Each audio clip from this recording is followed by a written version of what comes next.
had people at every hole counting your strokes. Smart. Smart. So, it was people at every hole because I get to the first. What was the winner in the tournament? What was the group? You know, I didn't even stay. I didn't stay for it because I was exhausted after the whole weekend.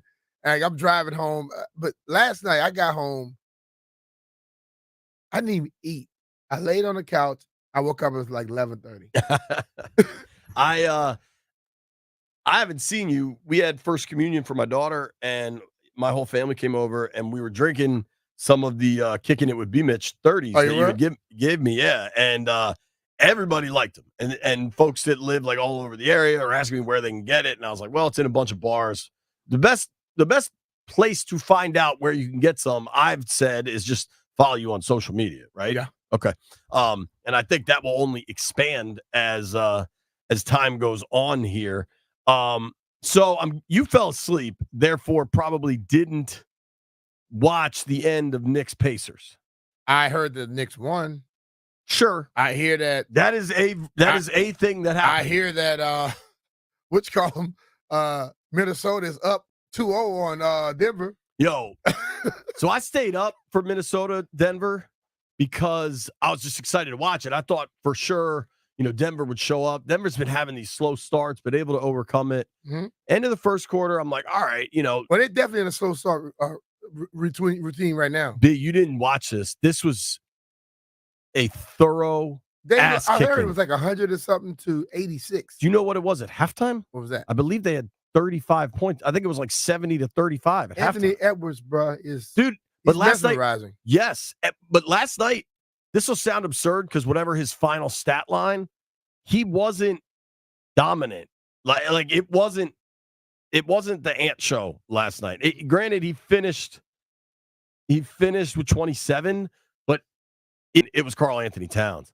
When but Karl Anthony Towns is a baller, bro. Dude, I took notes last night because I was so mesmerized by it. At one point in the second quarter, B, I believe it was Kevin Harlan and Reggie Miller. I know it was Reggie Miller. I'm pretty sure it was Kevin Harlan. Toby, just let me know if I'm wrong about that.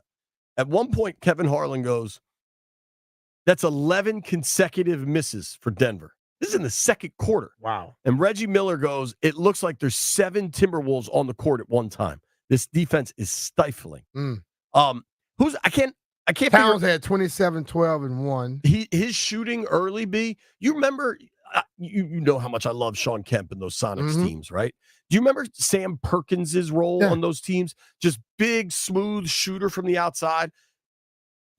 Towns is better than that, but he reminds me of like that Sam Perkins role from those really good Sonics teams, like evolved by 30 years into what the game is now. But don't you think he's a shooter? Karl Anthony Towns is tall enough and agile enough to be a guy who can hinder the Joker. Well, everybody was convinced last night because Gobert didn't play last night. And everybody was convinced Joker would just go nuts, especially because Karl Anthony Towns gets sucked into some dumb fouls and frequently gets into foul trouble. Had triple-double, 16, 16, and 8. What's that? The Joker. Yeah, but dude, it was non-impactful. That looks very, very B. It was elementary when to compare to what he normally does. Right. It honestly, Joker was the best player on the Nuggets, but it was not impactful. They were so out of their element and so dominated by the T-Wolves that, like, I don't know. They lost 2 at home. Who's the third man in that booth? So I think it's Reggie, Harlan, and there's another dude. Jamal Crawford. So I was going to go to bed after the first quarter, and I was like, you remember when you watched, like, when Bama had that level, or the Georgia defense that won the first title 2 years ago, when it's just mesmerizing because everything is impossible for the offense. I was going to go to bed at the first quarter. Then I was going to go to bed at halftime, but then I wanted to hear Chuck and Kenny talk about it. Then I'm watching the third quarter, and this is an absolute ass-kicking. And you know how I get grumpy about staying up late watching, but I couldn't stop. Jamal Crawford had a line about, what's the kid's name? It's a hyphenated last name on Minnesota. Alexander Walker? Yes. Alexander Walker, I think, was guarding Jamal Murray. And he said, I just thought this was so funny. He's like, he's on him like braces on crooked teeth. It was suffocating. Like, I never saw the 85 Bears, but that's what they're playing. So, like when I make the comment about sometimes you just speak truth, it seems so odd because a lot of people don't do it. If you play defense in the NBA, that seems odd. Yep. And if you have multiple guys on one team playing defense, that offense is confused as hell because they're like, we just went through an 80-something game season. Nobody did this. And you have to try to adjust to it. Hell, they lost 2 at home, dog. That could be a problem. You're in trouble, dude. Yeah. You are in trouble. And so, like, Anthony Edwards last night, especially in the first half, he started slow, dude. He wasn't hitting his shots, but then he's just so quick that he's able to get to the rim, and it's unbelievable. But I think Edwards, because remember, they did all this without Rudy Gobert. Yeah. And people were like, oh, Joker's just going to abuse Cat. And Cat played smart basketball, and Naz Reid is a baller. But for Edwards, dude, even early on when the jumper wasn't falling, and he was getting other people involved because Cat was making everything in sight. That intensity, the way he plays, forces his teammates to keep up with the intensity. Yeah, and that's how you get that level of ass kicking. The way he plays offense affects the guy that's checking him. Sure, on offense when he gets the ball back. Anthony Edwards plays an intense game of basketball, which most guys rest when they're on defense. He doesn't. But he plays defense like balls to the wall. I mean, he plays offense balls to the wall, and then he gets on defense, and he's still intense. That can wear somebody down that's not accustomed to something like that. Sure. There are a lot of people who are very, very aggressive offensively, and then they get their breath on defense. He doesn't allow you that opportunity. And if you're not in great enough shape, and yep, I know it sounds crazy, at the end of the season, some guys aren't in great shape, some of them aren't. They're in great shape compared to most of us walking around every day, but for the level of basketball you're going to need, they're not. You know who stole the show last night? It was a good night for the association. I tried to watch Puck too, but the Bruins just kind of kicked the Panthers' ass. It wasn't that exciting of a game, even though I have the Panthers going through there. But who absolutely stole the show last night? Who's that? The dork referee in the Knicks-Pacers game. If anybody's ever watched... Did he call a bad call, or was it a fantastic call? I think there were a number of bad calls. There's a number of bad calls in the whole playoffs. But he called this illegal screen that it reminded me of the UConn-Iowa women's game. Mm-hmm. Like, maybe letter of the rule, it's legit, but you haven't called it all game, and then you're calling it here where the Knicks are down, and this completely turns the ball game around. It was a good game, and Indiana played really well. And I'd argue that deserved is nonsense in sports, because what happens is what happens. Nobody deserves jack in sports. Not in the NBA for sure. But Indiana put themselves in a position to win on the road at the Garden, which was going bananas, and the refs made it harder than it should have been. And the pace of that game, bro, the replay, commercial break is a little bit nauseating. It's just so herky-jerky that you watch this really good basketball game. And, I mean, it's not going to be like the Knicks-Sixers series was, where it felt like 90s basketball, where it was like 98, 96. Indiana wants to get up and go. Yeah. And so it was high scoring, and it was fun, and there's a lot to like on both teams. Hometown boy Josh Hart was awesome. He's been playing some ball, man. Brunson is awesome, but the refs were just so awful late in that game, man. And I'm not... Brunson had 43. But, dude, one thing I noticed. Wow. The Pacers got should have been last possession, but the refs made it the ref show, and they ended up with 2 more possessions. But there was a critical defensive possession for the Knicks, sub 30 seconds. Mm-hmm. They pulled Brunson out. I got to look at the box score, because I don't know if maybe he was in foul trouble, but, like, you don't go offense, defense there, right? Like, what if Indiana misses and then you get a rebound and you got to push it? Like, I was kind of stunned. He only had 2 fouls based off of this. That's what I thought. I was kind of stunned by it. Just surprised me, because, like, I mean, I guess the way they all have timeouts and stuff, you can always just call a timeout real quick and get him back on the court. But his game, I think you watch Edwards, and he's so young and so dynamic. And was he the number 1 overall pick? He was like a top 5. Like Brunson is a guy that has developed. Yeah. You know what I mean? And I saw something last night. 43, 6, and 6. It was the most points scored by a single college team in the NBA ever. Something like that. Like, because they have you talking about all the people that plays from his college? all the Villanova guys. DiVincenzo had a big game. It's I mean, Josh Hart is another Villanova guy. They had 68 of the points themselves. Yeah, I thought they had like 86. Well, I'm just talking about DiVincenzo and Brunson. And then you bring Hart in, you're talking about what, 80, 92 points. Yeah. Of the 127. My boy Tony T, that owns the Pug and many other spots, was tweeted out last night. He's like, how the hell am I rooting for the Knicks? V for Villanova. Like, I think there's some conflicted Philly people, you know what I mean? Like, dealing with all this. Totally. Toby, did you watch the hoops last night? I had it on. I wasn't paying close attention, but I had it on. Did you watch the end of Knicks Pacers? I saw the very end, yes. Was it just, it was like, when you watch a tennis match and it's going back and forth and it's really exciting and then it gets bogged down? It was so annoying how the refs. Listen, man, I think all the leagues have to allow the referees to be able to call a game. Because what happens is, apparently this one they do one thing in the regular season, then they give them this agenda of, we are going to focus on this. In other words, we need you to sway games. That's what it sounds like to me.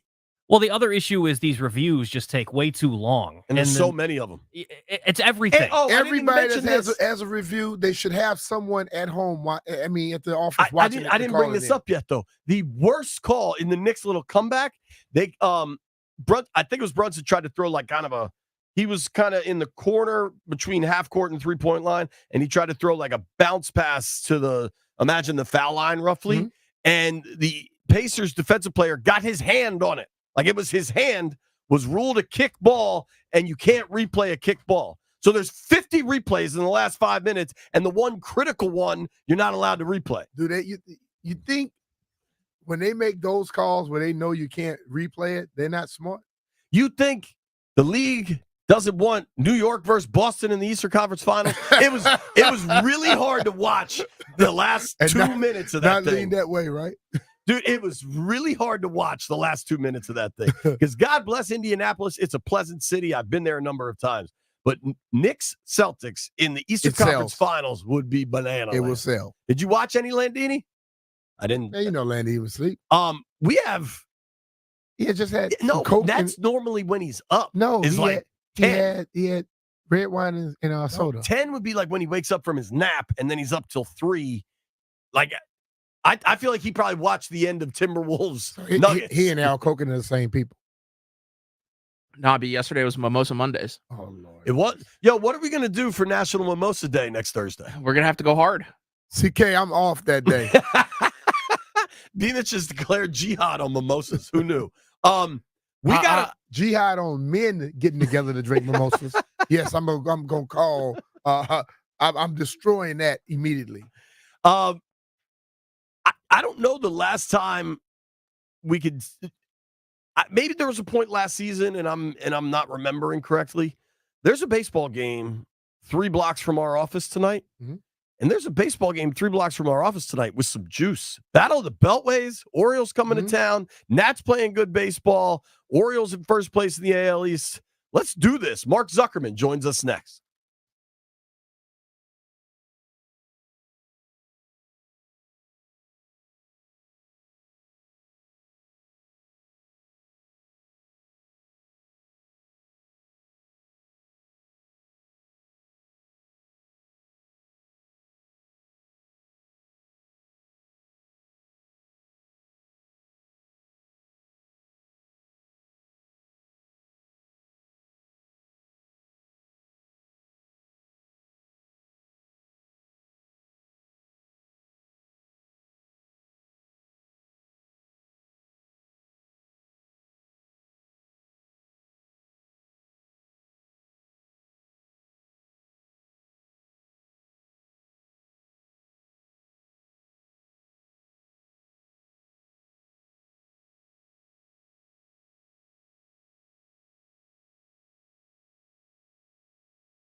Landfill, we got to do is Formula One segments next week, man. Miami just had that big race. Right now, though, Battle of the Beltways tonight. I'm fired up for this thing, B. I'm committed to watching an entire baseball game.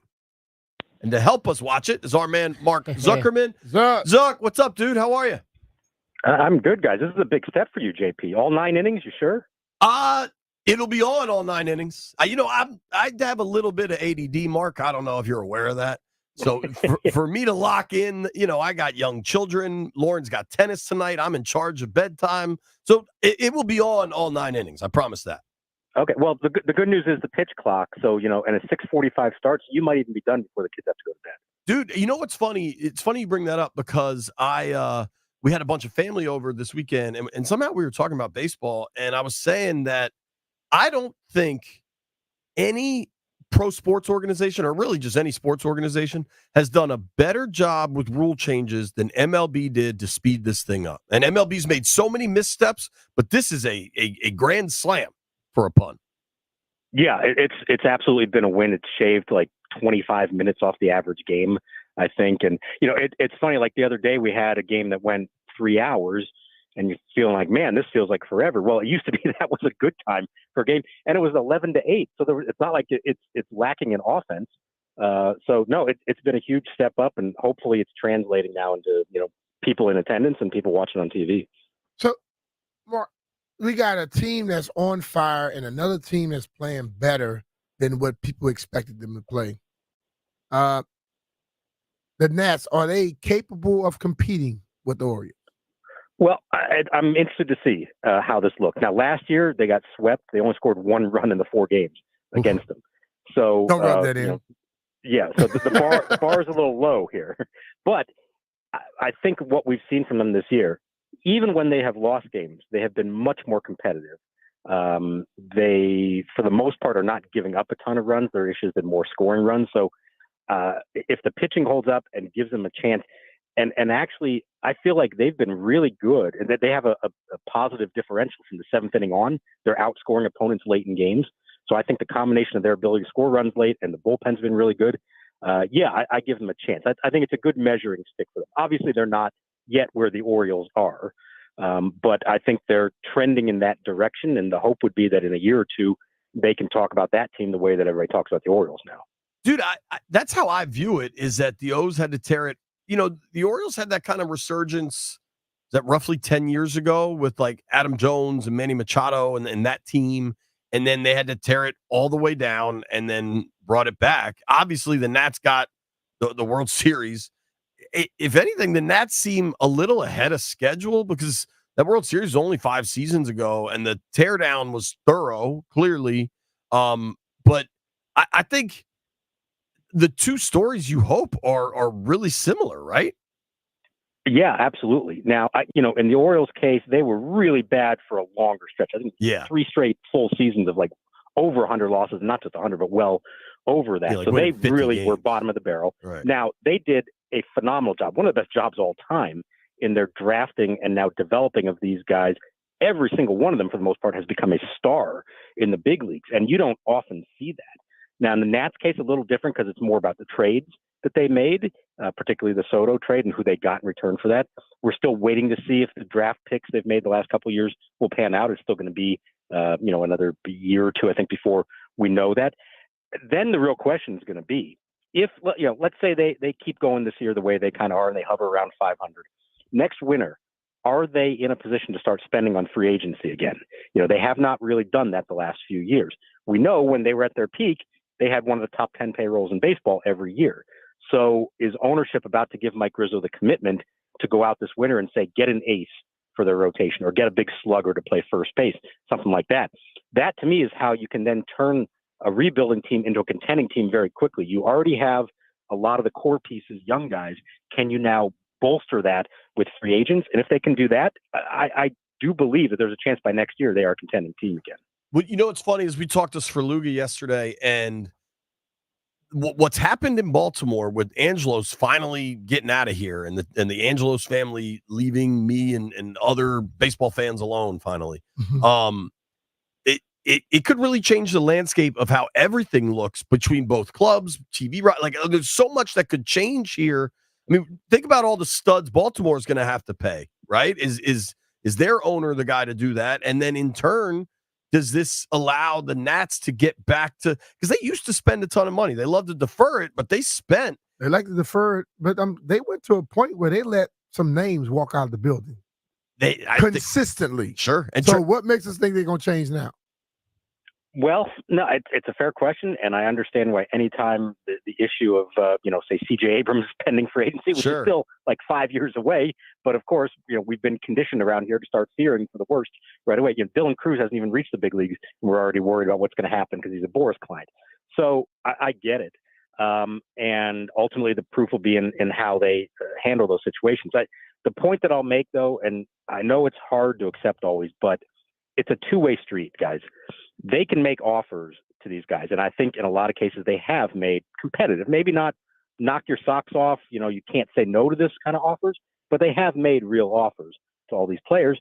If the players and their agents don't want to agree to that and they want to go to free agency, there's not a whole lot you can do about it. And I hope, I want to take Mark Lerner at his word, but he's kind of said when the time is right, we will start spending again. I can understand from a baseball argument why you could say that the last couple of winters were not the right time. Why are you spending a whole lot on, $200 million on a free agent when you're just trying to get from 100 losses to 90 losses? Okay. Next winter, like I said, if these things go the way that it seems to be going, I don't think there's a real valid argument anymore for not spending next winter. So let's see, can they go do that? And then in doing so, maybe you now convince some of these young players like C.J. Abrams, hey, this is a place I want to be and I want to stay for the long term because I see that ownership is committed. Yeah, I think you're totally on board. I think it speaks to the talent of Mike Rizzo. I think he's just such a good evaluator, and these trades he's pulled off really have started to look like something entirely fruitful for the organization. Even if I screamed on these airwaves about trading away Juan Soto, which I didn't blame Riz for, I blamed ownership, but whatever. It's a bridge we've now passed. And to your earlier point, Zuck, I looked it up. In 2018, the Orioles went 47-115. Yeah, there you go. Damn. Let's talk specific tonight, tomorrow, pitching matchups, who has the advantage where. I know it's Corbin Burns on the bump tonight for the O's, right? Yeah, it's Burns tonight and then Kyle Bradish, who just came back from the IL tomorrow. So that's like their top two guys. And for a Nats lineup that has had trouble scoring runs, okay, this could be a little bit of an issue. Now, Trevor Williams for the Nats, the guy who was arguably one of the worst starting pitchers in baseball last year, and I'm even including Patrick Corbin in that conversation. Damn. Williams has been nothing short of phenomenal so far this year.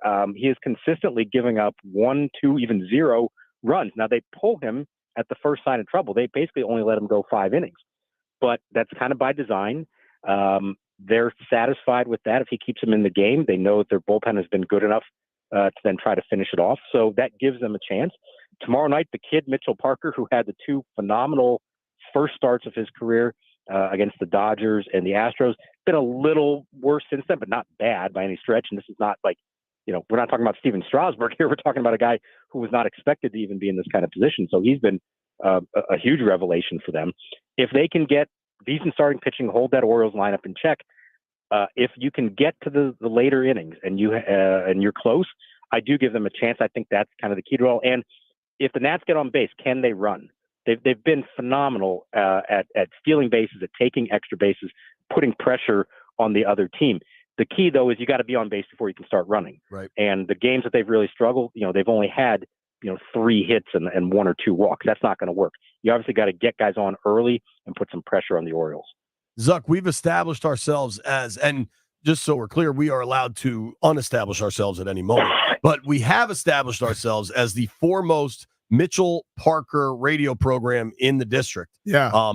Largely because Mitchell's his first name, and then his initials are then JP. So we are big Mitchell Parker fans. Yeah. 6'5" lefty. I'm all in until I'm not. But which can be at any moment. It has been fun watching them. And dude, that's another thing I'll tip my hat to MLB on. The rule changes with getting speed back into the game, kind of removing the shifts, they make it more fun.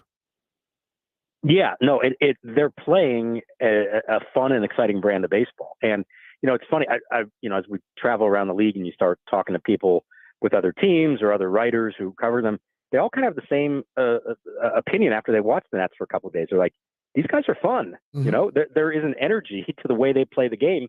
And it's the kind of style of baseball that had not been in vogue for a while. And I give them credit. Home runs are still important in baseball, and you don't find a lot of good teams that don't hit home runs. So the Nats do not hit home runs. It's just not how they're built at the moment. But I give them credit for finding other ways to score runs. Totally. What's that? Small ball. Yeah, small ball. And but it's one thing to say you're going to play small ball. It's another to have the right personnel and to do it well. And you can run wild and get everybody thrown out, but they've been really efficient at it. And so I think they have smart base runners. And a guy who I think is starting to be noticed for the job that he's doing is Gerardo Parra, who fans may know him for Baby Shark and what he did in 2019. He's their first base coach, and he's in charge of the base running now. And from talking to the guys who've been working with him, they say he is so detailed. There's so much game prep going into it, studying opposing pitchers, understanding who you can run on, what counts to run on. I don't think it's a coincidence that their success on the bases has coincided with him taking over as first base coach. That's a great little nugget, Zuck. I'm going to be at the park tomorrow night. I can't wait. Thank you very much for making time for us, man. I hope these are sold out, fun, good crowd games, man. I hope so too. Win the series. I think you take a split. We're looking for competitive. I think you take a split. Take the win. Thank you, Mark. Sincerely appreciate it. Thank you, guys. Hope the people aren't yelling at you about for Facebook. the split, huh? The Orioles fan. I'm trying to be nice, man. Thank you, Mark. That's Mark Zuckerman. Thanks, guys. Take care. All right, man. You can follow him on X at Mark Zuckerman, Zuckerman. And no, he's not the guy that invented Facebook. Little Nate X at 11.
Ain't no mountain high enough.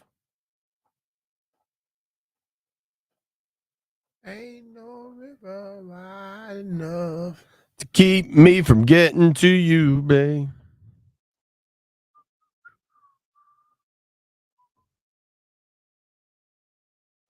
I will say something that I believe Toby has done. If dude, I find this incredibly hard to believe. I just got into a fight on my YouTube page. Oh, you be all over the place, aren't you? I'm all over the place. In that 2 minute, that 1 minute spurt, you talk about 3 topics. Montez Sweat's only 260? About that? He's big, though. No, he's not. He's slim. He's Chase was thicker than Montez. Yeah. All right, so they list Montez Sweat 6'6", right? 6'6", 265. And he's about that. He looks just I like would that. have had him at like 280. No. I think when you look at him in his pads, but when you look at him out his pads, no. Chase, they got an inch shorter, same weight, 6'5", 265. But Chase looks thicker. Yeah. And coming off the edge, you want that kind of length and ranginess. I mean, listen, man. The size debate in the sports, let's get past it. Elvis Dumerville was 5'11", 245. He got around the edge better than all those 6'6", 6'7" guys, didn't he? They're pretty damn good. Right now, how big is Micah Parsons? Probably 230 something? 6 feet, 6'1"? You think? I'll look him up. Micah Parsons, 6'3", 250. Lie. 245. He 250.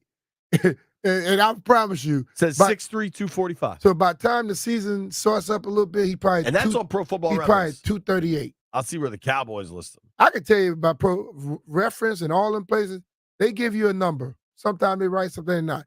My weight was the same damn near for 7-8 years. Well, there's nothing we've seen more than the way Brandon Coleman has been listed on various places. The the third rounder for Washington, the presumed tackle. Yeah. I mean, he's listed, depending where you look, from 6'6" to 6'3". Yeah. And at guard, tackle, center. He's all over the damn place. Yeah, so some of that. But my whole thing is, ultimately, can you play? Sure. Now you got me, Parsons. I wonder what they list him as, linebacker? Yeah, because they don't want to pay him. Hell, they list him at linebacker. Cowboys list him 6'3", 245 also. Okay. I don't know how the hell we just got down that rabbit hole, but that's part of the fun. But he's not even 6'3". He's about 6'2". You know, I've seen him in person, but I don't know that I've like. You've seen him in person. Does he look 6'3", 245? Does he look a little smaller than that? You know what's interesting? To your point. Yes, Landini? The Cowboys designated Parsons as a defensive end because it saves them $3 million. From being a linebacker? Yep. That doesn't seem right. It's the truth. Well, that was, I bet it's that D-line. was pre this new where all the new money that people got on the DN.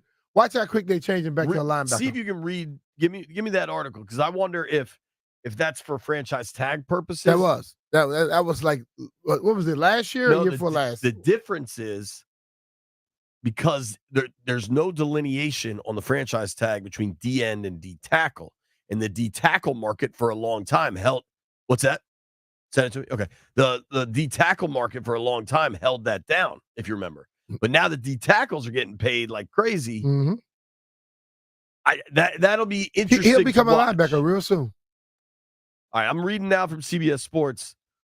Dallas officially picked up Micah Parsons' fifth-year option. The surprise, however, is Parsons' positional designation. Parsons will receive his option as a defensive end and not as a linebacker. In this situation, the Cowboys will save roughly $3 million. Parsons would make $21 million as a D end if he plays under the option. He would make $24 million as a linebacker. That's fascinating. What linebackers are getting paid like that?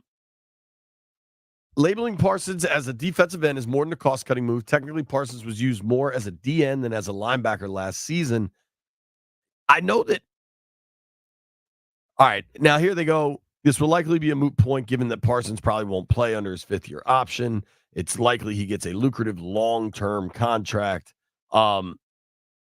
Dude, I find that really surprising. I mean, if you just go through the over the cap numbers, it's what linebackers are making. That's what I'm asking. Fred Warner. I feel like we can name it. Didn't Roquan just get a big deal? Josh Allen, $28 million. Yeah, but he's a pass rusher. He's a pass Brian Burns, $28 million. TJ Those are Watt, linebackers? $28 million.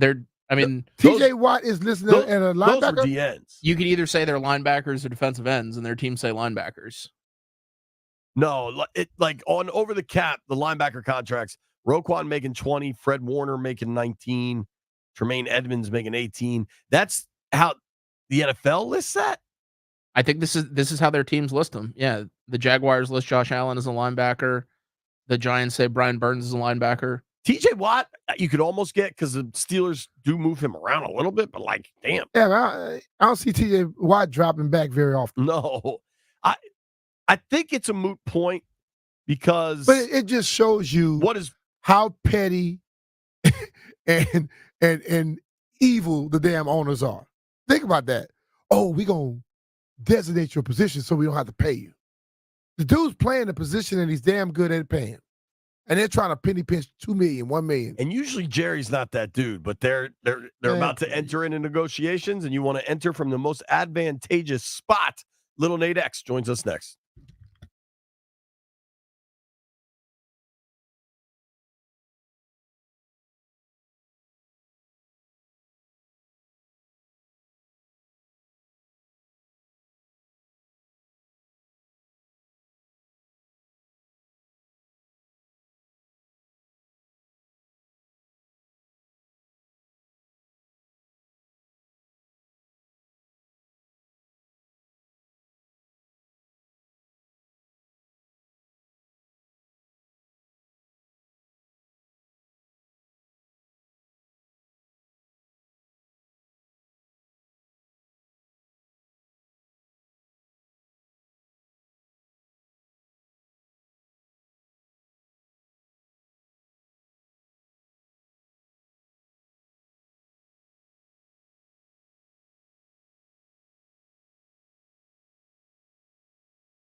Buried me.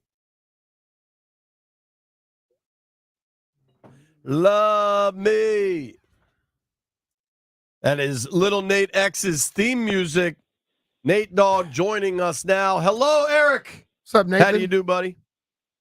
What an intro. Wow. Really let the music play, really getting the pipes going. You guys are feeling good on May 7th, huh?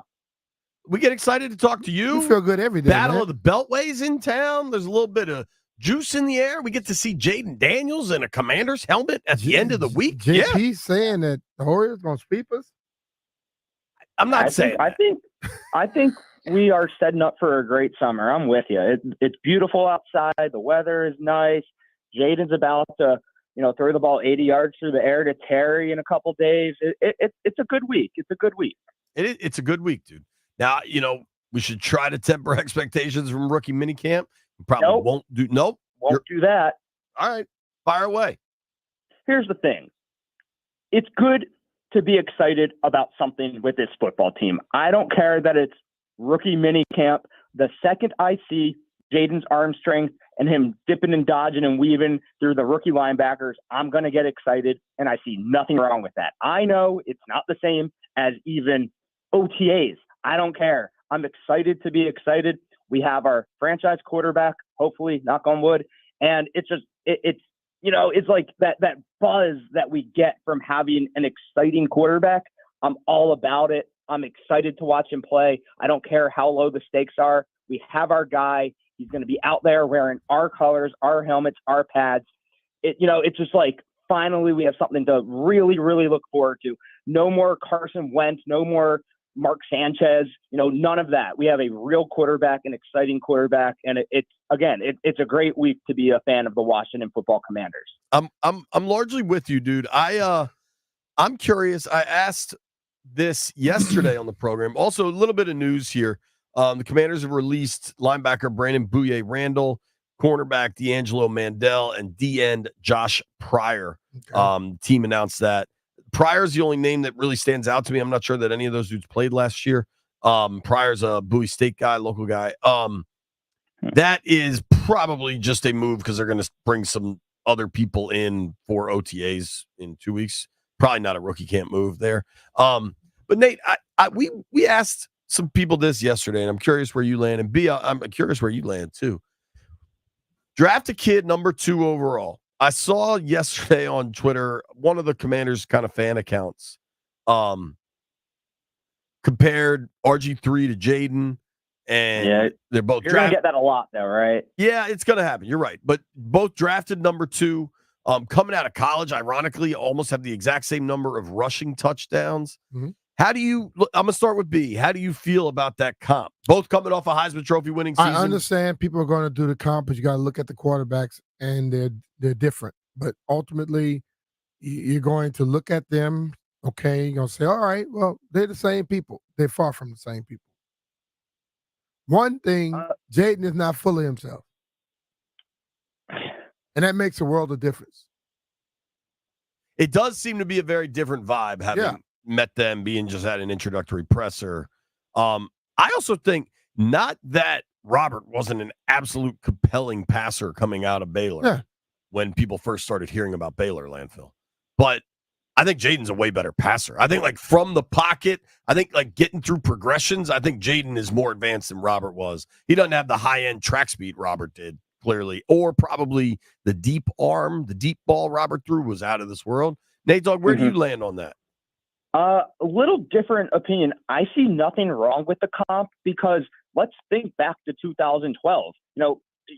Number 2 overall pick, Heisman Trophy, blah, blah, blah, runner, huge arm. We loved RG3 in 2012. We were saying the same stuff about him back then that we're saying about Jaden now. So if that's the comparison, I'm all about it. I mean, the guy was Offensive Rookie of the Year. If we just drafted someone who compares to the Offensive Rookie of the Year, hell yeah, that's a great comparison. The difference is, RG3 was eaten alive by Shanahan and the turf and Dan Snyder and all in for week 1 and Subway sandwiches. Jaden seems to, RG3 was obsessed with replying on social media and his dad and the whole thing was crazy. Jaden, if we can compare him to RG3 on the field, but not off the field, I think we had, that's exactly what we wanted RG to be, minus the 17 knee injury. So as long as Jaden stays healthy, if we have to compare him to what we thought was the best quarterback we've ever seen in Washington, and I would say in my life, that 1 year probably was the best quarterback I've seen in Washington. So yeah, I think it's a fair, good comparison. I think if you want to be like equally excited, because it's the last time a quarterback was taken that high, I just think they're different players, different people, and you don't want to get too far down that road. But of course, but hey, if that's the comp though, and we're saying that our new guy is similar to the rookie of the year from a decade ago, great. I'll sign up for that any day. I mean, we can take I think you can talk about the comp all you want, but ultimately this is going to be more than just a comp of a quarterback. It's going to be how are they going to run this whole team? How are they going to build this team? How are they going to put things together? And I think it's a lot more positive things flowing right now than Agreed. It was when Robert came in. I think we have to get past our little bad relationships and move on to the new one. Because if we keep worried about the old relationship, we'll never, ever have any success around this. I think Robert was a different dude, and I think he came into what was the phrase back then, a viper pit? I think the viper pit is closed. The vipers have been killed, and it's a different world that can actually kind of develop a young path. Dude, frankly, a few things that stand out to me as far as the actual development of the young man, right? Of the quarterback, of all of it. Landfill, somebody from Dairy Queen is calling. We might want to take that. Mr. Dairy Queen. But I think best I can tell, like Jaden Daniels isn't being kind of paraded around, right? Like I think agree. Robert liked that spotlight, and I think the team sure as hell liked it and was trying to push it. And then if you even look at a personnel thing, getting rid of Sam Howell, trading away Sam Howell, I don't think it was to placate anybody, but it makes things a lot simpler for Jaden's development that there's not a guy that started 17 games for the team on the roster. And I just think what I've said all along is that you've got organizational alignment from the owner to the GM to the coach focused on developing the right kid. And I just think that is so dramatically different than anything that existed. Yeah, and we'll have to, pay close attention to that, or I'm sure we won't have to. It'll be in our face or not in our face. I'm with you. Like, I would rather Jaden not, be chasing endorsement deals and being on social and all that stuff. You don't want that in your quarterback, especially at that young age. It is a different era and generation, though, where, you can make a lot of money being, active on social and being a big personality. We're so beaten down and beaten over the head by our ghosts of football past that we're just hoping that we honestly, at the end of the day, we still don't know what we have in him yet. We haven't met him as, the person, the pastor, the player, the teammate, everything. And he has never, he's getting paid a ton of money. It can change you. It cannot change you. We don't know yet. We're all just on our hands and knees praying that, we have Peyton Manning and not Ryan Leaf. But honestly, we don't know yet. We're all just really, really, really hoping that we have the guy. I think we do. In my limited knowledge, I'm not going to sit here and act like I know it all. But it seems like we have the guy. We just don't know for sure yet. I just think the way you do it, until somebody does something to make you think they like the other person, give them the respect and the credit for what they are. I'm with you there, but I think people will make the football argument. And it's kind of hard to separate Robert. But I think even the football, if he goes out there and he starts improving on protecting himself and this, that, and the other stuff shouldn't even be discussed. But I understand we got to fill space, but we could talk about other things in that sense. Because Do you think they're similar players? Huh? You think they're similar players? I think they're somewhat similar players. I just think Jaden looks at the thing from a different. Robert came in uses athleticism more than he did his actual passing. Jaden seemed to use his passing, and then when it breaks down, he brings in his athleticism. So I think they're alike but different. But the ultimate thing is to go down this avenue of even having a serious and getting frustrated about he hadn't done nothing wrong yet. Of course, yeah, and absolutely. And again, I'm gonna be the leader of the bandwagon. The we have to come up with a name. The J Train. I don't know yet, but I like that. you know, BMitch, you're right. We're not gonna do the negativity. We're not gonna be, you know, typical DC media, you know, throwing our quarterback under the bus. We're not gonna do any of that. He's our guy.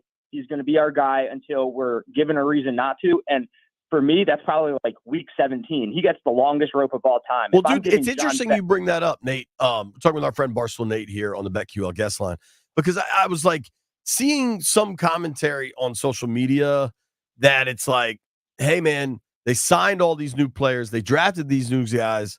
Expectation should be that they can win. Everybody's saying Daniels is the most NFL ready of this bunch.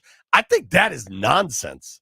This team was 4-13 last year. Like, if they were 4-13, but I guarantee you the powers that be believe they're a better team now than they were then, and the guidance is going to be better. Sure, but do you think it's fair to expect them to win 10 games? I don't think it's fair to expect them to win 10, but I think you should expect them to win. Last year, look at the games they were close in. They could have probably won another 3 or 4 games last year. Yeah, I mean, if they had better quarterback play in some situations, or if the people block better. They can probably win at 9 games this year, and you never know. So my thing is, I don't. Go ahead. I was saying you're 100% correct. Even looking back the last 4 years of Ron Rivera's tenure, he really did coach us out of winning multiple games every season that you can pinpoint. Like, yeah, if Ron wasn't the coach, we would have won that game. We would have won that game. And he was doing it with the bottom of the barrel of quarterbacks. You know, it's like we did field a competitive team if everything else was in place. You know, if he knew how to, you know, build a defense or get a linebacker. We can go on and on about his failures. But I agree with you that with the core in place, you know, we still have a pretty, you know, decent defense that's only improving. Terry's still, you know, a top 5 wide receiver in the league. They're bolstering everything else around him. If Jaden can just get comfortable and play, you know, a C+ game to start the season, just be adequate enough and then learn and build and get better, I think this can be a young, fun, competitive team. We're not saying book the flight to the Super Bowl yet, but I agree with that. You. Expectations should be moderate. We don't want to see Jaden go out there and fail, you know, fall flat. That's not our expectation. Our expectations are, you know, he will look like a rookie quarterback at times, and we know how ugly that can be in the NFL. It can be gross quarterback. That's my only point, is to keep expectations reasonable. People that need to keep them reasonable are the people that's inside that building. The people outside that building, I've said this for years. If we don't expect them to improve drastically, and then they don't, we don't have the right to get pissed off. We always talk as if we got to take these small incremental steps. We've sat on this radio station talking about how teams go from worst to first. Why not expect that sometimes? So if the people around you are expecting certain levels of stuff, as a competitor, you push more.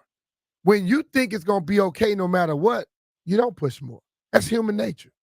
Yeah, I think Dan Quinn is perfect for this situation too. I think he gets a lot out of his players. He's tough but fair. You know, and Cliff, everybody says Cliff is the perfect fit for Jaden Daniels, and Jaden's a perfect fit for Cliff's offense. And, you know, Cliff has done great things with young quarterbacks in the past. So everything is shaping up for Jaden to succeed. But for expectations, you know, just not to be the worst, you know, like let's keep expectations low so we can surpass them. Let's not say you have to go out there and be Joe Burrow and, you know, bring us to the playoffs immediately. I saw JP's tweet. This roster has the most turnover from any other team from last season to this season, and we're not done yet. It could be over like 60% turnover by the time, you know, August, September rolls around. So let's just take a deep breath. Let's go watch him ball out. What's it, Friday, Thursday, and maybe like have some fun with it. Like just we're a brand new franchise more or less with ownership, you know, from the top down. Let's just have some fun and watch our guy ball out. See, I just look at this, and I'm a type of person where I look at a lot of people that they've released that were supposed leaders of this team that were full of crap. Their leadership is part of the reason why we stunk too. when you have main guys complaining about working, everybody else fall in line with that mindset. And you had a coach that catered to that BS. Now you got people in the building that are not going to be doing that. I expect better play automatically out because of that. Because we downplay leadership. We downplay guidance and things like that. That stuff works.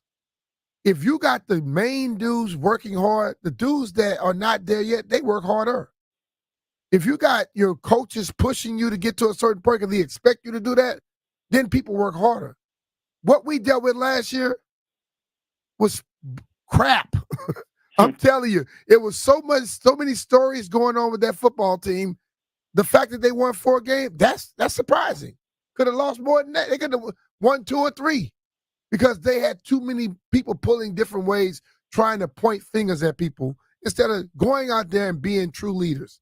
The people that were considered leaders were not even close. By the end of the season, last season, you could tell that, the guy, they more or less gave up. Ron Rivera more or less gave up. It was gross football.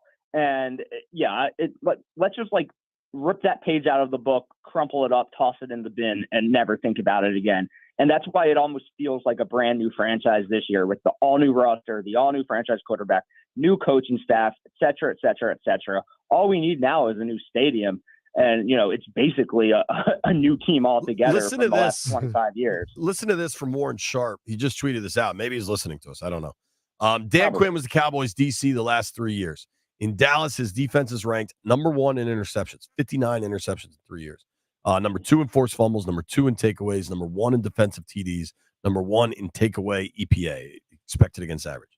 Mm-hmm. During the same time period, the Commanders' defense ranked 30th in INTs. The Cowboys in 3 years had 59 picks. Washington had 28. 30 in INTs, 32 in forced fumbles, 29 in takeaways, 14 in defensive TDs, 29 in takeaway EPA. Some of that is the players. Some of that is the coaching. But there was one dude in charge of both, right? Ron acquired the players. Ron had final say on acquiring the players, and Ron had final say on the coaching. Mm-hmm. It is also, defense tends to be extremely volatile in the NFL. If you're bad one year, you can be good the next. Like that there is a rotational aspect to that. But you got to figure that there's whatever happens offensively, which was also awful. You'd like to think that's better. Cliff Kingsbury, there's a lot of things to like there. But defensively should almost flip upside down or at least get back to middle of the pack. Yeah. Nate Dogg, thank you, buddy. Appreciate Fun it, combo. Nate.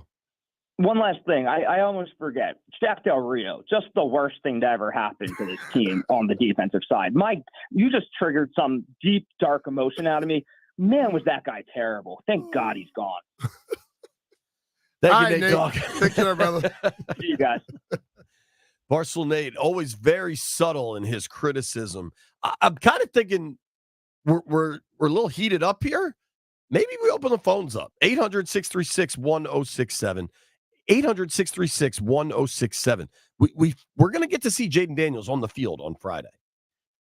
What should expectations be? How do we keep them realistic? And how do we keep all of us from creating another Viper pit? The Vipers are gone. Let's keep it that way.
Good conversation right there with our guy, little Nate X.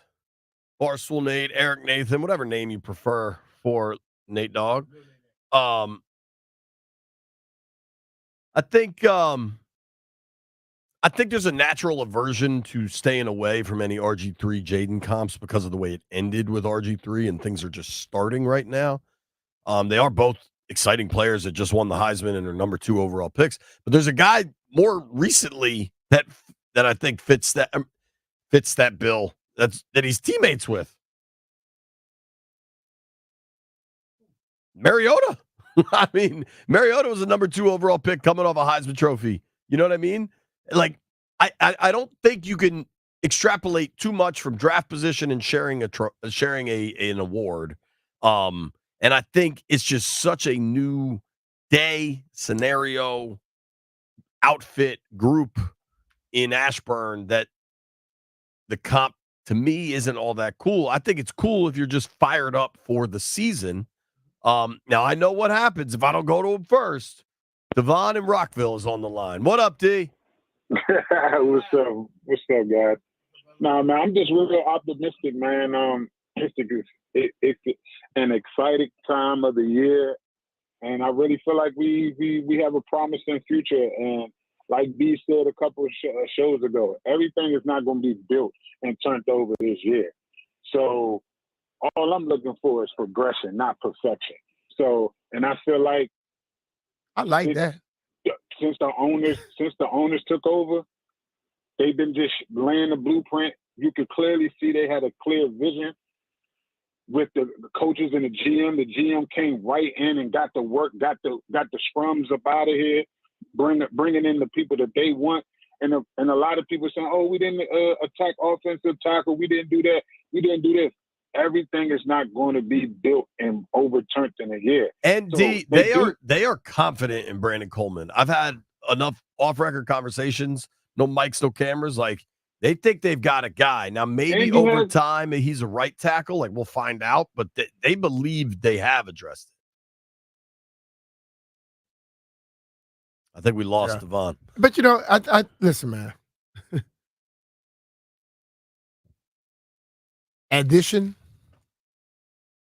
When you subtract some things, you add on. You know what I mean? Yeah. I believe just they may get better play out of the left tackle than they got last 2 years already. Even if Brandon Coleman doesn't just amount to what they expect him to be right now. I think that's going to happen naturally. But everyone is looking for this team to draft somebody, sign somebody that you could just plug in. That rarely happens in all the sports. You need to build for it. But if you get everybody around a different mindset and a different attitude, that wins. Well, B, one thing you pointed out are significant coaching changes, right? Yeah. And Doc has said this repeatedly, and Doc is brilliant. The specific coaching change defensively for the defensive backs when Chris Harris left and went to Nashville, and they promoted Wieselmeyer. And I'm not trying to do Wieselmeyer dirty, because there are guys in NFL buildings across the country that are really, really good at being assistant position coaches. Mm-hmm. And a lot of times they're kind of like guys that know how to control the vibes, right? Like, they know when to push, when to pull back.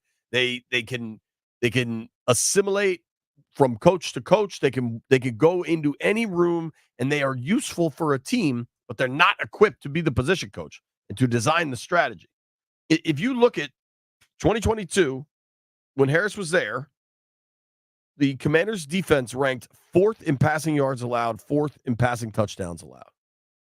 Now, then, we thought the problem, Landini, if you remember, was they didn't generate turnovers. They were 28th in the NFL in interceptions. Mm-hmm. So you add Emmanuel Forbes, who we were told has a nose for the ball, right? And then we just say, go out there and show us what you do. Clearly, it didn't work.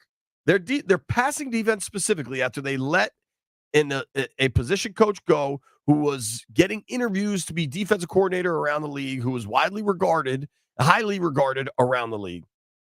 You let him leave, and there's some question if you knew his contract had expired and then you were caught flat-footed, but that's for a different day. Yeah. Your passing defense goes from 4th in the NFL to dead last. That's a coaching decision. Hey. And maybe with more capable coaching, that improves. Dallas with Diggs led the league. Diggs got hurt. They came back with Bland, and I think led the league again, or close to the top. You had a 10 interception guy leaves, gets hurt, and you come back in the next year with a guy gets almost the same amount, right? I think expectations should be higher, obviously. For me personally, I want to separate the team is better from the quarterback's the savior. I don't know if that adds up to you. No, I don't want too much on a 23-year-old young man that's never played in the NFL. Totally to me. If the overall team is better, the pressure to be better goes on everybody, not one person. Like what Devon just stated, what did he say? Progression, not perfection. Yeah. As long as Jaden is progressing at a good place, that's all I care about. If anyone is putting all the pressure on him to take them to a playoff or be a whatever, then that person is a fool because you don't understand what a team sport is about. We like to sit up here and make the quarterback position, it's the toughest, it's this, is that, it's the most dependent as well. Because if a quarterback goes out there and scores 24 points, 28 points in the game, they should win, right? But if your defense give up 35, what just happens? If your quarterback can throw a perfect pass because you got top-notch receivers, but your O-line can't block for him, what happens? If your running back can't get any yards, what happens? So, yes, it is one of the toughest. I don't think it's the toughest. I think goalie is. But hockey? Hell yeah. Man, that thing does so much stuff coming at you. But still, it is the most dependent. Sure. And if the people around you are trash, more than likely you're going to be trash. That's why we see so many first-round quarterbacks drafted very high. They stink. Why? Because the team they normally go to stink. I think, I don't know what we'll you never know, but I think Drake May went to a god-awful situation and may never get to prove that he can overcome the footwork and show off his arm. Our guy Drew, Eastern Shore Drew, is on the line. Drew, where you at a couple days before right rookie now, I'm minicamp? just out for a nice walk on a beautiful day, but listening to the show and enjoying it. And what I will tell you is I think expectations for the year, in my mind, I'm going to wait on expectations, but I got a tremendous amount of excitement, right? Because this is a different team. And different team from top to bottom. And the thing I like about it is the alignment, the leadership, the competency from the owners to the new GM, to the coaches, to the players they brought on board. I mean, half the guys are going to be different. So, and then we got a potential franchise quarterback. So if we compare the excitement level going into this year and the excitement level going in with RG, that was good. But, the year they drafted RG, they also drafted Kirk. And so, you could see there wasn't alignment back then. Right now, everything seems to be lining up. And there's no reason why we shouldn't be a better team than we've been in a while. I'd probably say something to get you guys all going, no, I can't believe he said that. But the only thing, we got a shiny new team from top to bottom. I wish we had a different brand, but maybe next year. I tell you what, we actually are going to address that in just a moment. Always good to hear from you, Drew. Thanks, pal. Drew sent me a text. Hold on, Drew, you still there? Yeah, I am. You want fan excitement? Explain to B the text you sent me about the upcoming games. Oh, yeah. So, I can't wait for Thursday so we can start making plans for the year. I think that's going to get pushed one back, of the dude. games in Chicago, right? We got Caleb versus Jaden. That should be a night game. He's already got his tailgates planned for the season. Thank you, Drew. See you, buddy. All right, brother. And when we go to Louisiana, BMitch, I may call you up for some recipes. All right. Thank you, Drew. Something that I think we're expecting that might be pushed back is the NFL schedule release. I don't know that that's coming out Thursday. I think it might be another week. When we come back, we'll keep these phone lines going. Nikki Jabvala joins us at noon.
So you heard our guy, Eastern Shore Drew, say that dude is fired up as hell about the Commanders at all times, right?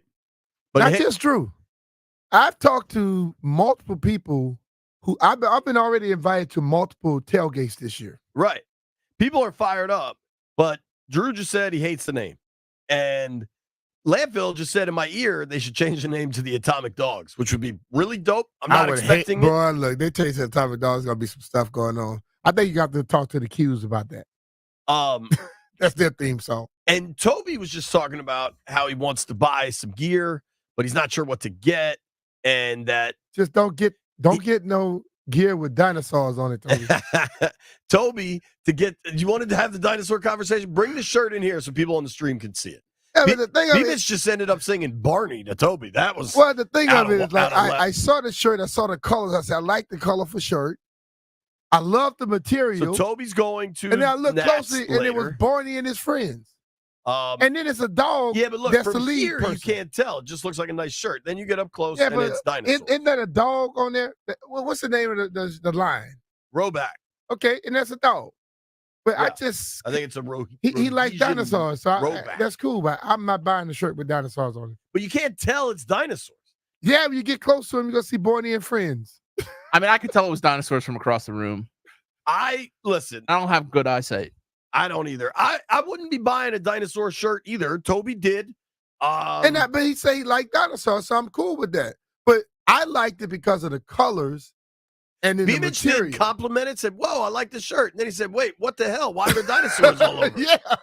It's a playback for me. I was a big dinosaur kid. I loved dinosaurs as a kid, so it's a classy looking shirt from afar. And then you see it loved Tonka trucks when I was a kid. I'm not buying the shirt you with can Tonka go with trucks. Tonka trucks. We should see if they make toy truck shirt. If you have a nice Tonka truck right now, get you a lot of money. They get you about 5 figures.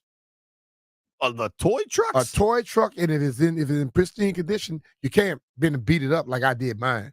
So, all my Tonka trucks were destroyed. They say you cannot destroy a Tonka truck. I did. That is not a surprise. So Roback, look at these. Like all their shirts, or not, maybe not all, but a lot of them. Like that's a nice looking shirt, right? Look at it. Yeah. But it's baseball. It's all. I could probably do that. I'll take you back. When we were at 2 years ago, Arizona, we went to the Waste Management. The guy that was sitting in front of us, what did his shirt have on it? Oh, God. You remember that? I do remember that. Just like he had when his your shirt looks from that afar, when it has that much color, people gonna walk closer to it.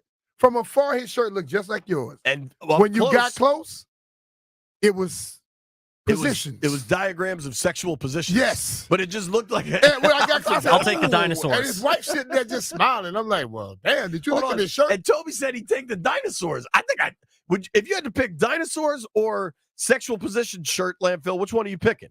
I mean, I think I go with dinosaurs. You wear it more places without getting some strange looks. I won't take either one of them. Because my daughter's going to be like, you not wearing that shirt. At one point, BMitch defended his hostility towards dinosaur shirts by claiming that he never met a dinosaur. So that's why he didn't like them. I didn't meet a dinosaur. JP was talking about he liked dinosaurs. I say, what dinosaur you met? He said he likes dinosaurs. I with that. He likes dinosaurs. Cool. I don't know. I can see Barney from here. I don't have a lot of dinosaur opinions. I found a Tonka truck shirt, by the way, BMitch. Don't want it. We're gonna get it for you for your birthday. How much is it? $28. Get it. All right. Make sure is it has like good material.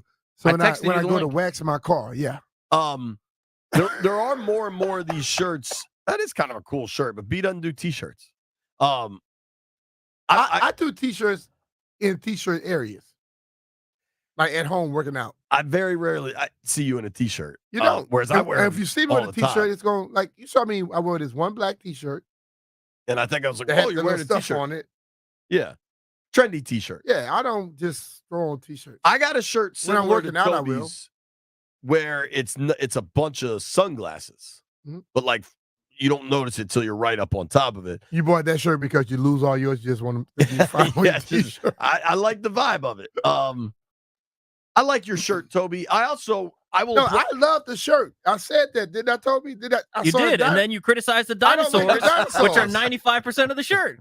Hell, that's 98%. I think 100%. Well, I told you the material caught my attention, the colors, And then when I saw the shapes, I was like, okay, dinosaurs on this shirt. I don't want this one. I do applaud Toby because he brought a golf shirt, a collared shirt, because he's going to go to the Nats and he's going to go into the locker room and he just wants to look appropriate. And so many in sports media, just because they can look like schlubs, they do look like schlubs all the time. Majority. Yes. I've been covered by a lot of them. And I applaud you for not going how the that hell way. you gonna write a story about somebody in a negative way when you got some habits and hobbies that are not good to sell, and you look like a damn bum? Now, I mean, game day, I'm always suited. I tend to dress well because a lot of times it's television, whatever. But there are days where I'll be in the locker room when I don't have anything else to do, and I am in like sweats. And the guys will say, they're like, "Damn, we never see you casual." And I'm like, "Cool." But every once in a while, you gotta remind them, B.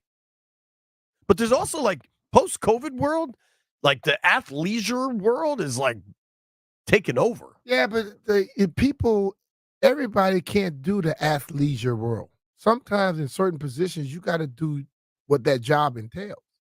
Do you think I should be dressing better for the stream? No. How would you showing up, doing what you do every day in the show? I agree with that. How would the guys in the locker room respond if you came in wearing a dinosaur shirt? They might start singing. I would catch some heat. You like? I don't know that they know you well enough, Toby, to give you a bunch of grief about wearing a dinosaur shirt. But if I wore that shirt in the Skins locker room, there are definitely some folks that would be giving me like Sam Cosmi immediately. I would immediately call people telling me he's on his way. They might think it's cool. You don't know. Might be some big dinosaur fans. It's a young Nats clubhouse. Maybe they'll like it. Maybe they will. Maybe they will. Nikki Jabala joins us next.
Who am I?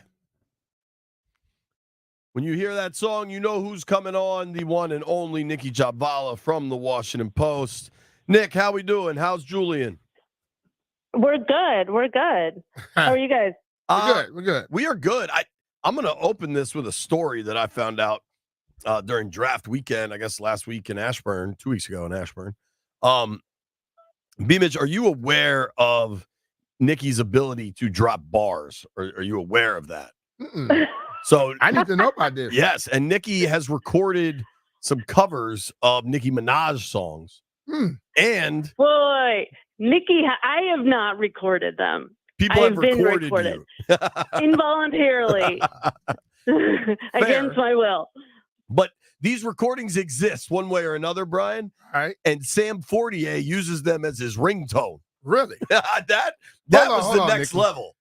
Sam Fortier has him as his ringtone, but we never heard from him. We ever heard him before? What's going on? I may have to. You gotta call him. I may have to work some sources. And then you'll hear. Yeah. You'll hear me spitting bars. So, just a little something to look forward to. All right. Hey, man, as much as we're excited for rookie minicamp, there are going to be some lean months here before football season gets here. We're going to need that recording for you. How excited, even if excited might not be the right word, but like, how interested are you in rookie camp, understanding how unimportant rookie minicamp is, but at the same time, there's a 9-member rookie draft pick class, another 11 UFAs. They'll have other players there. Oh, and by the way, Jaden Daniels. Yeah, this is probably the first time in years that I've actually been really intrigued by rookie minicamp. I mean, because it's not really a true rookie minicamp like it was back in the day where it was, legit workouts. It's scaled down quite a bit, so it's more of like a rookie orientation. But they'll do some on-field work for like roughly an hour, right? So it'll be the first time, just getting to see Jaden Daniels throw a ball and working with his new teammates. So you're not going to see a whole lot, but it's good to see these guys on the field for the first time, since they'll be such an important part of, this roster this year and years to come. Can they set a tone though? I mean, I know like they're not definitely doing nothing dramatically, but a tone can be set from this rookie class to the new people, all the new players that are on this team when they move to the full minicamp. Oh, absolutely. Absolutely. I think everything in my mind really starts now. I know off-season workouts for veterans are still voluntary, but, we've been told everybody's been showing up, which is great. So, yeah, I think this can set a tone definitely. And we've seen it in years past where, some guys don't show up and it does set a negative tone. That's never the sole reason why the team doesn't do well or poorly, but, you want to go into this, with the right mindset, because they do have a lot of work ahead of them, just in rebuilding and getting this thing going. Agreed. Now, don't we? Hang on, I gotta take care of something here. Mr. Mullins, I just sent you something. We got to work that ASAP. So Nikki, I believe the rules have kind of changed surrounding rookie minicamp, that it's not just rookies working out. Like, what do you think the chances are we see Braden Daniels, Mason Brooks, some of the guys from last year's class that never played? Yeah, they can. I think it's open to first-year players. So that includes rookies. It also includes guys that didn't really get much of a chance to play. Braden Daniels, obviously. Guys that were on practice squad, I think we could see those guys out there too. And they could also open it up to some tryout players, guys that were invited to rookie minicamp just to, prove themselves, to try to get on the initial 91 for camp. So yeah, I think I think it would behoove those players to be able to practice, and I would not be surprised if we see some of those guys out there. So yeah, it's a good chance for all the young guys really to kind of come together. For sure. What is the one difference? I guess for you too, JP, y'all cover the team and y'all over there all the time. What is one thing you all are looking for that is different in this team where it's going to give you some indication that things are changing or things seem to be better? I mean, I want to see the tempo of this. I mean, again, it's not a real practice. They obviously can't wear pads, no hitting, no real, live of anything. But I just want to see how Dan Quinn runs it. I felt like at times, quite often over the last 4 years, things were so lackadaisical, no matter what they were doing. And I just want to see some energy out there. I mean, it sounds silly and cliche, but like when you've watched them for as long as we have, just going through the same motions and not really being into it, and then seeing the product, you know, you want a little more tempo, a little more juice out there. I'm with you, and for this weekend, I am most curious. You know, I think of all the quarterbacks I've covered in that locker room, and the list is long. I think the dude that had the right mix of everything that you want the most was Alex. But Alex came here as a veteran. Yeah. You know what I mean? Right. Yeah. Beyond Alex, I think the dude that did it the best, and Howell and Heineke were in there, but Colt McCoy, man. Now, he didn't get on the field because it was Robert and it was Kirk, but Colt McCoy had a command about him, a presence about him. And I want to see the presence of Jaden Daniels. And I think you kind of get a decent look at it because he's going to be throwing to dudes. And we haven't gotten an official roster for this week, right? But it's probably going to be 30, 35 guys, something like that. Yeah, I would think. Jaden will end up. Now, Hartman's going to be throwing too, and I'm sure they'll try to match up that Jaden's throwing to Sennett and McCaffrey or whatever, right? But inevitably, there's going to be a situation where Jaden's working with a dude that is a rookie out of Holy Cross that is not NFL caliber, right? Like it's an accomplishment that he's going to make a rookie camp, but like there's going to be a disparity. And I just want to see the person there.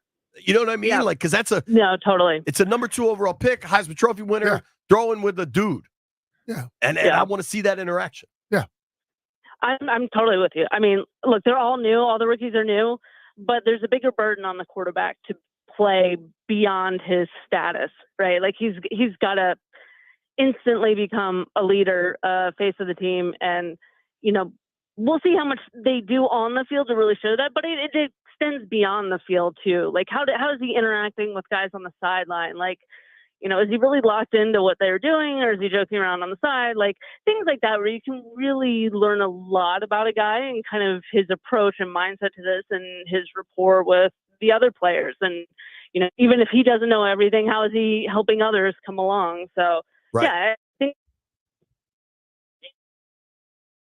Nikki drove through a tunnel. This is why we're back. You know, it's a hard job. I mean, like they're under such scrutiny, but you know, this is what we're all examining, is literally every aspect of his role and how he does it, how he progresses, his shortcomings, you know, how he takes to coaching, how he, you know, deals with teammates. I mean, we're looking at all of it. Sure. I think that's a simple thing. And we say it to people all the time. Just do what you've done to make them get you here and improve upon it. Because I think a lot of guys feel like they have to come out and show something. Like Gus Farrat, my buddy, headbutting the damn stadium. You know, it's unnecessary. Just do what you've always done. And if you are that person, it'll start to show for you. Right. I would agree. I mean, I think people underestimate it's a pressure cooker being an NFL quarterback. Especially I feel like nowadays, because the urgency is so high. You know, you don't get a full year to really prove yourself. You don't get 2 years. You don't get longer than that, like many quarterbacks in the past had. You have to be great now. And that's, in my opinion, that's unfair, but that's the reality. Well, and I think that's reflected in the crazy movement you see in the draft to go up and get guys. And I think it's reflected in the market that, I mean, hell, Kirk just signed 2 years, $100 million, and they drafted a kid. Like, and my buddy Ryan Keel and Sean Merriman, you weren't on yesterday, B, but Merriman kind of said this too. The rule changes in the game have instituted a scenario where you can kind of only win with elite quarterback play. Like the days of building up the elite defense and then just having that placeholder quarterback are kind of, you don't want to say over, because you never know when that will be recreated, but between the way the corners can't cover, the D-line can't hit, like a lot of that has shifted where it's haves and have-nots at quarterback. And hell, let's hope Washington has one. I hope they have that problem one day. Dude, between your time in Denver and then here, because you got to Denver after that Super Bowl, right? No, the Super Bowl was my first year. Oh, all right. And then, So then it was a You straight thought it was drop gonna be from like that there. all the time, huh, Nikki? Yeah. Yeah. Yeah. Yeah. 2016, the year after, was like eye-opening. Gary Williams told a great story at the Touchdown Club dinner where he's like, yeah, my first year coaching, we went undefeated and won the state title in New Jersey. I thought it was always going to be easy. Nope. It changes. No, it sure does. Tell me if this delineation adds up to you. I think expectations should be raised in Washington. I think you've overhauled your coaching staff. You've really overhauled your entire roster. But I think it's important to not create a quarterback savior situation. I would agree. Totally. I think they've done that already. I mean, I also think it's impossible not to do that, though. I think it will inevitably go toward that because, like you were just saying, that position is so vital to the success of the entire team. Like, I mean, you could probably still win really well without an elite pass rusher or an elite corner, but you cannot win without at least a very good quarterback. But yeah, I mean, it goes back to the point where it's the pressure on these players in that position, whether it's veteran and rookie, is so great. It's very, very hard. So like, if you don't have a player with the right mindset or a player who, where one bad play kind of snowballs, and we've seen that so many times with young quarterbacks, especially, I feel like that's where you get in trouble. So yeah, I wish we could move away from this savior complex with all draft picks. I think it's just such a fallacy with the draft where all the speculation turns into, oh my God, this kid is the greatest thing to ever play football type deal. And it's unfair to them, and it's just so ridiculous. But yeah, I agree with you with quarterbacks. I also agree with you on the raising expectations. I don't think just making the playoffs should be the expectations. You play to win and all. I think ultimately when it comes down to that, though, a guy gets drafted, and we have certain PR departments, ownership, coaches who take what all fans believe. If you're first rounder, you're going to be that guy. Yeah. Until you're not. And I think a lot of coaches fall into that trap, and you got to be careful what they say to the media, how they interact, and how they handle things. Because if the coaches start falling into it, it's over for that quarterback. Right. And then the trouble is it's such a massive investment from the team side too. I mean, it's, for these rookies, it's a fully guaranteed 4-year deal. So he's getting, what is it, a little over 27, I want to say. I could be off on that. Yeah, I think that was Stroud last year made 28. So yeah, inflation. So he's whatever. Say it's 30. Oh, so it's probably 37 then. Whatever it is, it's a good chunk of money. It's a significant investment. That's why when everybody was criticizing Josh Harris on his involvement, like, it's like one of the biggest investments that will be made for this franchise. Like, the owners should be involved, in my opinion. Hell yeah. They're going to be everywhere. I mean, and that adds to the urgency, the pressure, the importance of this position. Is just, money alone is so great with that one spot. Hey, Nikki, forgive me for interrupting you there.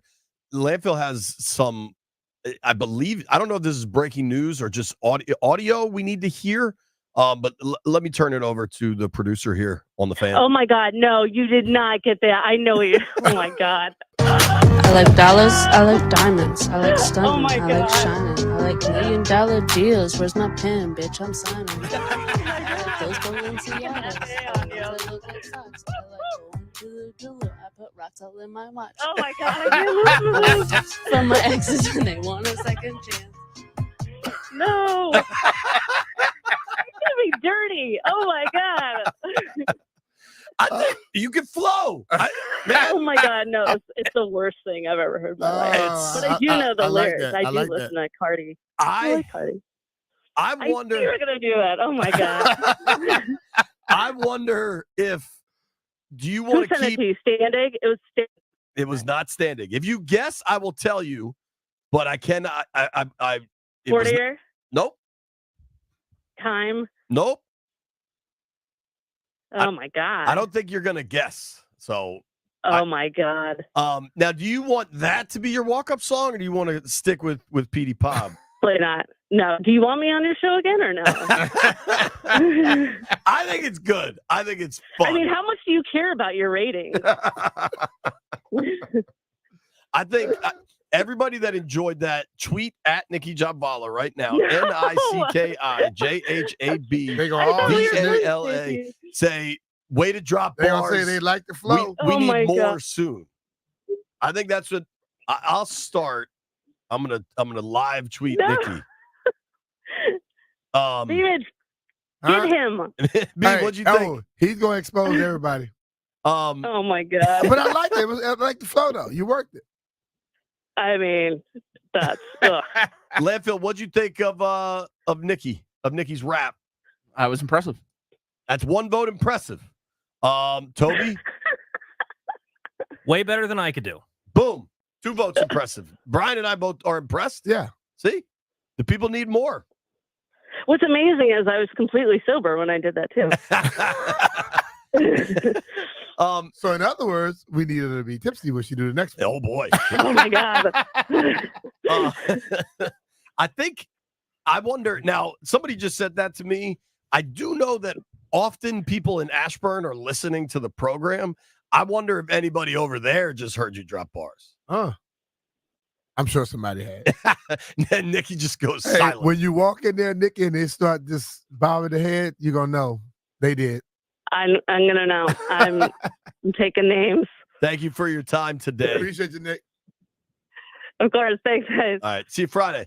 Nikki Jhabvala, Washington Post, does a tremendous job. Give her a follow on X. Tell her how much you enjoyed her dropping bars. Who's got the best rookie class in the NFL? We'll figure it out. Hey, it's Brian Mitchell here. Are you tired of those lackluster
My old friend.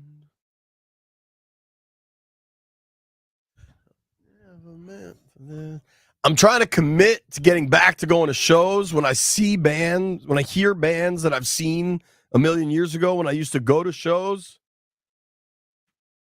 leave it up. It was an honest mistake. I got to go to shows again. BMitch doesn't want me to be so old. I'm trying not to be so old. I'm trying to go to a baseball game and stay all 9 innings, Brian. I'm honestly thinking about it. And now maybe that's setting the Don't lie to the yourself. goalposts a little I too don't know far. why you like to. You act like an old man sometimes. I'm dog. trying not to. Yeah, I'm but I going to go mean, to concerts and baseball games. You've fallen into it. You're too long, so you gotta just fight out of that stuff. The people love Nikki Javala dropping bars. Hopefully, Nikki is seeing all these positive tweets coming in. Everybody is in agreement that it was fire. Maybe we'll let Jeff hear that at some point. I did want to get into something though that I think he's gonna say, "Yo." That's what he okay, gonna say. so yo. all right. Where are my impactful rookies? That's what I'm looking for. So obviously, Commanders just had a 9-person rookie class. They did have a draft day trade Friday night where they moved from 40 back to 50 and 53. Going, Landfill, from help me with the math here, from 2 second-round picks to 3 second-round picks. 3 second-round picks is a lot of value. The last time Washington had that, we talked about it for a year because there was a ton of excitement, and that landed Malcolm Kelly, Devin Thomas, and Fred Davis. But I don't necessarily trust the people that were drafting back then. Now, looking at this draft class, I think there is a lot more reason to be excited when you look around the NFL. Now, some of this is going to be a little skewed if you think about what team is going to have the biggest impact. The teams that drafted a quarterback and are probably going to start that kid week 1, that's going to be the biggest impact. Yeah. Because I think it's going to be Bears, Daniels here. I'm expecting the Patriots to roll out as well. Well, no. I think they might go with Jacoby. They may let Jacoby play for a bit. Because I think that team's pretty good and you have arguably the best receiver in the NFL, I'm curious if JJ doesn't hit the ground running in Minnesota.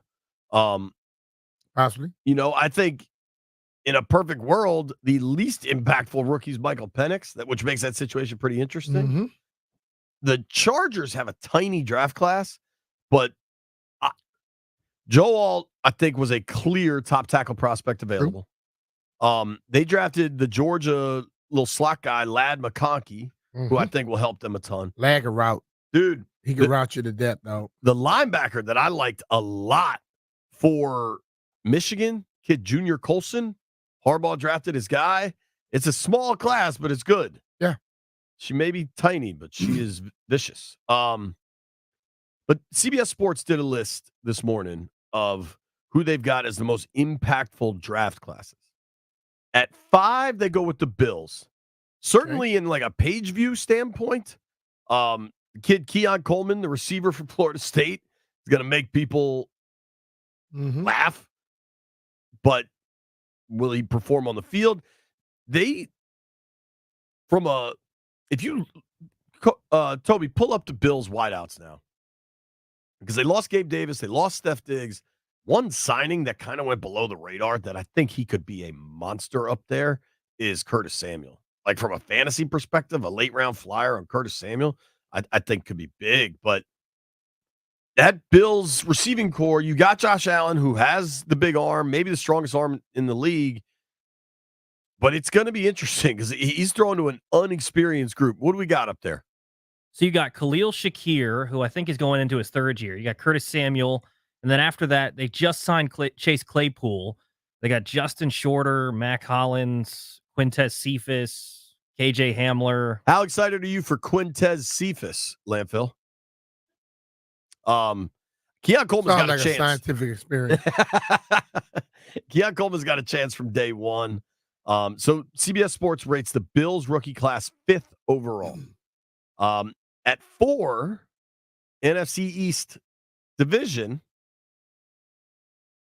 not the Washington Commanders. That would be the New York Giants. Malik Neighbors, Tyler Nubin is a safety.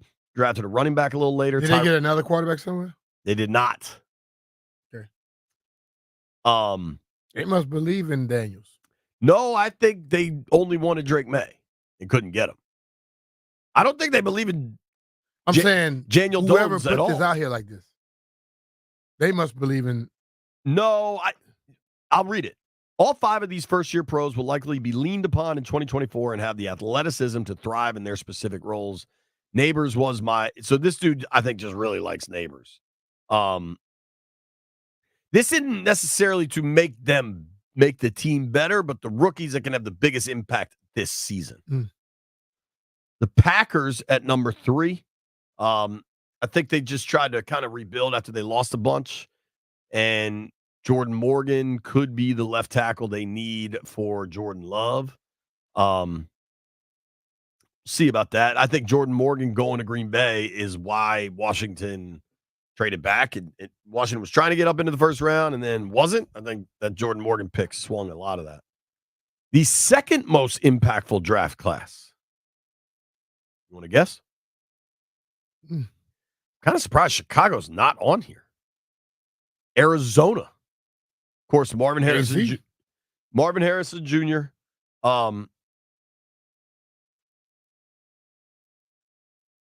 Darius Robinson, that's a kid from Mizzou, I believe. Trey Benson might have been was he the first running back off the board? I'll read here from CBS Sports. The opportunity in Arizona certainly helps the high ranking here for the Cardinals, but I do like all of these first-year pros making an impact in 2024. Of course, there's Harrison Jr., who could see over 150 targets as a rookie.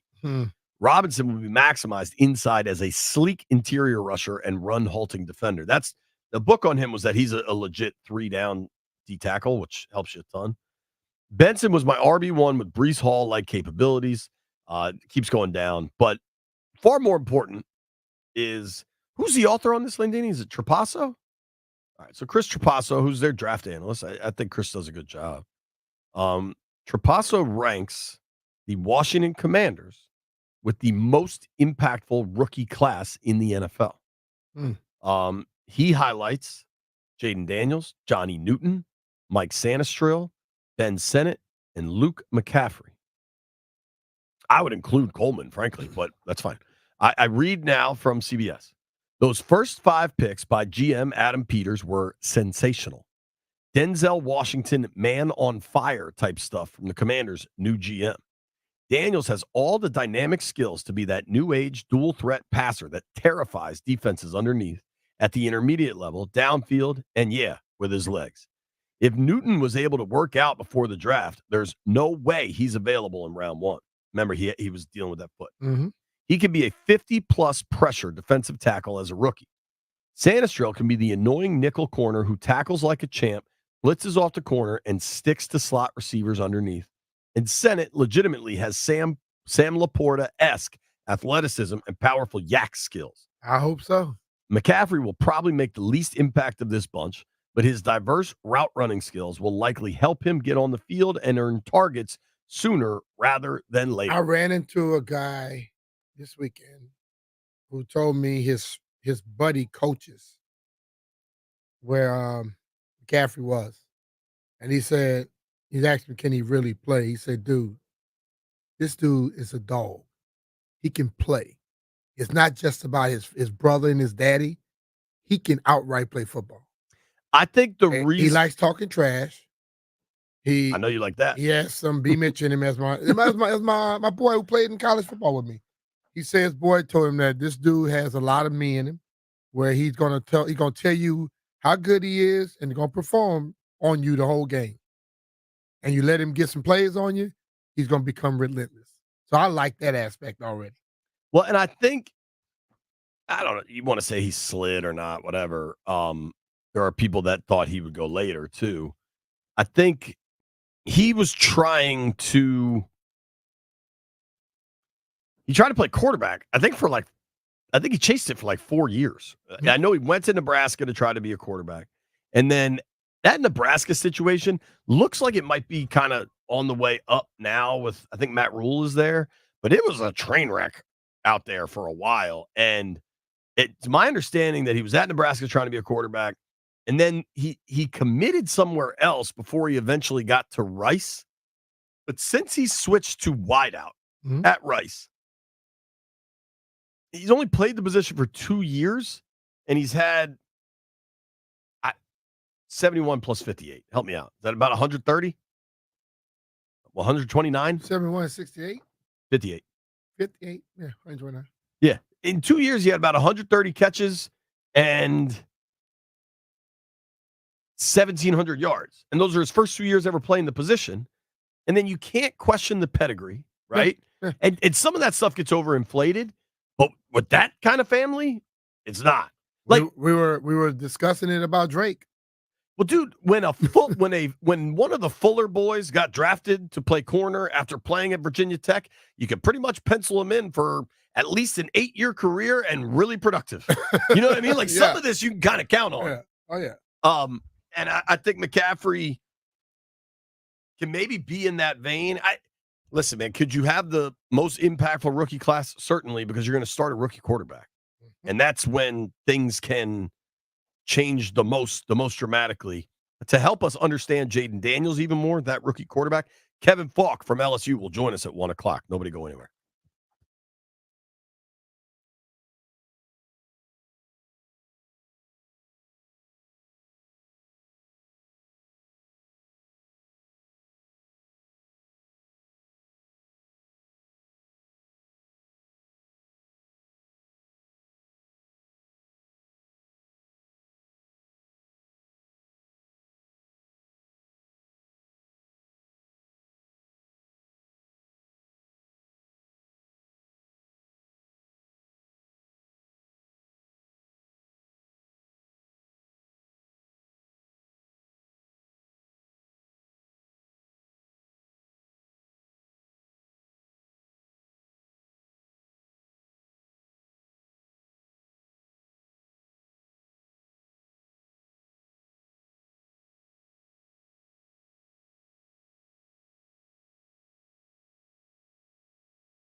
Finlay, 1067 The Fan.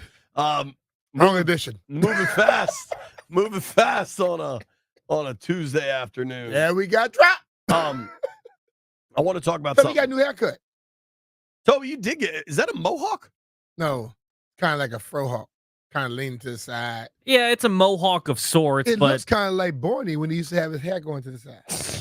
It's a tobe hawk. It's a tobe hawk. Yeah, I you like got that Barney hawk. All right, I want to get to this because we're going to keep forgetting, and we got Kevin Falk and then Cameron joining us. Yeah.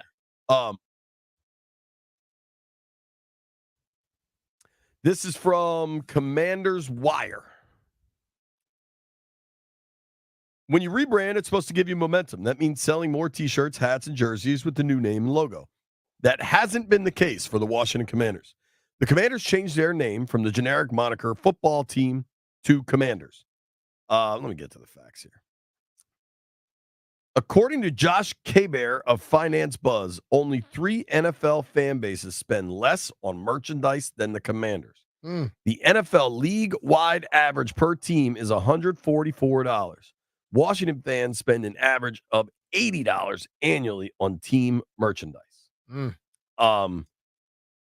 Everybody can react. I think there's a number of factors. Listen, I'm not surprised. Me either. Because I think when the name was changed, you had so many people that didn't like it to where and then when you start hearing about the sale, people immediately start thinking that'll be another name change. And I would suspect that people are going, okay, I'm not going to buy this and then be buying something else in a few years. I'm going to wait and see what goes down. I totally agree. Because if you have to go with the majority didn't agree. I agree. I also think a lot of the gear is whack. Like, I don't think there's that much.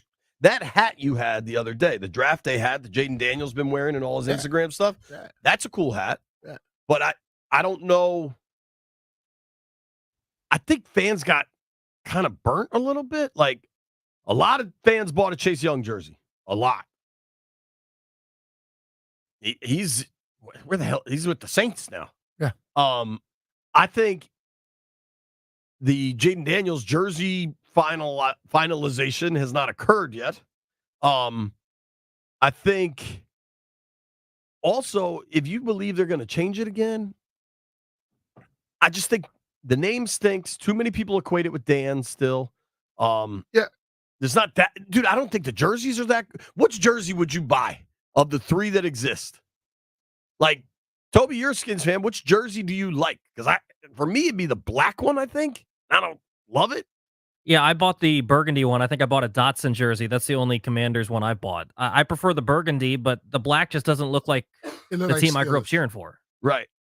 Like, I just don't think the burgundy does I either. think ultimately it's a multitude of factors, okay? Because let's be real. People were buying the previous name still at a high level till they stopped. I imagine is Redskins stuff still selling like on eBay? So they were, but the thing of it is, you don't like the owner. This is all stuff why it started to drop. They didn't believe that they went with the way that they said they were choosing their name, and you weren't winning. That's 3 factors all together that makes people say, nah, not doing it. Right. I think if you had to get something right now, because I wonder if you saw this. I saw a couple people wearing this at the draft party. Is the LSU Jaden Daniels jersey? That's pretty tough. Yeah, but if you want to sell your stuff, you want me to be buying a burgundy jersey. I'm not saying that that's good for the Commanders. Yeah. I'm just saying if you're a fan of the team and you want a jersey right now, I think the LSU Jaden Daniels jersey is pretty tough. That's why you're just a fan of LSU and Jaden Daniels. Nah, because people used to wear the Robert Baylor jersey, and I thought it was kind of cool. I've never seen one of them. Really? Nope. That happened. That was a thing. I never saw one of them. Maybe Toby saw it. But, dude, I'm on their website right now, and I just don't know. There's got to be some good gear. I think the name is tough. There's just a lot of tough. If you had to buy something, and BMitch doesn't like my college jersey idea, I would get I might like personalize a Joe Jacoby jersey. I would order a BMitch jersey. I had a Clinton Portis jersey that I loved. Like Darryl Green, you can buy. I mean, that's pretty dope. Like the old school white with the burgundy and gold on the arm. I like that. Landfill, would you buy Commanders gear? I wouldn't for a couple more years because I think there's a decent possibility that they have a new name. If it's like 4 years from now and they're still called the Commanders, then I'd feel comfortable they're sticking with it. But I think there's a realistic chance 2 years from now they're called something different. So I wouldn't want to do that. Yeah. Those jerseys are not cheap. No, they're not. I think if this team wins certain level of games this year, come back the next year and then they'll start seeing, oh, something new's going on. Right. People will buy stuff. But you got to understand how long things were going on a decline as to why they dropped that low. Well, and then so they become the Commanders, and then like kind of right away, I don't know how fair it was, but because the new ownership came in and said the word Redskins, people were immediately like, oh my God, they're switching. They were never going back. That doesn't mean there might not be something else in the cards. Yeah. But I think immediately the excitement was met by not an expectation, but at least a question that the name will change again. Mm-hmm. And so a lot of people then kind of decided to be a little more reserved with what they're going to do. Mm-hmm. While we're having this conversation, though, and I want to be clear, like, should anyone in Ashburn be listening, we're not dunking on you. This is from Commander's Wire, and it's there's like a business study from Finance Buzz that has determined that Washington ranked 29th in merchandise sold. And if you want to like do the math on that, what's the market size of Washington versus Charlotte or Cleveland or Kansas City or Green Bay? Because it's significantly different. All of that said, though, maybe somebody should maybe they should tighten up a little bit of what they sell on the website, because it's a relatively simple and basic and historic concept of supply and demand. Yeah. If you can limit the supply, the demand should increase, right? It does. So I just found this. Everything that you ever had for sale is still on there for sale. Well, that's its own thing. I just found this. Now, this is a new player in Washington that has a legit chance of being a starter. Hmm? But how many Nick Allegretti jerseys do you think they're selling for $130? Hey, man, big boys, big people like that, man. His family might get them, too. I'm sure he got big brothers. They might get two of them. That's what you're saying? They might get 2 or 3 of them. The decision you have to you got to make it possible for everyone, because the moment you don't put something out there for somebody, people are going to be complaining about it. So you put them all out there. Hold on. They probably didn't produce a lot. I'm scrolling through here, and you can pre-order a Daniels with a 1 or a 0. You can get McLaurin, obviously, Darrell Green, Terry McLaurin in the military, or Nick Allegretti. Yeah.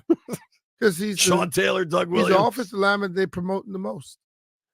I don't even think he would be the one. Biadasz got more money. Cosby's been the best player. Biadasz got more money, but Allegretti comes with an attitude and a reputation. He didn't even start. That he would rip your damn head off.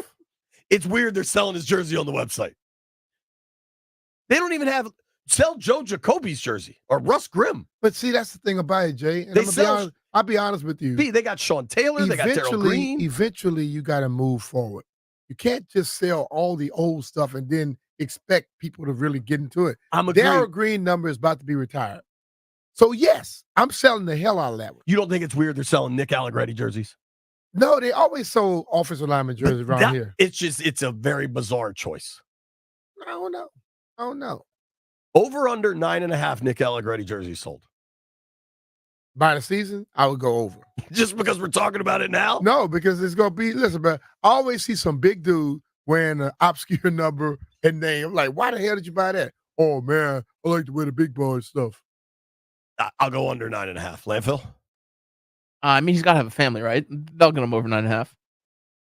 Kevin Falk joins us next. We're going to talk Jaden Daniels, a jersey that will sell way over 9.5.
What the hell?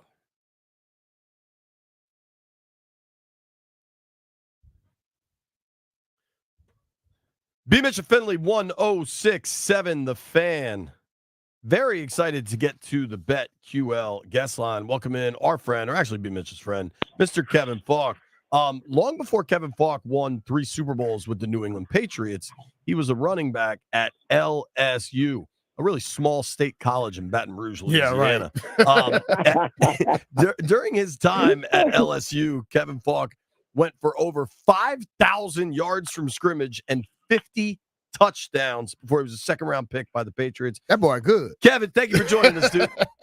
What's man, up, thank y'all Kev? for having me. Apologize for the first time y'all called, man. Oh, no problem, All brother. good. No problem.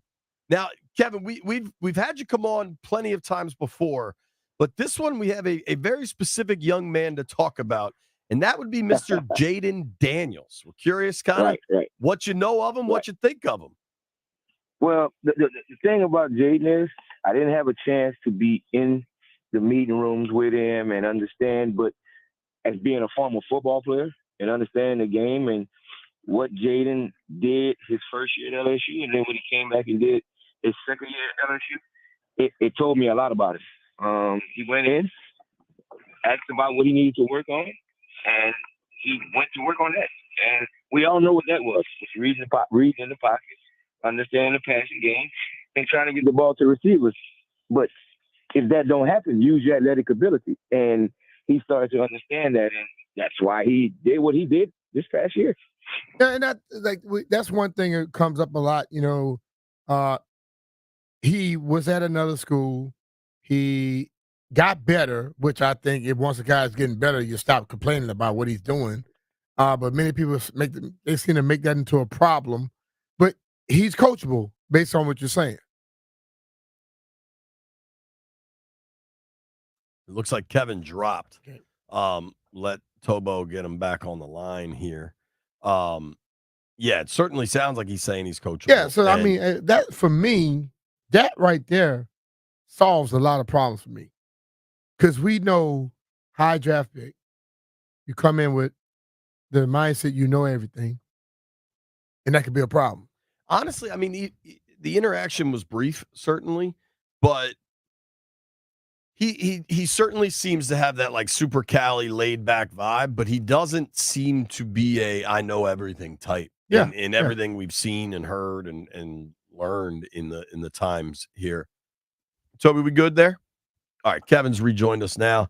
Kevin, one of the biggest questions that I thought you'd be able to answer is somebody that watched him closely at LSU, obviously, and played in the NFL for as long as you did at such a high level you played. Do you think there's any issues for Jaden coming into the pros? As a rookie coming in, there's always going to be issues. But as far as him, how you say that, working through those issues, I think he will do that. Coming into his last year at LSU, we figured that he had issues. He worked his way through that during the offseason. So it's about if you want to get better. Is the game important to you? And I think he showed that during the offseason last year, and I think he's still got room to grow, and he understands that as a passer. Mm-hmm. So what I was saying before the phone had cut off was he's a coachable a player who asks questions that people tell him he needs to work on, and he goes out there and he does that. I feel that should be applauded, but for some reason, some people, I don't know why, they look at that as like a knock for some reason. Well, he got better as the years went on. He's supposed to get better as the years go on.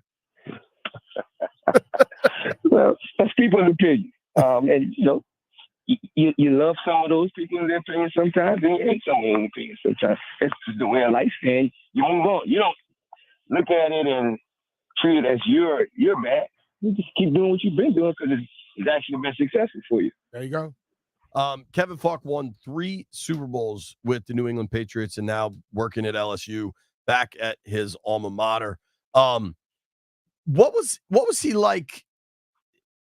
What would like teammates and people around the program say about Jaden? Because I got to say, one of the most impressive things I've learned is his work ethic that he had to, I don't know what the process was, but he had to request from the university to allow him into the football facility earlier so he could get there and watch tape at like 5 a.m.?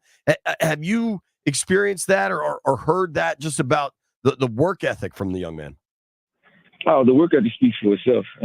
Again, like I said, you can see it from year one at LSU to year 2 at LSU. They told him what he needed to work on. He got in the lab and he worked on it each and every day. And that just speaks volumes for him. Going through that process. Some kids come in and, they think they know everything. Yeah. Nah, he understood that he needs to grow and be a better passer inside the pocket.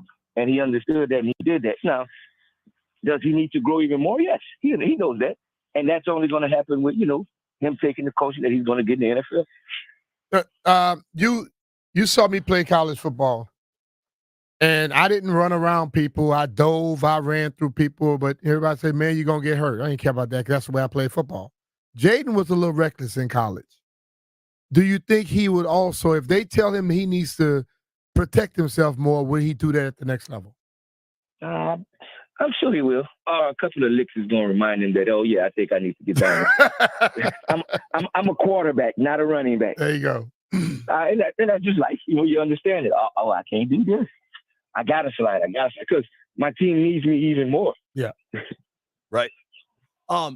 Kevin, I'd be crazy if I didn't ask you if you happen to see any of the Tom Brady roast over the weekend. A guy you know well.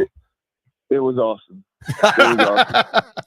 I swear I laughed at my wife so much because a lot of guys that was talking and roasting, she's never really heard them in that light. That's locker room talk. So it's like, she's like, I don't like this.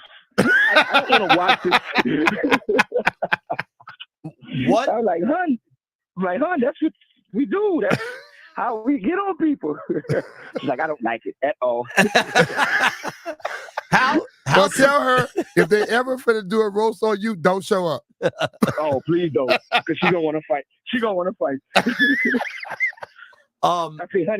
I told her, honey, he volunteered to do it, so it's okay.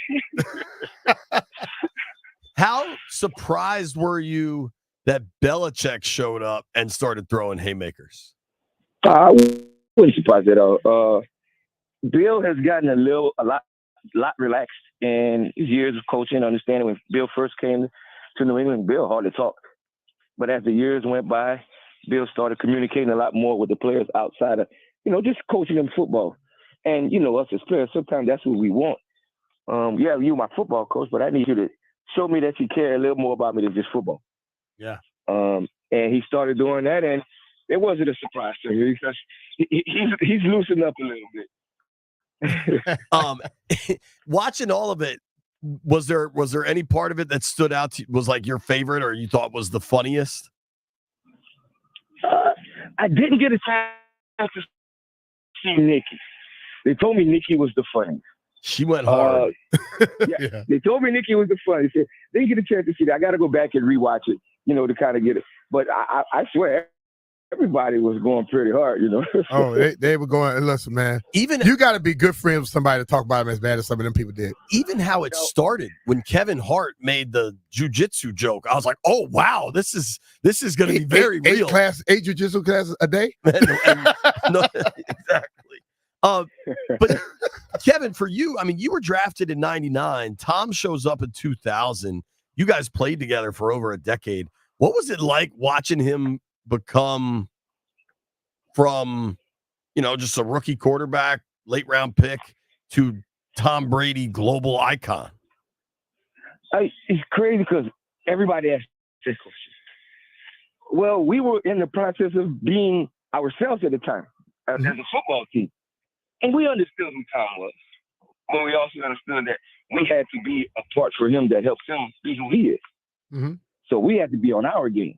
Matter of fact, I was on the phone with James White last night just talking about some things that went on during the course of games. And I'm like, hey, James, man, please tell me something.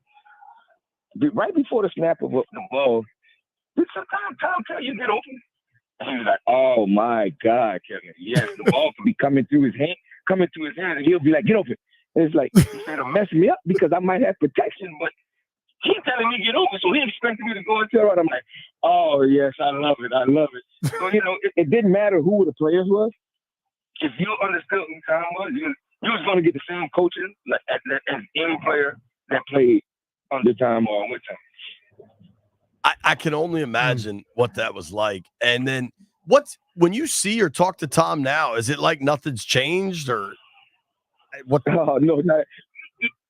You talk, like I call him Gunslinger, and that's my nickname for him. And I call him Gunslinger, just talk to him, and it's just normal conversation, how the kids doing, how the family doing, and then how are you doing now? Because I know for me, when I first retired from football, whoa, I used to wonder why some of my friends didn't want to talk to me, but now I understand. They was done playing football. They didn't want to deal with somebody that was still playing. So that was one of those like, hey, man, how you doing? Because I know you're done playing. You played for over 20 years. So how are you doing? So it's just one of those things. It's crazy, man. Yeah. It's very cool. And just the amount of I wonder how many athletes could handle that and how many athletes you get that big of a expectation for. A lot of people, I don't think a lot of people, like Kevin is saying, when you leave this game, you don't understand what you go through. It's just weird because you've been doing something all your life and then all of a sudden it's not there anymore. But everyone expects you to know everything about it. Life now. It's just like, I'll say like this, being in prison, then you get out of prison and they want you to know all the rules and everything, how life is. When you've been in prison, you've been locked up. Football is basically being locked up a little bit, be honest with you. One of my things is, bruh, they teach us all our life to read and react. But when we're done playing football, we can't do that no more. And I'm just talking about in life in general. If somebody tell me something, I'm going to tell them something back. But nowadays, I got to be careful with what I say or what I do. Because that person could easily say, oh, I'm going to sue him. He assaulted me. He assaulted me by words. Like, whoa, wait a minute. Are you serious? That's crazy. We are that sensitive now? Yeah. Oh yeah. They are. It's an interesting time. Kevin, while we got you, I want to get back to Jaden on one, but our buddy sent us what's the young man's name, the quarterback that LSU has signed? I think it's what was the kid's name? Bryce Alexander or something? No, Bryce Underwood. 6'4", 215, something like that. Right. Yeah. And he's 16 years old? Wow. It's amazing. It's amazing. Where we find them kids? He's from Belleville High School in Michigan. Exactly. Where we find them kids? Hey, back in the day, Brian, me and you was coming out, they was recruiting right there in Louisiana. Nowadays, they go way out far and beyond. Oh, yeah. Yeah, I mean, Jaden, think about the two Heisman Trophy winners now. Jaden's a Southern California kid, and Joe Burrow's from Ohio. Kevin, how different is college football for you now? The NIL transfer portal world, man. The transfer portal world is a killer. Because look, I understand that kids have the opportunity to leave and go and get the opportunity to play the game that they love. But sometimes fight for it. Fight for that position that you want. Mm-hmm. Don't just run and leave. Yeah, because it's going to be a time when you leave college that they're not going to do it to you. Right. You have to fight for it, and then you don't know how to fight for it. Bingo. One of the things I liked about Jalen Hurts so much when he was coming out of the draft is that he didn't leave Bama after he got benched in that title game. He stuck around, was Tua's backup for a year, and then had to come in that SEC title game to win it for him, and then this was pre-transfer portal. He transferred as a graduate transfer. I do think you're right about that, Kevin, that it says a lot when a kid can stick around. Oh, I have the utmost respect for Jalen Hurts for just doing what you said, understanding. Hey, look, yes, probably won't get my position back, but I'm going to wait my turn, see what happens. And like they always say, if you want to play, you can't be angry while you're on the bench because you never know when an opportunity comes and you're not going to be ready if you're angry. Mm-hmm. All right, Kevin, last one from me. What are Washington Commanders fans getting in their new quarterback, Jaden Daniels? A winner. Somebody willing to learn, understand where he is. The expectation, he knows the expectations are going to be high. It's a little different from where he was before, but it ain't no different. We love challenges. Kevin, thank you for the time, man. Appreciate you joining us. Man, thank y'all, man. Appreciate talking to you. All right, man. Take care. 3-time Super Bowl winner and LSU honoree. I mean, hell of a career down on the bayou. Kevin Balk right there. When we come back, birthday boy, Doug Kammerer. What the hell's going on with the weather, Doug? Hey,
I gotta ask. But tell us you need to move to Seattle then. Who are you talking to? The singer of the song? Yeah, I was answering her questions.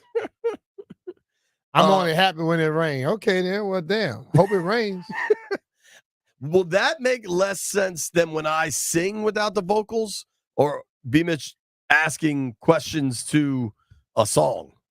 At least I'm asking questions. You can't sing. That's fair. That's fair.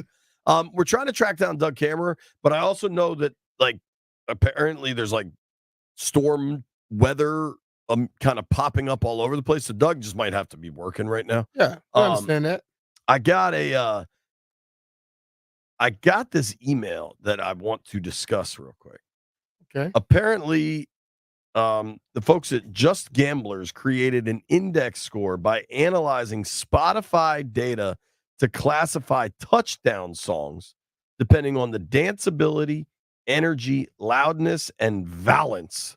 I just learned what valence is. It is how happy or sad a song is. Okay. One question. Why would you play a sad song when you just scored a touchdown?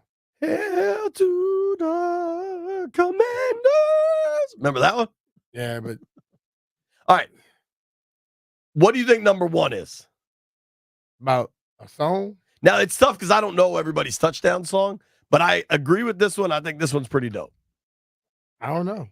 In New Orleans, they play When the Saints Go Marching In by Fats Domino. Okay. So they're going with like a traditional thing, not necessarily music that people. It's whatever song people play. Yeah, because like, well, when the Saints go marching in, that could be at a funeral. Yeah, but the Fats Domino version. They celebrate. The Fats like Domino version's pretty upbeat. Yeah, but I'm saying that's just they celebrate stuff down there. I like that one. That gets a 79.23 out of 100. All right. Now, I didn't know this existed because this is not the case the last time I worked a game out there. But this is very cool. What do you think the Chargers play when there's a touchdown? The LA Chargers. Don't have a clue. Next episode. See if you can play that. They play Next Episode by Dre and Snoop. Oh man. which works because it's LA. Hell yeah, it works. If they were in San Diego, they couldn't play that. Nah. No. All right, I'm gonna be honest. A couple of these I'm not familiar with. Apparently there it is. Imagine this comes on after a big touchdown. Hell yeah. How does Jim Harbaugh gonna feel about this? He might be trying to sing it. Justin Herbert rolls right, scrambles, makes one miss, sees Ladd McConkey breaking for the corner of the end zone. Touchdown, LA Chargers. And Jim Harbaugh is crip walking. That works, man. SoFi Stadium starts bumping a little bit. All right, I don't know this one. In Denver, apparently they play The Whip by Loxley. Who? Mike Loxley? The Whip? Anybody? Never heard of that one. Toby, you got anything? This is one of the few spots we could actually use Jeff. Maybe he knows this. Do you know that at all, Toby? Never heard. The Whip by Loxley. I am sure somebody will tell me how old and nerdy I am. I'm unfamiliar with that song. The Bills. Now, I have a tough time with this one because the Bills have their own song, which isn't really their song, but it's Bills Make You Want to Shout. I've heard that a million times. But they say this list claims that the Bills play Fluxland by Ma Bra. Who? Landville, see if the system has Fluxland by Ma Bra. Never heard of that. Now, this one I know we have, and I think will be fully supported. That's The Whip. Play it in the. No, I can't. Don't do that. Okay. I think I'm doing it on the side. How long you been working in radio? I don't know. Damn, you know any of the rules? Every day's a new day. This I like. Seattle. What do you think the Seahawks play? Baby got no. That'd be cool, actually, because I think Sir Mix-a-Lot's from Seattle. You imagine they just play Baby Got Back for a touchdown? Do they play some? See, what's the other guy from out there? Another rapper from Seattle. What is it, Macklemore? The white dude? Listen, I'm not thinking. I know Macklemore. where this dude's from, and he's not from Seattle. The song they play. All right, what song they play?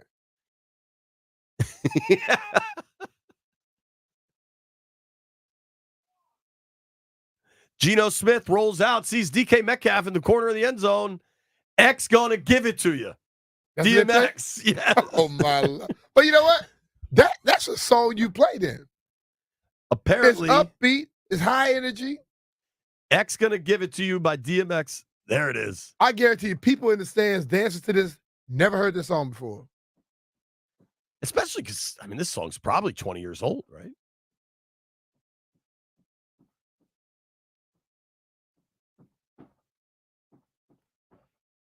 What's you hearing? What's that you hearing?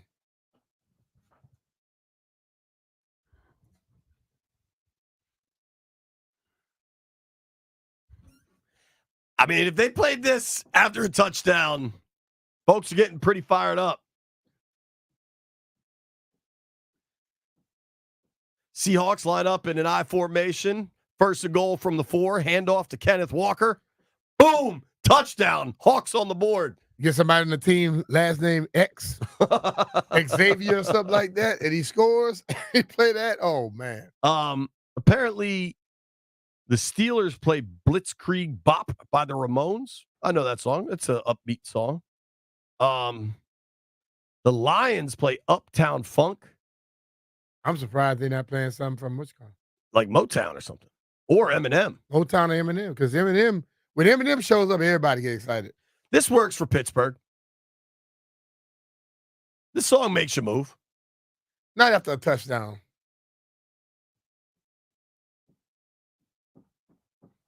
It sounds like a teeny bopper party or something. Back in the day, people doing this dancing. I don't want to be sitting there doing no. Jason Murphy, if you're in charge of the stream, you need to make a GIF of that dance move. Make the GIF because I'm serious. That's not a song I want to hear after a damn touchdown. All right, I don't know. At least Brian and I are often at these games. 9th place is a tie between what the Commanders and the Eagles play, and it's also a DMX song. Party Up by DMX. I don't remember hearing that song. So I guess. I don't remember them playing this. Maybe they play this after Hail to the Commanders? Now, I've heard this in Philadelphia. They do play it in Philly? I've heard that in Philly. Or maybe you just didn't hear it because the offense sucked.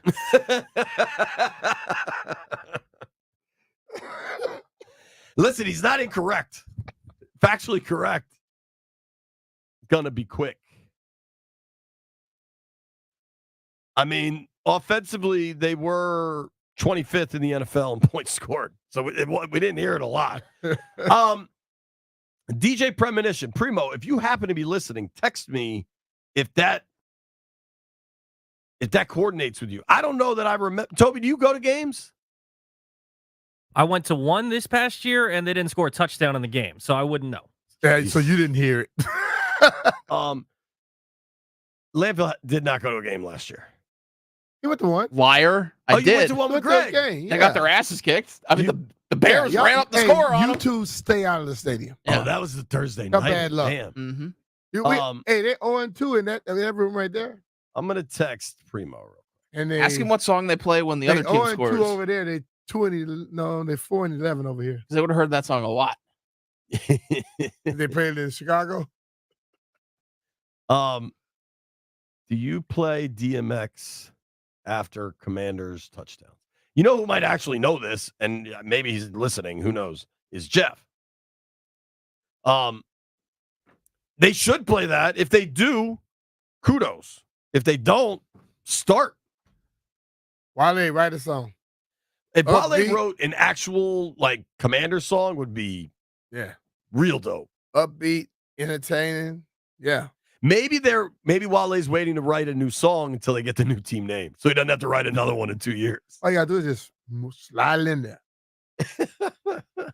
Whatever. I thought that was a fun random list. I don't know how accurate it is, but if we have to draw one conclusion from this list provided by junkgamblers.net or whatever this just gamblers, pardon me, not junk gamblers. If we have to come up with one conclusion, this is what I did really well on the SATs in the reading comprehension part. It's not just about reading. It's about comprehending what you're reading. Okay. Mm-hmm. What I take away from this list, the more DMX you can play at football games, the better. The better. Yeah. Right? I think he brought straight energy when he did something. Dude, breaking news on the Fan. DJ Premonition, the official in-game DJ for the Commanders, they do play DMX Party Up after touchdowns. Well, ask him the question. How many times did he have to play? I'm not asking him that. So I texted him, and he said, as soon as the official gives the signal or it's obviously a score, he plays an edited version of Party Up. So that makes sense because they don't play Hail to the Commanders until after the extra point. So this is probably play it. Hell yeah. Look at us figuring things out. Up in here. We're making bets next. Hey, it's Brian Mitchell.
One it could have sworn it was Judgment Day. Sky was all purple. There were people running everywhere. Trying to run from the destruction. You know I didn't even care. 2000 party over. Oops, out of time. Tonight I'm gonna like it's 1999. BMitch, I'm going to test you. Do you know the original Wonder Woman? It's my understanding she was quite the heartthrob in her day. Farrah Fawcett Major? No, I don't think it's Farrah Fawcett. Before her? Yeah. How old you think I am? I think you'll know this name when I say it. I remember Farrah Fawcett. This lady. What's her name? Linda Carter. Yeah, Linda Carter. Oh, you did remember her name. Linda she was in another movie, in multiple movies, though. Linda Carter was silly for 1975 or whatever. Linda Carter at 12:57 p.m. tweeted out, "There is nonsense afoot." Okay? Hey, I'm just reporting the facts, Landfill. 12:57 p.m., Linda Carter tweeted out, "There is nonsense afoot." Less than an hour later, Professor Landini, at 1:40 p.m., Jim Irsay, owner of the Colts, tweeted out, "I smell a 2024 schedule coming out soon." That's the nonsense afoot? I have no idea. And in fact, I don't believe those two things have anything to do with each other. I think that she said nonsense. Jim Irsay is nonsense. But he does help people out a little bit. When he says listen, stuff. He did a lot for Washington, D.C. Everybody here should love Jim Irsay. Normally, the schedule release used to be before the draft. They then moved it to after the draft. Last year, I believe it would have been this Thursday. There was a lot of belief that the schedule should come out Thursday night. Mm-hmm. Thursday would be May 9th. I had kind of asked about that in non-direct ways because the other part of this is nobody knows definitively. Nobody knows definitively, right? Landfill, that's a hell of a line. If you want to say it, you say that. That nobody should be able to borrow that line from you.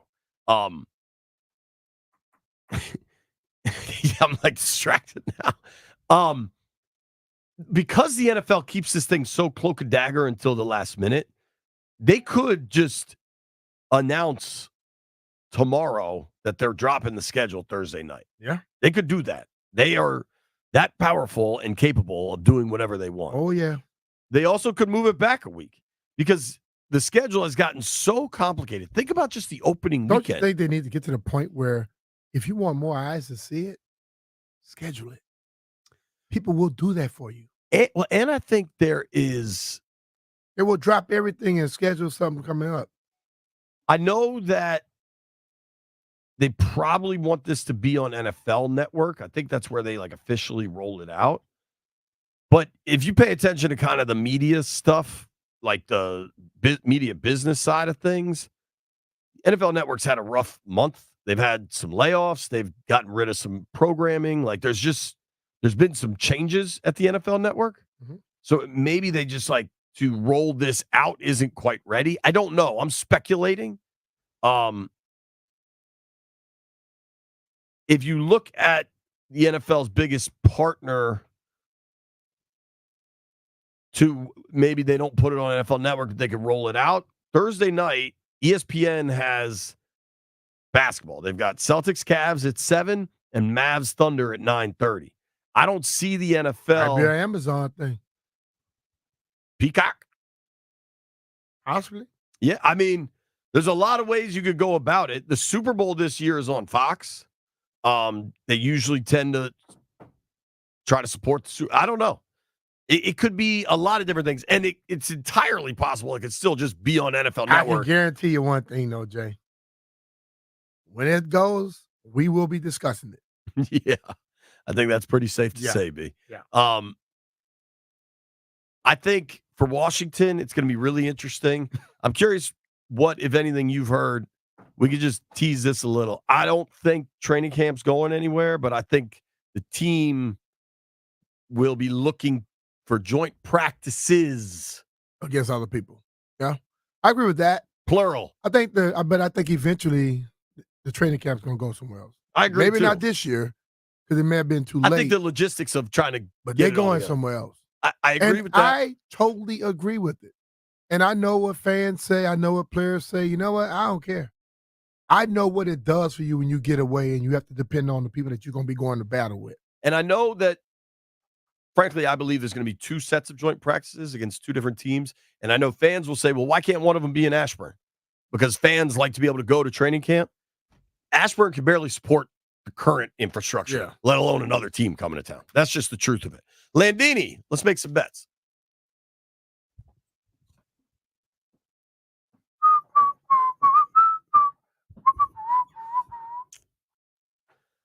How are we going to do this? Jeff's not here. Toby, do you have? He's only one. Mm-hmm. I don't have it. Okay. I won.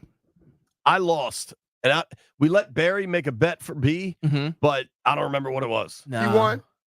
I know he won. Oh, yeah? I saw it. He texted you? Oh, yeah. Yeah, I bet. You're making that up. Give me OKC. Since JP thinks I hate the Nats, I'm going to take the Nats. Ooh, I like that. You just try to lose, don't you? Going against Burns. They're going to get above 500 tonight. All right, Toby. All right, I want OKC money line if it's less than 200. You can do it. It's minus And 160. I'm going over 218. B, OKC City. OK City. That's a big number in Boston, dude.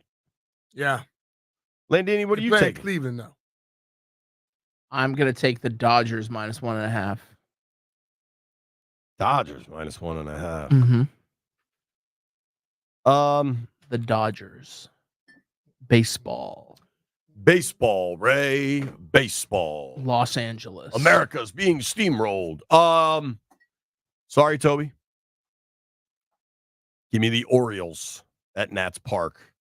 Thank you to everybody. Boo you. Why you booing Toby? Boo. I think Landfill's booing Toby. I'm booing JP. Boo. I go back to Baltimore. I return your boos with a boo. Trevor Williams on the bump. Go Nats.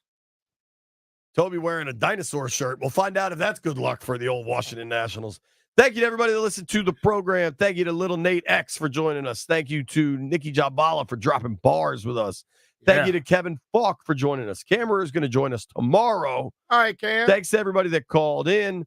Grant and Danny coming your way next. You made it this far. BMitch owes you a dinosaur shirt.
Happy Tuesday. Welcome in. We're Grant and Danny. This is The Fan. It's May 7th, 2024. Excellent show planned for you. Frank Schwab covers the National Football League for Yahoo Sports. Stops by at 3. And the quarterbacks coach of Jaden Daniels, who's been helping him improve over the last year, turned him into a Heisman Trophy winner, Taylor Kelly, will be on the program at 4:30. We'll ask him about his pupil, who was the best quarterback in college football this year and who is now guiding the Washington Commanders moving forward. Danny, what's up? What do you say, dude? Because there's some football this week. It just kind of occurred to me, like the no more who will they, what rumor is this, what information do we treat as serious and not, what thread should we pull, what coach said what, and what agent leaked what, and what did Adam Schefter know, and when did he know it? There's a football practice on Friday. It's rookies. They're going to get together and probably in t-shirt and shorts, run a couple routes, stand at certain places, get instructed. But kind of the beginning of that business of this year of the team forming, it starts this week. I'm excited about that. I'm starting to get a little bit nervous that I might lose a bet. I got to level with you guys. Uh-oh. I bet Linnell lunch that the Denver Nuggets were going to beat the Minnesota Timberwolves in this second round series that's ongoing. What do you think he wants to eat for lunch? Linnell was popping off about Anthony Edwards, and Minnesota's got him right where they want him going into the series. And I thought, Minnesota's a cute story. Anthony Edwards is awesome. If you guys want to call him Ant, that's fine. The guy's legit. But Joker, you see? Mm-hmm. I got Joker. I got the defending champions. They're not going to lose. 2 games at home, 2 losses. Last night by 1 million points. And Joker doesn't really have a whole lot of energy or answers right now for Anthony Edwards in Minnesota. They play great defense. I thought when I made the bet, I kind of felt bad about it. I'm like, Linnell, he just doesn't understand what he's getting himself into. He's got to pay for my lunch. Mm-hmm. I feel bad about this. Yeah. Wow, man. Yes. Denver's in big, big trouble. So this is a couple of weeks ago. Darius and I were chatting during a commercial break or before the show. I can't remember when it was.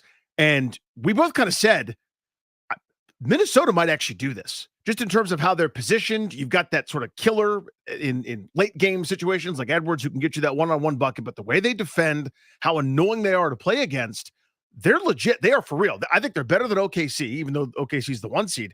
And I didn't think it'd be like this against Denver. I thought they could push Denver to the limit. This, to me, was their biggest hurdle, getting to the finals. But my goodness, they were dominant last night, dominant in the first game as well. They are better than Denver at this moment. They're better. Unbelievable. So I know this is cliche at this point, and that this is something that, people have been saying a lot lately, but I really do believe this. I do get reminded more of Michael Jordan watching Anthony Edwards move than any other player in the NBA. Really, other than Kobe, I'd go back to MJ playing. I'm not saying he's the best player since or anything like that, right? But in terms of how he moves his body, how he plays, even not facial mannerisms, but like, I don't know how to say it otherwise, body mannerisms, movements, some of the things that he does.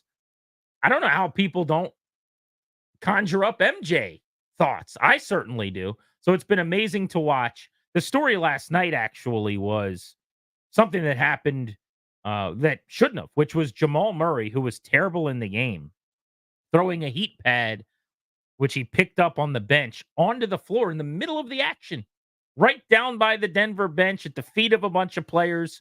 Could have been a really big problem. Yeah. I think it was KCP just kind of picked up the pad and tossed it to the sidelines, and they played on. The refs didn't know where it came from or if it was just somebody accidentally dropping it. But Murray legit, as you see from the replays, like picks it up angrily, throws it onto the floor. Clear as day. I don't know how he wouldn't get suspended. I saw today there's at least one report out there that he's expected to be fined but not suspended. That would be a massive break for Denver. They would dodge the biggest of bullets, a basketball-sized bullet. Yeah. If he doesn't get suspended. I mean, you threw something from the bench into the middle of the floor that anyone could have tripped on and got injured. Unacceptable in October, unacceptable in March, beyond unacceptable in a playoff game. I mean, to me, he should be suspended.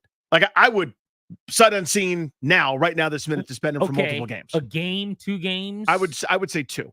Really? Yeah. That to me, thank God no one was hurt. Thank God nobody slipped on it and changed their career. Thank God something terrible didn't happen. He threw an object onto the court. This isn't a hat trick in a hockey game during intermission. This isn't an octopus or the rats in Florida. It is so beyond inexcusable to me. I'd say I can't. My brain short circuits. You are suspended until I'm done thinking about it. Like I cannot have that. So let me do some whataboutism for a second, and then I'm going to give you my thought, which is a lot like yours. I'll bury the lead. What Pat Bev did was worse. Patrick Beverley took a basketball while on the bench and threw it at a lady. It didn't even hit her. It hit some other random person. And then the guy like, what the heck are you doing, man? He like flipped it back to him like, hey, is this yours? And Pat Bev's like, oh, let me get the ball back. And he's like, oh, I guess it was a mistake. And he like, we're doing a bit where like Mike Trout, Aaron Judge, where we play catch with someone in the crowd. This guy's Mr. Fan Friendly. And so he throws the ball back and he launches it again and hits the lady. That's where anything involving fans to me, Malice at the Palace, as the kind of worst case scenario where you're in the crowd, where you're swinging on someone, where you're cursing out or arguing with a fan, that is worse than other players or coaches or people who have opted in, who are part of the performance, if you will. So whatever punishment he gets has to be much greater, in my opinion, than Murray tossing the heat pad onto the floor. Fine by me. Having said that, I think he's got to be suspended as well. And I think one game to me would be the minimum. Like if he angrily threw something and hit a player on the other team, maybe I'd feel differently than just like the casual toss onto the floor, which is outrageous and shouldn't have happened. So I'm going 1 to 2 games max, probably, not like 2, 3, 4 games. Whereas what Pat Bev did, if you told me he can't play the first 10 games of next year, fine by me. Let's do this. 20 games, sure. They would not like me as the commissioner, by the way. You Suspension, can't Sammy. Throw anything into the crowd and hit our fans. Yep. You will get a massive suspension. I'm not doing a bit. I would suspend him 15, 20 games. Fine by me. But with Murray, I'm thinking maybe 2 games tops. I will say that if it's just a fine, that's nonsense. And while maybe it gives me a chance to win my bet, although he's played terribly in this series. 3 for 18 last night. Yeah, he was so bad from the floor. Missed 15 shots, to your point. But I think that them making that decision will solely be that they want the series to basically be competitive, and they want the Nuggets to get back into the thing. Because if you suspend him right now, you're down 2-0 going on the road to Minnesota. You're losing the second best player on your team. It's over. So that's what the NBA is probably going to have to think about when they suspend him, even though they shouldn't. You know what it reminds me of? I don't know why this jumped into my mind. Remember years ago at Ohio State? I think it was actually, Redskin, Terrell Pryor. Jim Tressel, the coach at the time, this is a very serious thing. We take this really seriously. Now, he's going to play in the bowl game, but he's going to have to miss Akron next year. When we play Akron, there's going to be no Terrell Pryor. That's how seriously we take it. He's going to miss Akron and Southeast, Northeast, Western, Central, Upper Northwest Ohio, State, Tech, A&I. He'll miss those 2 games. We'll show you how seriously we take this. Like, that's what it reminds me of. If you do that, it's because you understand how important that playoff game is. Bogus. Do you buy the early reporting here that there won't be a suspension? Different question than do you think he should be suspended? I do buy it. I thought for sure he'd get suspended when I saw that. I thought it would be a slap on the wrist, like a game, instead of maybe the 2 or 3 that we're thinking. But, man, that would be stunning to me if the league did nothing but fine him, especially after he didn't get ejected. Now, I don't have a huge problem with that. He should have been ejected. But in other words, the refs were not paying attention to him. They had no idea. It could have just been that somebody tripped and fell while handing someone a heat pad. Yeah, it's not part of the referee's description to look for objects. Exactly. Like, who threw the paper airplane? Like, so they gave him a tech after they were kind of told he tossed it or whatever. But they're not going to eject him from the game. But to not get ejected and then not get suspended, to essentially miss no action for that, outrageous. Seems like it's not good enough. Outrageous to me. Again, I don't do the result wasn't that bad. The violations are violations to me, right? If you spear somebody and they're not concussed, we don't go, oh, great. Go back to the huddle. Everything's fine. It's the process of throwing something that someone could slip onto the court. With these, enormous bodies are moving at competing and leaning on each other, and landings are precarious anyway as it is. let alone when a foreign object is on the court. No, for me. You cannot do that in the strongest possible terms. Regular season, I'd probably suspend him 5-6 games. Playoffs, because it's so significant, they may only have 2 games left this season. He's missing both for me. I want to wish everybody a happy anniversary. All of you listening on 106.7 The Fan, everybody on the Odyssey app, which is free and available wherever you are.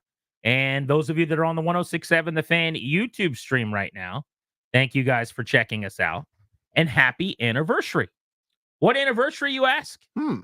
6 years ago today, the single greatest sports moment of my life, the greatest play in my life as a DC sports fan took place 6 years ago today. The puck that comes to the middle, Ovechkin. Hit by Crosby. Capitals trying to get back into the offensive zone. They do. It's Hornquist that'll start with a puck in Pittsburgh. A quick sigh, and then a head up ice. A tag on the right wing to Crosby.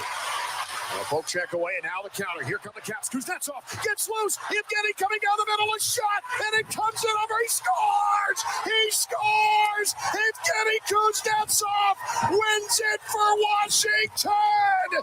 It's off to the third round! The Demons have been exercised! Good morning, good afternoon, and good night, Pittsburgh! We're going to Tampa Bay! The Capitals have done it! What a call. Yep. From John Walton. Every time. Fills the lips with smile, doesn't it? Hairs on my arm are standing at attention. 6 years ago today, Kuznetsov, sprung by Ovi, puck to the back of the net via the backhand, beats the Penguins 5-hole, Capitals to the conference final where they would beat Tampa in a Game 7 on the road, get to the Stanley Cup final, and then in 5 games, hoist Lord Stanley's Cup with a series win over the Vegas Golden Knights. There are other plays. If you're just looking for an individual sequence, snap, shot, what have you, that subsequently and before that mattered a lot to me. The Howie Kendrick home run off the foul pole comes to mind. Because DC had never won a championship, because as a diehard Capitals fan, my entire existence has been taking heat, not only from people outside of the organization, but more annoyingly, from people within the fan base about how they're going to choke and they're going to lose. And after every bad shift and every goal that happens inevitably that you give up in the playoffs, hearing, here we go again, and dealing with that year after year after year to finally chop down that tree with that axe. The relief and the release that night. I remember being in the Bethesda TV studios doing pre and post for NBC, and I was sitting there with, among others, Courtney Lachlan and Al Koken, and we're hugging and jumping around. It was, Danny, that was as good as it gets as a sports fan. That was the single best moment of my sports fandom still to this day. Because it was them. That's also true. Because it was them. If it was a second round game against the Rangers or the Flyers, would have been great. I hate both of them. Yeah, would have been awesome. But it was the Penguins. It was those goddamned Penguins. It never mattered which Penguin it was who was wearing the stupid C. It never mattered. Whether it was Lemieux or Yager, whether it was Crosby, Malkin, Francis. The joy that organization and that beyond irritating fan base has stolen from me. They still owe me decades back. Whenever they get a chance, you pay it back to me. It's because it was them. Yeah. That brief moment where you didn't actually know that the puck had gone in because you couldn't see it because of the nature of Kuzi's move as he swung back to his forehand just sort of lets it drift almost slowly between the pads that are closing as the goalie sort of slides to his right to kind of match the deke, right? You never saw you didn't see it. He knew. You didn't know. So there's a brief moment of we're not sure. I have rewound and frozen the frame thousands upon thousands of times to watch that goaltender's head turn, shoulders slump, Yinzers right behind him as soon as they knew. That moment of knowing that I've experienced so many times. So many times. It was their turn to taste it. You have to suck on it. You have to live in it. You've got to live with it for as long as it takes to get over it. It was their turn, and that's why it was so perfect. Yeah, it's the best when you're on the road. Yep. and you score a goal like that in hockey, or you hit that big Howie Kendrick home run off the foul pole, whatever the moment is, and then that silence, other than the crowd mics picking up your own team's joy. Mm-hmm. So in hockey, I got chills thinking about it. Mm-hmm. It's that natural screaming, that jubilant, high-pitched, childlike, exuberant yelling and euphoria of those guys bear hugging and dog piling on the ice. And you hear some clanking of sticks and helmets and things hitting the ice, but you can hear it all because the whole building is silent. And that depressed, slow walk up the steps into the concourse, nobody talking to each other, out of the arena. 1,000-yard stare. Your season's over. The Caps are moving on to the conference final. The best. I think Howie's home run in Houston is up there for me. Weirdly, as I think about it right now, I think Howie's home run against the Dodgers. It's the Dodgers for me. Might even be bigger in my mind because for the same reason. If I'm telling you my favorite play in DC sports history that gave me the most joy is the Kuzi game winner against the Penguins. I'm going to, even though there's not such a thing as a play in hockey, I'm going to call that the play. In baseball, the version of that was getting out of the division series. See, the Capitals were just knock, knock, knock, knock, knock, knock. Hello, second round. Hi, it's the Penguins. It's round 2. How are you? Oh, never mind. I'll go home now. Knock, knock, knock. And sometimes it's the Rangers that answer the phone. Sometimes it's the Lightning that answer the phone. But they'd never once gotten through. And finally, they kicked the door down. And the fact that it was against Pittsburgh, even better. For the Nats, after the San Francisco Giants, the St. Louis Cardinals, the Chicago Cubs, the LA Dodgers, fiasco after debacle, after Shabingus, after absolutely unforgivable sequence, to finally break through in dramatic fashion with a road grand slam in extras where they're not scoring 4 next inning. Like, we're 30 minutes away from a party here. Probably. I mean, if anyone could do it, we could do it. We'll give up 5, but we're probably not going to. That grand slam, as crazy as it sounds, because the home run off the foul pole was Game 7 of the World Series. That's right. I think I went crazier for the Dodgers home run. 100% I did. Now, I mean, I went nuts. Don't get me wrong. there was some yelling. I went a little hoarse, but breaking through. I was in the box with Charlie and Dave. So I had to kind of do the silent, you're not making noise, but you're screaming and you're punching people. And I'm slapping Dave Jagler on the ass, just going crazy, losing my mind as he's calling the most important home run in Nats history in the booth in Houston. Unbelievable. But the breakthrough moments where you get beyond where you've ever been before in uncharted territory, where you get up and you go, I don't know what to do. I can't believe we're here. Those to me are the ones that I remember, that journey. Like, to me, as frustrating as Kuzi was thereafter, sorry, still got a special place in my heart, man. He beat Pittsburgh. Same with Howie. I mean, that bases loaded, nobody out situation after Rendon drills the ball to the base of the wall. They walk Juan Soto.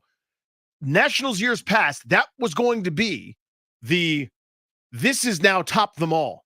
The bases loaded, nobody out, top of the whatever it is, 10th or 11th inning, and they still lose to the Dodgers when they had that opportunity. That's how it felt to a lot of us sitting there watching at home.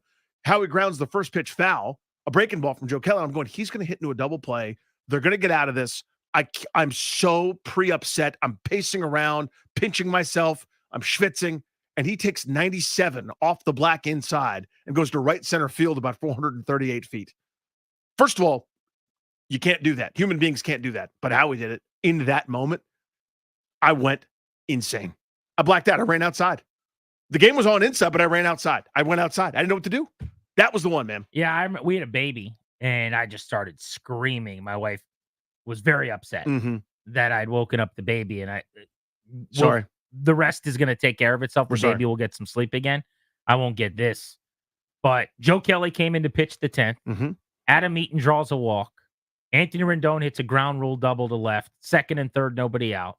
Juan Soto gets intentionally walked. You remember him, Juan Soto? That guy was pretty good. Soto.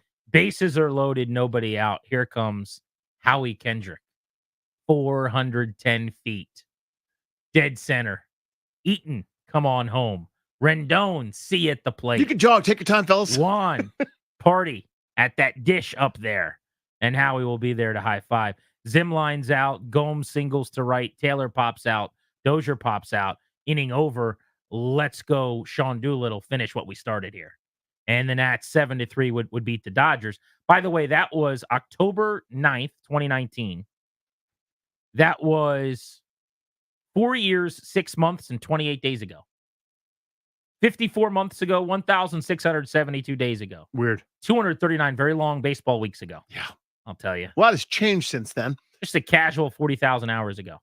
But, yeah, in honor of. So today's the 6-year anniversary of Kuzi slaying the Demons against the Penguins, the Caps getting out of the second round. I'm telling you guys right now, that is my number one, the play that gave me the most joy in my life from a team that I care about. What is yours? Individual play, not winning a Super Bowl, not the moment of the celebration and the confetti falling, the play, the snap, the moment, the sequence that gave you the most joy. The reason we do all of this, that feeling, that ecstasy, that sports orgasmic nature, that is the greatest feeling that we're all hunting for all the time. Mine is the Kuzi goal. What is yours? Danny? Kuzi's up there.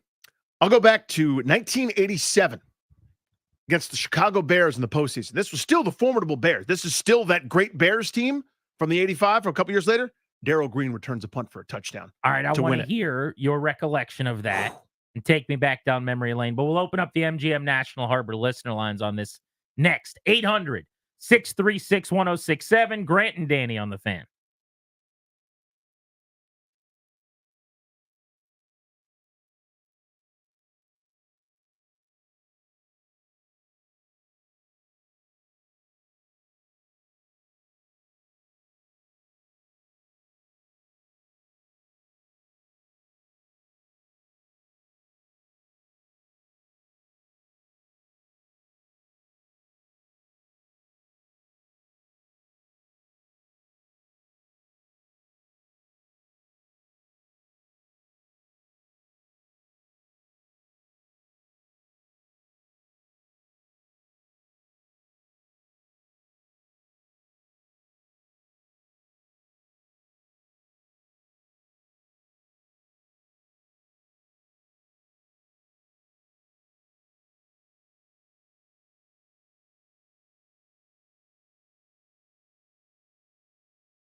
grand slam. Howie Kendrick has done it. They're going crazy in the Nationals dugout. Howie Kendrick with a grand slam here in the 10th inning of Game 5. The Nationals 7, the Dodgers 3. Do you believe it? Dave Jagler, as heard right here on the Fan, when the Nationals punched their ticket to the NLCS. 6 years ago today, Kuzi scored to beat the Penguins. Caps advance out of round 2. I think that was the single happiest, most jubilant moment of my sports life. Short on that list, couple of other items. Number 2, probably that Howie home run. Danny, your number 1 play that made you the happiest in your sports fandom is? Divisional playoffs against the really good Chicago Bears team, 10-10 at Soldier Field. You knew that it was special when 14-14 at Soldier Field. You knew it was special when Joe Gibbs put Darryl Green back to return the punt. And like idiots, Bears punted the Darryl Green. That's 52-yard punt return to the house. Darryl Green pulls a rib muscle, but still scores, hurdling over somebody. Little old Randy Douye, just shy of 9. I blacked out. I screamed so much I saw stars. I had to collapse onto the couch. I needed somebody to fan me off to kind of revive me. I caught the vapors like an old Southern woman back in Reconstruction times. It was the greatest. George is in Gaithersburg, wants to join us on Grant and Danny. What play gave you the most joy? Hey, guys. First, I want to thank you for putting a big smile on my face thinking about those plays. Hell yeah. Got to do it every now and then. Play, Got to smell those roses again. The one that makes the hair on the back of my neck stand up is, even to this day, is Riggins on 4th and 1 in Super Bowl 17. And here comes the diesel. Miami Dolphins. Yes, up 3, fourth quarter. So I'm just a little kid for that. So I've obviously watched the YouTube video or watched video of it so many different times over. How old were you? Probably 3. So you don't remember it. But so the memory, I do have something burned into my brain. My dad, my Uncle Kirk, all hanging out at the house watching the game, and I remember the moment of cheering, that moment of everybody yelling at the same time. Even though I was too young to know what was going on, that is burned into my brain. Let's go to Anthony in Fairfax on the Fan. What's up, buddy? How are you? You know, last caller stole my thunder because that was my play too. Riggins, 70 chip, Super Bowl 17. But what was so amazing about it, fellas, was everybody watching that game, the whole country watching the Super Bowl, knew Riggins was going to get it. Oh, yeah. They knew he was going behind Jacoby. Everybody knew it, and they still couldn't stop it. He only had to get 1 yard, and he got 43. Well, and the iconic image, of course, Anthony, and you know this better than I do, wasn't alive yet, was, you see the picture still. It's on our boss's wall, but it's basically the jersey being pulled out of his pants, holding on for dear life, and he's just running away. This is one of the most legendary plays in DC sports history. Yellow 41! Here comes the diesel. Here comes the diesel. Riggins. He's going to go all the way. Unless Blackwood can catch him, and he can't.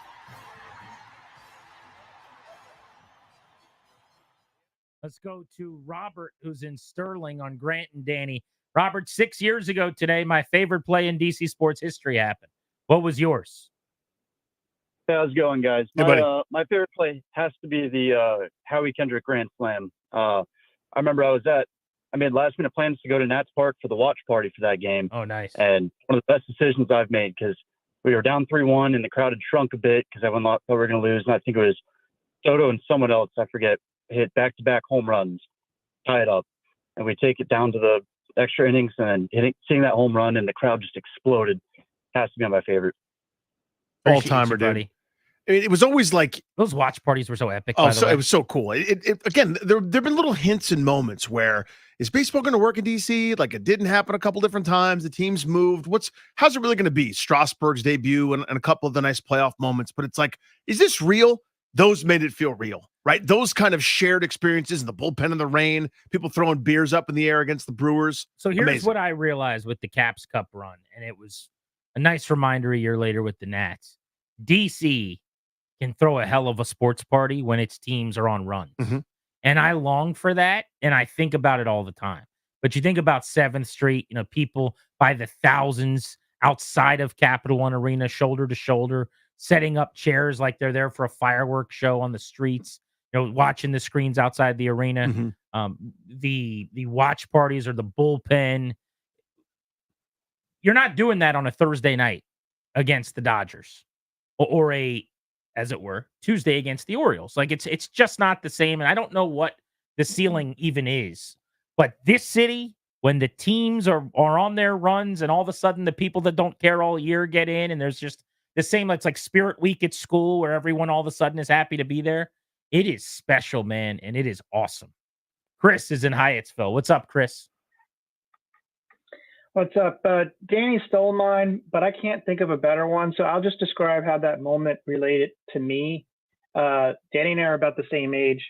I think I'm a year older, but you can't recreate the excitement that a kid has in your adulthood. So there's been really great moments since then, but the Dale Green punt return is like the peak of like my enjoyment in sports because the Bears were a national team that everybody loved. They had Ditka, they had McMahon.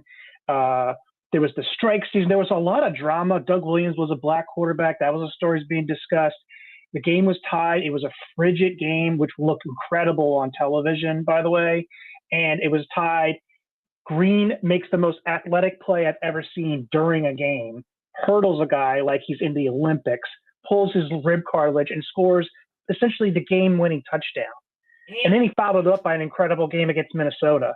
And he was grabbing, you could tell. He's clutching it, yeah. Clutching right away. You knew he was hurt. He didn't know what it was, but something was not right, obviously, but he still finished the play. Here is one of the most, I would say, known plays in the history of DC sports. The kick, it's a good one. Green driven back to midfield to the far side. He's got the ball up to the 45, far side 40, a seam to the 35, bolts a man to the 30, breaks it to the near side 25, watch out to the 20, near side, he's gone, touchdown, Washington Redskins. Darryl Green returns the ball. A, that music's terrible, but I do love NFL films. B, Frank Herzog. Man. Frank Herzog, dude. Frank Herzog. Sorry. That's my guy. Sorry about it. Touchdown, Washington Redskins. Let's go, Frank. Because you can't. How many times have you done something with your kid where you go, "Oh, this is going to be special. Watch out for this," and then it's not special. My dad's sitting there telling me when Darryl Green goes back there, it's special. They didn't do it every time, but when Darryl Green goes back there, it's special. And then the most special thing possible happened. He returned a punt for a bleeping touchdown in a playoff game to win it. Come on, dude. It matched the hype. Feel good start to the show today. The moment that made you feel best as a sports fan. The single play that gave you the most joy. That's what we're talking about on Grant and Danny here on The Fan.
Hader, the set, the kick, here it comes. Swing and a line drive, base hit right field. Taylor scores from third. Stevenson around third. The ball missed in right field. Rounding third.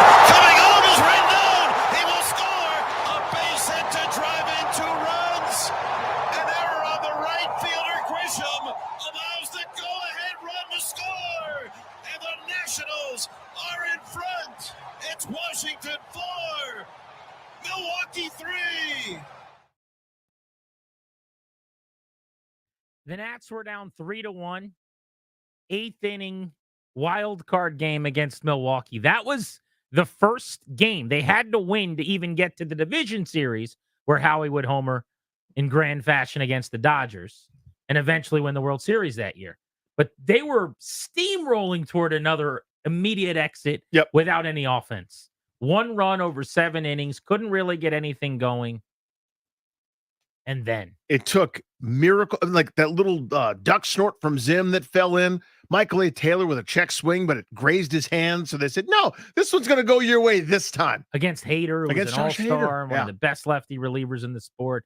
Left on left, Soto, the hero, with an assist, obviously, in the outfield, defensively. Thanks again, Trent Grisham. How are you, pal? Big thank you to Mr. Grisham. 3 runs will score. Nats have the lead. Here comes Dan Hudson to save the game and to get the Nats to the division series. I will still argue that moment was the loudest and certainly the wildest that Nats Park has ever been. That individual moment, yeah. Go back and look at the videos. People just throwing whatever drink they had up in the air, like beer and water all over the place in the outfield. Absolute bedlam and euphoria at that moment. They didn't win a World Series game, but they played 3 of them. They had a 7-run inning, I think it was, when they exploded early on against the Cardinals in the NLCS. That ballpark has never been as loud as that because it was the release, just like my Koozie moment that got this whole thing started, of people going, oh, thank God, we did it. Years and years and years of seeing them not come through with that hit. They finally got the hit, and it was the kid, Juan Soto, who we still love because of that. Let's go to Luke in D.C. on Grant and Danny. We're reminiscing 6 years after Koozie's goal to beat the Penguins on the anniversary of the play in sports that made you the most excited. What's up, guys? How y'all doing? Hey, buddy. So, okay, DC sports for me, it would be when RG was going out of bounds and then he turns it up and goes the distance for the touchdown. That was absolute. I redid my whole basement thinking that next year was going to be special. And the electricity when he comes with the flag the next year, that was bananas. But sports moment for me would be the shot that Christian Laettner hit at the tournament. That was absolutely. I still get chills thinking about that one. Laettner, the turnaround jumper against Kentucky. I maintain that's the greatest game at any level I've ever seen. That Kentucky epic with Duke going back and forth with Laettner winning it. It was just perfect. Now, I don't know if he's not a DC sports fan. That's an interesting play. Like, that was an amazing play. The Griffin one, don't get me wrong. But they got to, wasn't it like 3-6 or something that day? I mean, it was middle of a season. They weren't that good yet. It's an amazing Griffin play. I understand the whole stadium was going nuts as well. You should have. But for that to be the single most excited you've ever been is interesting to me. Let's go to Gary and Brandywine. What's up, Gary? Hey, what's going on, guys? First time caller. Love the show. Thank you for making the call. We appreciate you. Almost got me grand wagon in the local teens. Hip hip hooray! Hip hip hooray! Hip hip hooray! Yeah, I'm a Boston boy. So my favorite sports moment, man, rightfully so. Adam Vinatieri, Snowmageddon kick to propel off 20 years of NFL dominance against the Raiders. Bring the Pats to the Super Bowl. You go with that one over Vinatieri from 48 against the Rams a couple weeks later for the Super Bowl? Yeah, I got to. The snow, and they're all clearing as much ground as they can. By the way, that was 6 minutes after Brady fumbled, and they called it not a fumble. With all due respect, sir, that was a fumble. You know it, and I know it, and everyone knows it, and Tom Brady knows it. I think he does know. Do you think he knows? In the same way that he admitted that he deflated the footballs the other night, he should have come out and admitted that he also fumbled.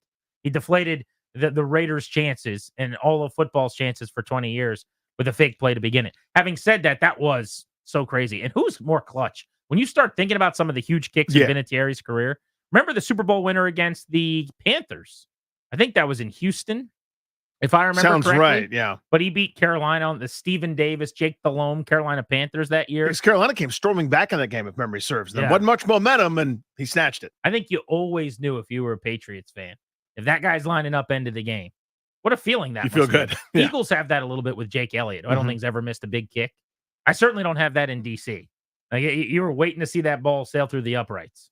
Let's go to Brendan, who's in La Plata, down on 301 in Maryland. What's up, Brendan? Hey, Granddaddy. Hey, thank you for taking my call. Got it, buddy. You got it. Hey, so while I was on hold, I originally had Devontae Smith-Pelly's goal in Game 6 versus the Lightning.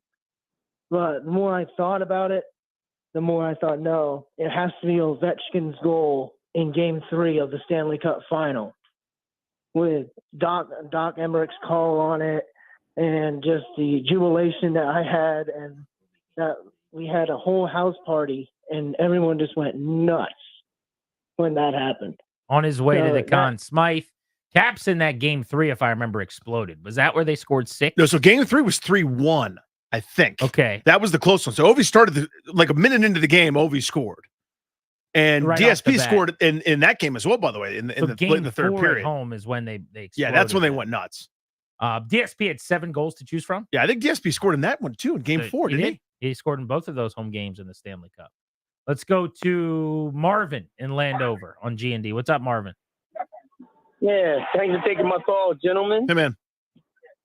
Hey, you know something? Mine is like a two-folded answer, so I'm just going to throw it at you in this way. It was the 1982 NFC Championship game, Washington versus Dallas. RFK is just like this iconic, rumbling, natural earthquake that's happening. And there's 2 plays. The play where Dexter Manley does the loop before the end of first half and knocks out Danny White, I really got great joy out of that. But the Cowboys aren't easily killed. So Gary Hogaboom, wow, great name, actually leads them to like tie and score, 17-17. They're running that daggone screen that they kill the Redskins on time and time again. And Dexter Manley reads it, tips it up in the air, and big man Darryl Grant catches the ball and steps out of the tackle for the winning score. I think I've probably heard Marvin.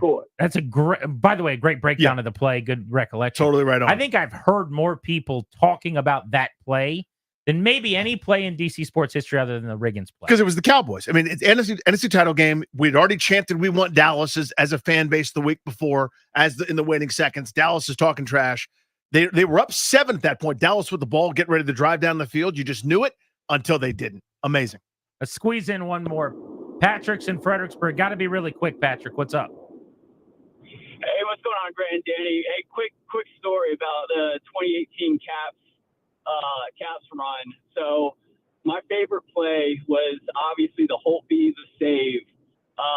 Funny thing about that playoff run, diehard Caps fan, born and raised in Virginia, I missed the entire playoff run and the entire cup run because I was in basic training for the Army. And the reason I learned about that play and their playoff run were handwritten notes that my dad would send me. So I was reading all of these plays in a handwritten note from my dad.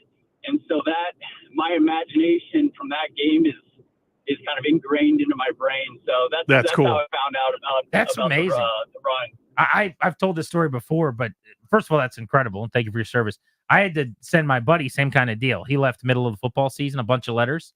And I had to send him the letter saying that our favorite player, Sean Taylor, had passed. But when you're secluded and you don't have any way to the world, that guy's seeing a handwritten note. Think about that. Yeah. Saying that that the save was made. Yeah, the whole stadium thought it was a goal, except the few people that knew. Frank Schwab of Yahoo Sports stops by to talk NFL football with us next on G&D.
Welcome back to Grant and Danny. Thanks for listening to The Fan.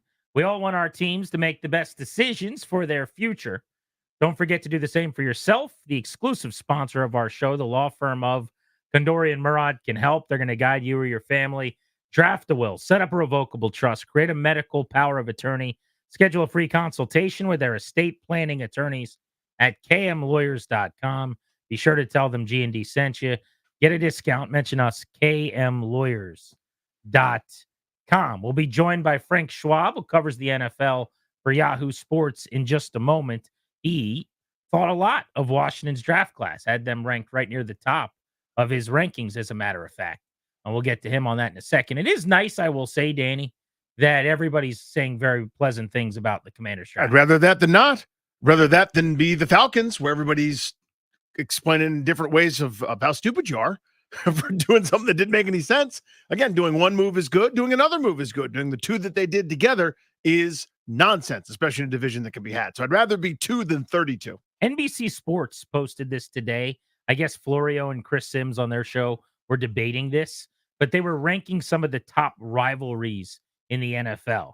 And they came to the decision that the Chiefs against the Bills are the number one rivals in the National Football League right now, which I found interesting. I don't necessarily think of those two going into the season. Florio also had Packers-Lions. Chris Sims thought the Chiefs and the Bengals are a really good rivalry. Eagles-49ers. Right now, this moment, best rivalry in the NFL for you is who? Ravens-Steelers. To me, the cross division or whatever type stuff, it still matters. Your division, your teams that play each other, that mirror each other, that have, whether it's respect, and also venom between the two places. That to me is what it's supposed to be. That used to be Washington, Dallas, but I think Baltimore and Pittsburgh took it over. Teams that are both consistently good, hard fought games. I like that. I was thinking maybe Bengals Ravens at this point, honestly, has gotten really good really fast, because those are the two teams that have been battling for supremacy at the top of the North. The Steelers have been somewhat irrelevant here over the last few years. Let's go to the BetQL guest hotline. Bet smarter to beat the books. Download the BetQL app. Visit BetQL.com. And Frank Schwab is with us of Yahoo Sports. Frank, thank you for a couple of minutes. I want to start with your assessment of the Commanders draft. I was just telling Danny, you were very, very high on what Washington did and favorable to them in some of your post-draft remarks. What'd you like so much about the 9-player class they put together? Yeah, I mean, when you start off with 6 top 100 picks, it's going to do well. I mean, let's be honest. Like, we don't know how these guys are going to turn out, but unless you really just go completely against the grain, you're drafting 6 guys in the top 100, you're going to get good grades. I guess that's just kind of how it goes. But I think that the Daniels pick was very, very good. I like him a lot. I like his upside. I think there was a downside there that, but what quarterback anymore doesn't have a downside when you draft a number 2? Shoot for a superstar. I thought the Commanders did really well just to stay there, get the right guy. I thought that was a great pick. And then Newton in the second round really impressed me. He's a first-round talent in my mind. If he'd have gone in first, wouldn't have surprised me at all. I thought that was a very, very good pick for them. And then, other guys like cornerback from Michigan, Sanat, the tight end. It just seemed like they really started to transform their entire team, really. I saw some stat where they have the highest turnover of any team this offseason. And let's be honest, they probably needed it. They probably needed to just say, you know what, we're going into this new era. Dan Quinn, Jaden Daniels, let's just get a new identity for this entire team, because what we're doing wasn't good enough. And I thought they just did well at every step of the way in the draft process. And even in free agency, they really added a lot of new blood to kind of just start fresh, start over, give fans something new to really get excited about. Frank, go into Jaden Daniels. Where was he for you? You mentioned some of those wrinkles. We're all kind of aware. Every prospect's been picked apart here since football's been played for months and months. But what did you think of him? What do you think of the you mentioned the high ceiling, but just break it down for us. I mean, just the playmaking ability is just ridiculous, right? Like when you can do that in the SEC with the amount of explosive plays he had, not just running the ball, but throwing it as well, both ways. I mean, that impresses me. I mean, you're not doing this You got Zach Wilson doing this against, whoever, Coastal Carolina or whoever BYU played that year. You are doing it against basically the JV of the NFL, which is the SEC, which produces so much talent. And just the numbers he put up were eye-popping. He was fantastic. I mean, he's a really, really good passer. The athleticism's obvious. And, I mean, there's some things to worry about. I mean, he's not the biggest guy in the world. And is that style going to play that long? But Lamar Jackson's not the biggest guy in the world either. And he's won 2 MVPs and is probably on his way to the Hall of Fame someday. So, I mean, when you draft a guy number 2, that's the thing we do, right? We know that 6 quarterbacks are drafted in the top 12. We know sitting here that not all 6 of those are going to hit. And if it's 3 out of 6 that hit and become stars, that's a pretty good draft. That's a heck of a job by the NFL to get 3 out of 6. But, we don't know as which guys are going to bust to which aren't. As we sit here, every guy looks pretty good. And there's no reason for me to sit here and tell you Jaden Daniels is going to fail. I mean, yes, he his running style at 205, I think he is. Yes, he's got to fix that because he took some big hits his last year in college. But all of the skills he has, there's a reason this guy was drafted number 2 for good reason. He was my second best quarterback on the board. I think most people, unless you really, really like Drake May, which some people do, Nate Tice, who works with me, he loved Drake May. He had him ahead of Caleb, actually. So, you can make the argument, but I mean, Jade Daniels is just a heck of a prospect, and everybody in Washington should be really, really excited that maybe this guy can get you finally off that quarterback carousel. Frank Schwab of Yahoo. Yeah, we're hoping this will be the end of the road here of 8 straight seasons in week 1, starting a different quarterback to begin a season. I didn't realize it was that long. Yeah, oh yeah, dude, it's our thing. Look, I'm here. I'm based in Colorado, and I'm sure it's the same thing there in DC, where it's just you just get beat down by the bad quarterback play year after year, and you get your hopes up with certain guys, whether it's you draft this guy Russell Wilson out here or whoever out there, Sam Howell out there when he finished the 2022 season strong. And then you just watch them, and your team has no shot to compete. You just know that when you're this bad at quarterback for this many years, it's not just a one-off. Like it just beats you down as a fan base. And for Washington fans to have that hope that this can be the guy after, like you said, 8 straight years of a different quarterback is just remarkable and depressing in many ways. And this guy just brings a new hope. And who knows if he's going to hit or not? We don't know. There's been number 1 picks that we really, really like that didn't hit. And there's no guarantee that the number 2 overall pick's going to hit. He could be Mitch Trubisky for all we know. But as we sit here right now, Washington fans should be really, really fired up about what the future should hold. Assuming, Frank, that Daniels is pretty good initially and has that early success that we saw with Griffin, and you see some dual threat young guys have, right, as they kind of are ahead of the league in some ways. We were making the case yesterday, it shouldn't be that crazy for a team with 60th% turnover. New coach, new, better coaching staff, new front office, a new quarterback. Everyone says, well, they can't necessarily compete this year. They were a 4-win team last year. Most of those guys are gone. Why couldn't they be a fly in the ointment in the NFC East this season? Oh, absolutely. I mean, that's every team. I mean, okay, there's a few teams we can just cross off the list right now that we know. Yeah, the Carolina Panthers aren't going to make any noise in the NFL, right? But the beauty of the NFL is you can go from 4 wins to playoff contention right away. I mean, I don't know that Washington's necessarily going to get there and make the playoffs, but we see it every year. Every year, I think last year was an outlier actually, in that some team who finishes in the last place wins the division. It just happens year after year, and we all say, "Oh, there's no way the Commanders can do this," and then they do. And it's just one of those things where if you have the right mix of new guys, the Texans, great example of a team that had nothing at all going for them. I thought the Houston Texans were running for the worst team in football last year.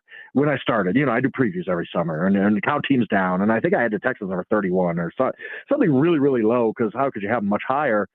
And then they hit the home run on their number 2 overall pick of the draft, hit a home run on their first year head coach, and they end up making the playoffs. And the future's so bright that they're like the 6th in the Super Bowl odds right now. Why can't the same thing happen to the Commanders? I'm not sitting here predicting it, but we see it happen in the NFL all the time. I wouldn't have said it would happen to the Houston Texans last year.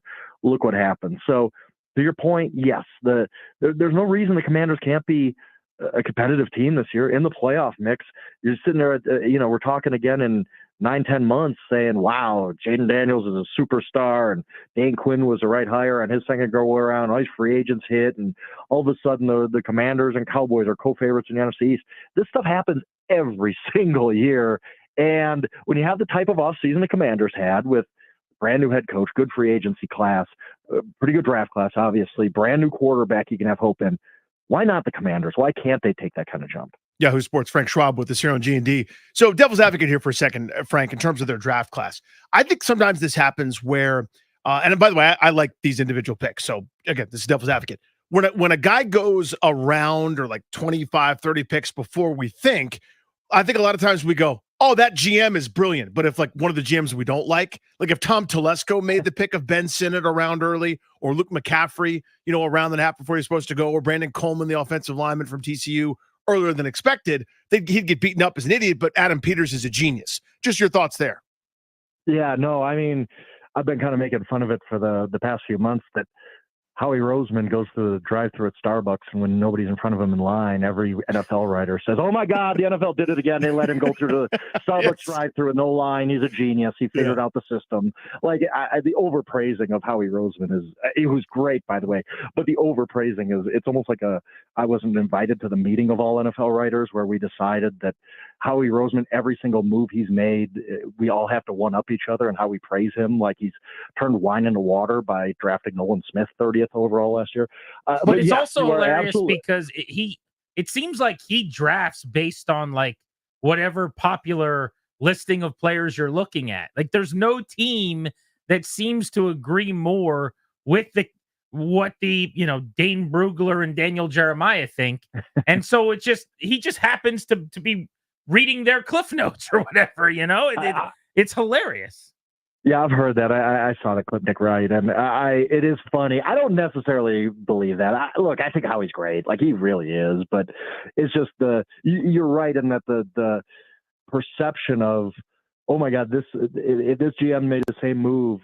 Adam Peters and whatever other GM made the exact same move. Dave Gettleman a few years ago, who was just a punching bag for every single move he made.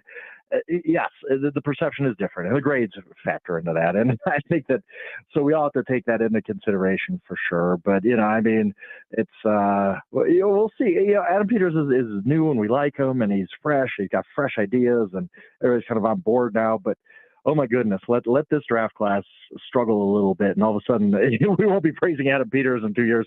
He's going to be that guy who we're saying, oh my God, he reached, because he has no idea what he's doing, just like that 2024 draft class. So it is funny how that goes sometimes. Frank Schwab is with us of Yahoo. Real quick, outside of DC, I wanted to bounce around to a couple other things. You wrote about Joe Burrow. This is a serious injury he's coming back from, and I didn't know this until today. But he did a lot of research, and he couldn't find any other quarterback who had this injury that he's coming back from. So he had to talk to a bunch of guys with other positions. And when you're talking about the risk that you throw with, that's scary to me. Oh, yeah. I perked up when I heard that too, that, he didn't know of any other quarterback has had this injury. But he says he feels good. Like he said, there's been some pain, but I get it. I've been through an ACL. You rehab a major injury, you're going to have painful days. So I take him at his word that he's in a good place. He feels good. He bulked up a little bit. He's already throwing. Look, the Cincinnati Bengals are not going to have that guy throwing the ball at OTAs unless they're really, really confident that he can do it. There's nothing you mess around with your franchise quarterback. So I assume Joe Burrow is going to be fine, and we're going to look on opening day, and I believe they're going to be on opening night. I think they're going to play the Chiefs on September 6th or whenever the opening night is. And I think we're going to look up, and Burrow's going to look fine, but I think we do have to at least wonder, is you lose, it's the NFL. The NFL is a tough business. If you're throwing 97 mile an hour fastball, you come back next year throwing 94. That's the difference between you being a great quarterback and a middle of the road guy. And who knows if he's lost anything? I don't think so. I think he's going to be fine. I think the Bengals are going to be fine. But yeah, there is some concern. As he said himself, this is not a minor injury I have. This is a pretty major one. So we'll all be keeping an eye on him. Frank, you've been covering this league for a while, and I want your opinion on something. I don't understand what the league is doing or not doing in this case with the schedule release. This vagary that at some point you'll see it. but no notification, nothing formal. It just feels weird to me. Usually it's a date, flag in the ground, and relentless promotion and digestion and, myriad topics sort of stemming out of that. This, we might release it, we might not. Just stay tuned is a weird way to play it for me. Help me understand what I'm missing. Yeah, absolutely. Some years they do this. I think it's just, and Mike Florio over at PFT, speculated maybe it's the Christmas games that are throwing everything off. But I think we kind of underestimate sometimes. We want the schedule, right? Like we're impatient to see it. I am too. We got a bunch of stories lined up to write, and we forget that it's a difficult thing to put all this together. Where you don't, some team. All of a sudden you're like, oh, the Ravens and Orioles are playing on the same day in late September. We can't have that. We got to switch that around. And the Commanders were set for 3 straight road games, and we can't have that. There's all these rules and things and requests the NFL puts in that I think do take it till the last minute to get them absolutely perfect, where, they're simulating a schedule thousands and thousands and thousands of times, and to get it perfect, that they don't need to rush this. They don't have to. And then the cynical side is maybe they're looking at the, and the NBA playoff schedule, figuring out what day they can overtake on the sports calendar, because they do that too. Let's not lie about that. But I seriously, when it happens like this and the schedule releases delayed a little bit, I do buy that it's a legitimate reason, because there's not really any rush other than us being impatient, and they just don't want to get this thing wrong. Awesome information and insight as always, Frank. Thank you for joining us. Yeah, guys, appreciate it.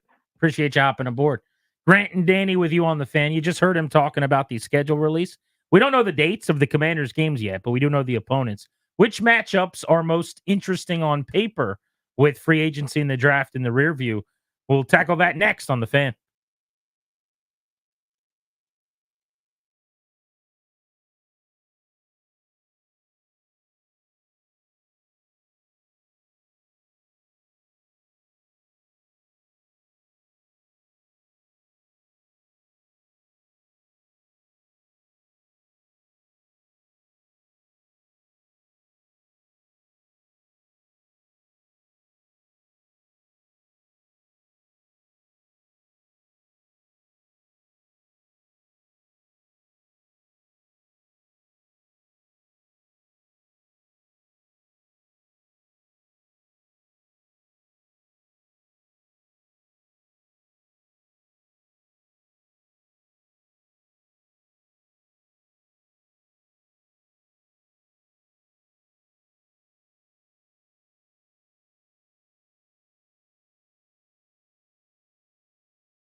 see AEW coming up at 4 o'clock ahead of the Beltway Blitz.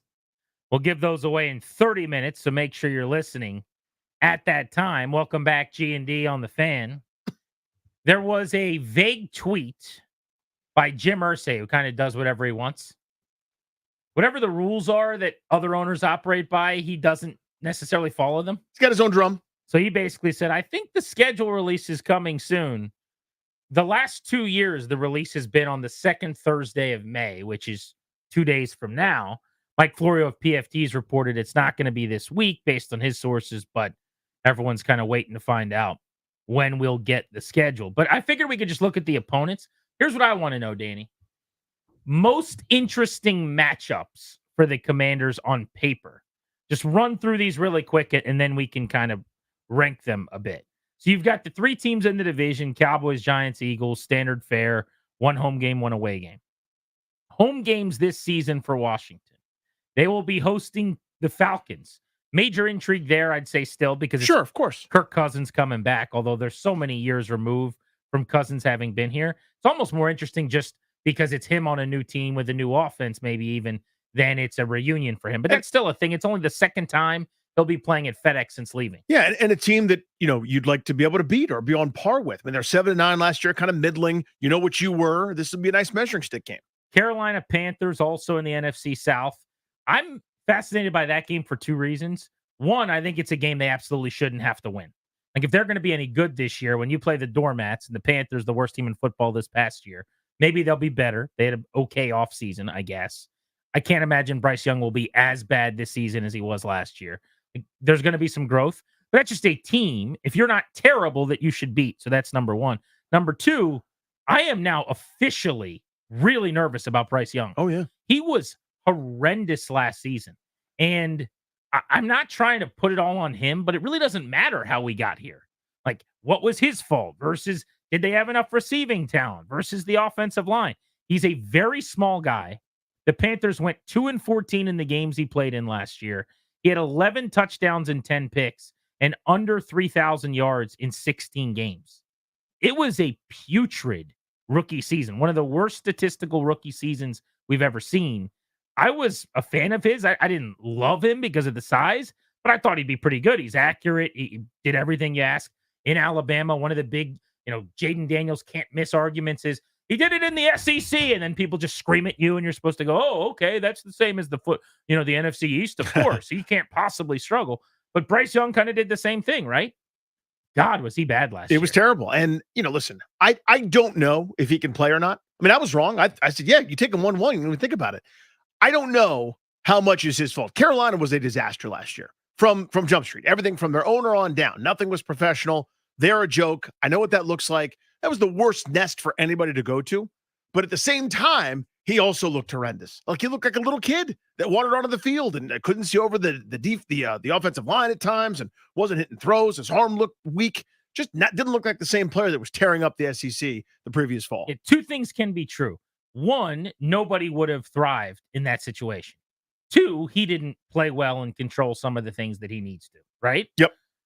How about the Cleveland Browns coming to FedEx Field, or I guess it's not called that anymore, the Commanders Stadium, I'm sure, next year. Deshaun Watson, man. He got the biggest fully guaranteed contract in the history of the sport. They have made their bed with him. They made the playoffs last year only because Joe Flacco, which is a weird thing to say, saved their bacon. But Deshaun Watson has been between mediocre and below average now in 2 seasons in Cleveland. And someone might go, well, he started 6 games last year. They were 5-1. Dive into those games. 7 touchdowns, 5 interceptions, completed barely over 60%. 2 years ago, Jacoby Brissett was better than him. Last year, Joe Flacco was better than him.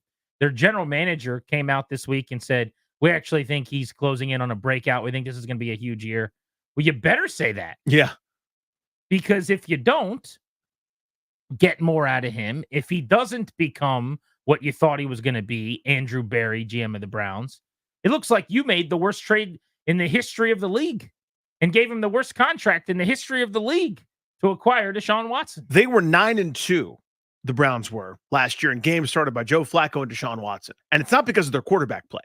It's because that was an excellent football team. Everywhere else but the quarterback spot. When they had even below average quarterback play, which is pretty much what they had in terms of Watson and Flacco. Flacco was not terrible, though. He had 13 touchdowns and 1,600 yards in 6 or so games, whatever it was, I think, right? Yeah. 13 touchdowns, 8 picks, a bunch of YOLO balls, 50-50s that Cooper brought down. Yeah. But I'm just saying, compared to Watson, I actually thought Flacco was a huge plus. They had a vertical passing game. They made explosive plays. Like, if you compare all of Watson's numbers, he was bad. Flacco was probably league average, which was stunning to me because he'd been out of football and it had been years since he was any good. Right. He was out of the league average, I guess. He was very solid. But just tells you that that is a really good football team outside of their quarterback spot. So if they get anything decent from Deshaun Watson, nobody's talking about them, by the way, as one of the powers in the league. Again, I point to this. They were 9-2 in games not started by PJ Walker or Dorian Thompson-Robinson. Like, that is a nasty football team. Defense is exceptional. Yep. Arguable DPOY every single year that Myles Garrett plays, leading the way. And even though they lost Nick Chubb, good running game, good weapons, they added to that again. Really good pass catchers. In fact, if you look at, the Commanders' secondary, we talk a lot about where their corner room is right now compared to where it needs to be. Like, that's one of those games where Amari Cooper, Jerry Jeudy, Elijah Moore are coming to town. They drafted Jamari Thrash in the 5th round. That's a pretty darn good receiving core for Cleveland. There's a few really good groups on the schedule. They're one of them. Yeah, and Njoku had his breakout year last year with over 80 catches. I mean, they are, again, that is a really good team. The Pittsburgh Steelers, representing the same AFC North, are coming to FedEx Field this coming season. So the Steelers, for what will be presumably a takeover with the terrible towels. We've seen a few of those in Landover, Maryland. That's the Russell Wilson experience, depending on when that is. If it's very early in the year, it'll certainly be Wilson. If it's toward the end of the year, it's possible you get Justin Fields leading Pittsburgh, which would be intriguing. I think the Steelers are probably going to be about what they've been this year. They kicked the can down the road for me. One of the reasons I really didn't like the idea of bringing in Russell Wilson, even at no money, was they're going to make it harder to find their next quarterback. They're not going to be bad, which is probably what they need to be at 5-12 or 4-13. Bottom out, go get your QB, a la Washington with Jaden Daniels. And they don't do that there in Pittsburgh. No, they win every year. They have since Mike Tomlin got there. It's a blessing and a curse. Like, they're too good of an organization and too close with too many good players and too many good coaches to be bad. But because of that, you're never going to find the quarterback. And post Roethlisberger, they've just been spinning their tires here. I like the draft that they had. They drafted a new starting center, new starting left tackle, and they went out and they got a slot receiver in Roman Wilson from Michigan, who the Commanders liked a whole lot, according to reports. So there's a lot of additions that they've made now to go with George Pickens. Remember, they did lose Deontay Johnson, who they traded, but they brought in Van Jefferson, the former Falcon. I just don't trust Russell Wilson. I think he is at the end of his rope as a starter. I don't trust Justin Fields any more than that. And for those reasons, I'm not sure they're going to be any good. Yeah, Pittsburgh was, again, one of the worst offenses I've ever seen at times last year. And they were still a playoff team, still over 500 because, A, the defense is really good and Mike Tomlin's excellent at coaching. You could see what the priority was. Round 1, left tackle. Round 2, center. Round 3, slot receiver. Right? Let's make the offense Round decent. 4, left guard. Yeah, like enter Russell Wilson into a pretty good situation, I would say. It's not bad by any stretch, but if he's okay, this is like 2013 or 14 Russell Wilson, hand it off a few times, scramble a little bit, maybe throw one moon ball deep to George Pickens, we'll get 20 points, we'll have a chance to win. But again, that's a really well-coached, good organization. But you can see yesterday, you were talking about how the schedule might be really difficult, and my point was, I'm not afraid of the quarterback schedule, really. We're going through the out-of-division home games now, of which there are 6, and Cousins is decidedly the best of the quarterbacks that you've got to deal with at this point if you look at it, right? It's Bryce Young, the ghost of Deshaun Watson, Russell Wilson now on his 3rd team in 4 years or whatever it is. Will Levis, as we get to the Titans, who they added another receiver today, Tyler Boyd to Tennessee, I saw, signing a contract. They keep loading up DeAndre Hopkins, Calvin Ridley, Tyler Boyd. I mean, Traylon Burks, I guess they've just decided, the former first-round pick, can't do this and can't play. They drafted J.C. Latham, the left tackle from Alabama, to start up front to help with Will Levis. They got the best defensive tackle maybe in the country, and T'Vondre Sweat in the 2nd round to play nose. But the Titans are a beatable team. First-year head coach and Brian Callahan kind of rebooting. And I don't know if they're going to use the word rebuild or if they say recalibrate there, but they have to do this thing all over again. So they just were so beat up over the last couple of years, whether it was injury, whether it was, Derrick Henry in a cloud of dust. They're a new look squad now. It's no longer just hand it off to the big guy and sort of figure it out. They're trying to be more modern and kind of like the rest of the NFL is, maybe in Callahan's image. I don't trust them to be any good just yet, to be honest with you. I think Mike Vrabel covered a lot of warts there. And again, amazing to me he couldn't get a job, but I think that's sort of where we are. So Tennessee is one of those games you've already touched on it. That's not a quarterback that scares you. I don't know that they're ready for primetime yet. Chicago Bears, last home game. This is the most intriguing game of the season to me. That's the one you want to go to. That's Caleb Williams and Rome Odunze's music to go along with the best receiving core in the league, the number 1 overall pick, chance to see pick 1, Caleb Williams, and pick 2, Jaden Daniels. I wonder if they could open with the Bears at home. That would be awesome. Maybe in a national televised spotlight. Why not? Have the Bears and the Commanders. That could be Sunday Night Football week 1. Oh, yeah. That could be, maybe it's a week 2 Thursday night game. They played the Bears on Thursday night a couple years in a row. Give me Caleb Williams and Jaden Daniels, picks 1 and 2 in primetime in the first couple weeks of the year. I think that'd be awesome. You might see it, in fact. Again, this is kind of not a changing of the guard just yet in terms of, passing the torch of great quarterbacking, but these are 2 marketable young stars coming into the league with a lot of hype and attention, right? Caleb Williams has been the presumptive number 1 pick for 2 years. Jaden Daniels just won the Heisman Trophy. Having them clash early in the season before guys have put any kind of bad sample together, I think might be pretty compelling television. That's the 9 home games for Washington this year, 9 at home, 8 on the road to make up their 17-game slate in 2024. Cowboys, Giants, Eagles in the division, and then Atlanta, Carolina, Cleveland, Pittsburgh, Tennessee, and Chicago. We'll get to the away opponents and go through some of the intrigue there a little bit later on. Next, our double play. What's going on in our lives? Nothing to do with sports. We're Grant and Danny.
to dealers today. I cannot get over this number.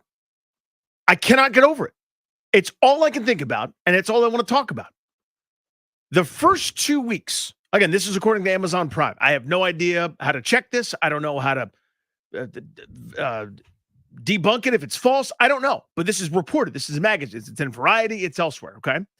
The television show Fallout on Amazon Prime, which I love. It's based on a series of video games that are fantastic that I played and Darius hates, and he told me that he hated me because I liked them, his quote, his words. But it's a great show. Again, gave it 8.5 out of 10 carbohydrates. Really, really good. It captures the feeling of the game. 65 million people in the first 2 weeks of the show watched it, according to Amazon Prime. I'm going to say that again. Everyone has an incorrect reaction. 65 million people, according to Amazon Prime, watched that show in the first 2 weeks. That number's going up. That's absolutely ludicrous. I just don't believe that number. I don't know what you want me to do there other than I don't know. How many people have Amazon Prime? Let's start with that. A lot of people. That's a lot of people. I mean, if you look at their most watched shows, what's second on the list? I refuse to believe that 65 million people have watched that. I don't know to tell you. It's what they're reporting. Like now, again, are they making it up? I don't know. I'm not saying that they're actually making it up. I'm saying that they're doing some weird tabulations where it's like every time that you clicked on the stream to watch it and you did it 4 different times, they're counting you as 4 people or something quirky is happening. You think 60 million unique different people have watched that show? I mean, a great HBO number for one of these shows is like 10 million. It's unbelievable. Because it's a far more specific subscription service, whereas people have Amazon Prime and don't even turn on Amazon Prime. Understood. Because they get free shipping. But the key phrase there is don't even turn it on. No, I know. Those people aren't watching Fallout. I totally get it. Amazon Prime is pretty ubiquitous. I think I don't want to say everybody's got it, but a lot of people have it. I can't get over this number. The Super Bowl drew 123.7 million viewers, according to the ratings, the best science we got on the subject. And it's one of the most watched programs in TV history, if not the most watched, I think, this past year. Roughly half of that audience, at some point in just the first 2 weeks of this program, according to Amazon Prime, Variety has it in their publication, 65 million plus users have watched at least part of an episode. Now, that could be 5 seconds and they go, it's not for me, and turn it off. I don't know. I don't know why I don't know here. I just cannot get over that number. Okay. It's so stunning to me. Here's my next theory. Does it automatically start playing when you go to the Amazon Prime app or something? No. To the point where they claim victory on that? No, that's a Netflix bit. So if you're hovering over a show on Netflix and you haven't watched it yet, it'll start playing part of an episode as like a preview. Yes. Amazon Prime doesn't do that. Like if you hover over it, it's like, here's the description. You can play it if you want, but you got to opt in with an okay. So do you really think 65 million people have watched it? I suppose. Now, the thing that I really do believe is I don't think 65 million people sat down, watched every episode or whatever, and got to the end. But all TV ratings are that way. Nobody's sitting there and glued the entire time. But I think at some point, 65 million people clicked okay. That number is so mind-boggling to me. I don't. And that means who's lying? Nothing. Tell me who's lying. I can't. Tell me. I don't think it's a lie. Say a name. I think it's a miscalculation. I think they are counting it wrong. I think possibly there's a glitch where anyone who's searching Amazon Prime for a TV show is being added into that count or something like that. 65 million guy, video game TV show that I've heard nothing about other than you talking about it once. It was pretty ubiquitous. I mean, people were talking about it, certainly. That's fine. Not in my circles. Nobody's talking about it. A lot of people. You tune it out. No, you look at your phone or you look at your computer. I'm telling you, you're the only person I've ever heard talk about this show. The only person in my life. 100%. We're talking about things like how good Shohei is. You're talking about. No, I was talking about a show and you thought it was Shohei. Wrong. 65 million, bro. 65 million people. You're standing by. You're reporting on that. Okay. Let me find this name. Joe Otterson. You know who that is? I don't. That's the author of the Variety story that says 65 million people watched it. Is Joe Otterson a liar, Grant? I think he's probably posting what was suggested and reported by Amazon Prime. I don't think he's claiming that he did the ratings tabulations. It is time for my double play. Who wants some old guy radio? Get your old guy radio here. Who wants your old guy radio? My name is Grant Paulson, and I hate teenagers. Okay? Oh, yeah. Here we are. Last night, I'm at a movie. Okay? I get home. My wife and kids, we're doing bedtime. It's a complete disaster. Kids are crying, screaming, whatever. My wife says, I'm going to bed early. It's been a day. I say, okay. What am I going to do with my night? Am I going to sit here and stare at the TV and the Nats aren't playing? Nah, not going to do that. It's a rare night. I'm going to go to the movie theater. I don't know what I'm going to see, but I'm going to eat some popcorn and watch a movie. So I go to the movie theater. I see a film called Challengers. Okay. It's Zendaya, who's gorgeous. She's playing some tennis in this one. She's a tennis coach, tennis player. There's these two tennis players that both have a crush on her. It's a sticky wicket. There's a lot going on here. There's a lot to unpack on this movie, I'll just say. All right, for the record. And by the way, don't worry about spoiling it for me. You can tell me anything you want about it. Me too, I guess, Okay. after the film. But the point of the dude's story is I go see a movie. Sure. I'm in the movie theater last night. It's a pretty empty theater overall. I would say there's a total of maybe 20 to 25 people in this massive theater. Okay. Seating like 150, 200, something like that? Ish, Yes, plenty of room. Gotcha. Good size theater. At one point, about an hour and 10 minutes into the movie, I'm going to guess, I'm sitting, stadium seating, and some kid, it's dark, can't really see much, just looks like a scrawny little high school kid, comes up next to me, like right on my knee, creeping me out, like to the point where I turn, like, what the hell, man? It's dark in here. Like, what are you doing? And he's like motioning that he wants to like go past me to sit inside. I'm like 2 seats from the end of the row. And I'm like, all right. So like you're at a baseball game, you do like the turn in, so he can walk past you. He like drops this like a toy ball you'd win in a claw machine, essentially. Like I'd win for my kids, like right at my feet. And it's just sitting there. And I'm just like, this is so weird. Like, why did he put that down right next to me? Is this thing going to explode at any second? Like, I am freaking out. So I'm just like kind of tap it with my feet a couple times, realize that he just set it down right next to me for no reason. No idea what it is. I'm just weirded out. So I decide I'm going to kick it down the steps away from me to the end of the theater. And so I just kick it 20 feet away from me. And I'm like, this guy sucks. So then he goes like 4 seats in and sits down right behind. There's like a row of people in front of us. It's been a pretty normal movie so far. Sure. He gets on his phone, he light going, starts typing, whatever. And like 2 or 3 minutes go by. And he's just sitting there typing away on his phone. He gets up, he walks past me, and he goes back up behind me where he came from, several rows up. And now I'm a little weirded out. I look down the way. There's another guy about my age who's just a portly bearded fellow with his family asleep probably, who has a night out with some popcorn. And we kind of make eye contact like, what the hell was that? And this guy was like, you saw that, right? And I'm like, yeah, I saw that. What'd you think? And I basically do the like, dude, it's a high school kid. Like, what do you want me to say? It's a terrible bit by a high school kid. He's just being a moron. 5 minutes later, 2 guys come running into the movie theater, screaming, pull out squirt guns. Now, it's a dark theater. I just see a person pull out a squirt gun. Come on. I swear to God. Come on. And I just stand up like, I don't know what I was going to do. I certainly don't think I was going to play hero and go tackle anyone. I was probably going to just run the other direction. But I see that, that's a squirt gun. They're like, start spraying and yelling at whatever high school girl that they were like marking by sitting behind her or whatever was going on, texting, where are you at? I don't know what the bit was. But they come in and they start spraying a squirt gun at her. 5-10 seconds and run out of the theater. No one does anything, including me, so I'm guilty. I don't stand up. I don't say anything to them. No one else does. All the grown-ups, the old people, they're just watching a movie like nothing happened. All of us. About 2 minutes later, same thing happens again. Run in. This guy this time has like a cell phone light on his phone, and he's like shining it with the squirt gun underneath of it, and he squirts the same person. You're kidding me. Dead serious. Leaves the theater. Again, I'm looking around like, who's going to do anything? Because I'm not. I'm just sitting here. Nobody does anything. Now, luckily, that was it. It was 2 times within a 2-minute span. I don't know if it was related to the guy moving and sitting. I have to imagine that it was. And that was kind of the end of it. He was like marking the target for the... But like, I don't know if you idiots aren't up with like movie theater history recently. Yeah. I need you not pulling squirt guns out on people running and screaming in the middle of a movie. Like, it was one of those things where... Twofold. One, you just don't know how dumb someone is or how crazy they are, but you'd love to just beat someone's ass real quick. Yep.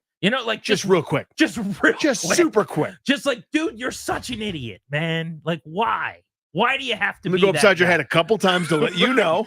But just teenagers, bro. Like, I did dumb stuff. I promise we all did it. Like, me and my buddy would try to, like, go, just, I don't want to, just stupid things, Right. like everyone did. Of course. We called ourselves the Mischief Kings, and we'd go to Fredericksburg and just do something wacky and try to get attention dollars, film it or whatever. Squirt guns. This is also, but dark room. Yeah, movie theater. Right before. Nah, man. Nah, dog. Not that. There've been enough milestone horrible events, not to be too glib about it, where like you can't do that Yeah, anymore. the stupid shenanigans that we were doing as children or as teenagers or whatever.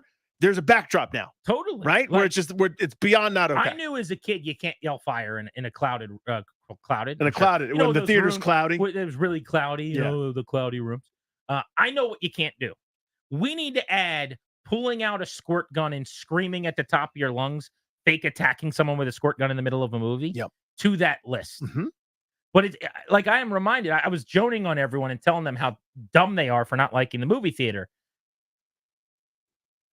Going out in public, you are subjecting yourselves to the whims of all of these awful people now, especially young people. Yeah. Like seriously. Yeah. Why does anyone leave their home? Maybe you guys are right. Maybe Danny's onto something. The Beltway Blitz is next on G&D.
So I got several tweets here from people who apparently know more about the high school life than we do.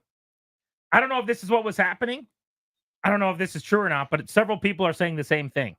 So I'll read from Buckeye Bone in the DMV. Regarding your movie theater squirt gun fiasco, this is now a part of high school game. It's called Senior Assassin. Seniors in high school play the game where they have to shoot someone off school with a squirt gun. They all pitch in money, and the last one to win gets the pot or something like that. Another person says high schoolers play a game called Senior Assassin, where they all receive a target that they have to record getting water on, typically with a water gun, in a sort of battle royale style competition until one is left standing. Movie theater is an odd place to play, though. I'd play a game called High School Suspension. Right. I mean, and I would win, by the way. Is anyone watching the news? Let's not play the game Senior Assassin. And can we not play it at a movie theater in the dark with a bunch of people that don't know what's happening? You dummies. Whew. That is a lot for your boy. That's too much. That is tough. It is time to give away some tickets right now on Grant and Danny. Congrats to caller 10, 800-636-1067. You're winning 2 tickets. AEW presenting Dynamite and Rampage Wednesday, June 19th, Eagle Bank Arena. Tickets are on sale now. For tickets and more event information, go to thefandc.com/events. Congratulations to whoever wins. Let's get to our Beltway Blitz. NFL next, Commanders after that. We start with the ball club. The Nationals, the Orioles playing a regional rivalry at Nats Park tonight and tomorrow. Craig Heist covers both teams. He joins us now. He's our beat reporter here on 106.7 The Fan. Star, what do you make of the 500 Nats who would be in the playoffs if they started today? Well, they've played good baseball here of late, no question about it. And the fact that I think it's interesting, both these teams are 7-3 in their last 10 games, winning games in different fashions. The Nationals with 12 home runs during that span, the Orioles with 26 home runs during that span. Look, I mean, they're two differently put together teams. The Orioles can hit the ball out of the ballpark. The Nationals are not going to do that so much, but what they both do pretty well is play defense, as long as you take the last weekend away from that equation for the Nationals, because I think that was the exception to the rule. But, I mean, they came into that series over the weekend, guys, only making 10 errors in the first 5 weeks of the season, and that was good for second in all of Major League Baseball. The Orioles fielded pretty well themselves, and, of course, you got the battle of the shortstops tonight. Gunnar Henderson for the Orioles and C.J. Abrams for the Nationals. And Davey Martinez, we just got out of his press conference. He was talking about how fun that is for him to sit back and take a look at. And, of course, they're both different kinds of players. But the one thing I think you can say for C.J. is that he has really taken a step up defensively here this year. Heistu, it's been amazing to me about the Nationals, a number of things. But of their 34 games, 24 have been started by a guy with an ERA under 4. Jake Irvin, Mackenzie Gore, Trevor Williams, who goes tonight, and Mitchell Parker. I don't know how sustainable all that is, but it's been unbelievable. And I think, to me, it's why they've had the kind of surprising success that they've had. Well, I don't know how sustainable it is either, too, Danny, but I'll tell you what, if they pitch and play defense, because defense and pitching kind of go hand in hand, you know that from having played this game. If you can play defense, it helps your pitching stuff out a whole bunch. And that's one of the reasons why they're sitting at 500 right now, because obviously they're not a run-producing, going to score a ton of runs type of team, but they're doing little things to help them win ball games. And now the thing for them to do is get over that 500 mark. This is the 4th time now in the last week and a half where they've been at the 500 mark and then took a step back. Now you got to get over the 500 mark. C.J. Abrams yesterday got a column written about him saying it is time to extend this guy and pay him a bunch of money. He's playing like a star. Washington Post Barry's Ferluga saying it's time to break the bank. What do you think? I'm not ready to break the bank, but I'll tell you this. I think as a guy who's certainly a big part of this future, you can certainly see extending him. How many years and at how much? I think you can argue, debate, discuss. But this is a guy who came over in that trade from San Diego for Juan Soto, and I'll tell you, it was a little bit rough going at the beginning of it, but he's turned into a really, really good player for this club. Joey Meneses doesn't hit home runs, and he's hitting 217, Heisty with an OPS just over 5. It was a great story, but I don't know what the alternative is, but middle of the order bat on a team that's decent, he is not. No, right now he is not, Danny. And I'll tell you what, and I said this a bunch doing the post-game shows last year.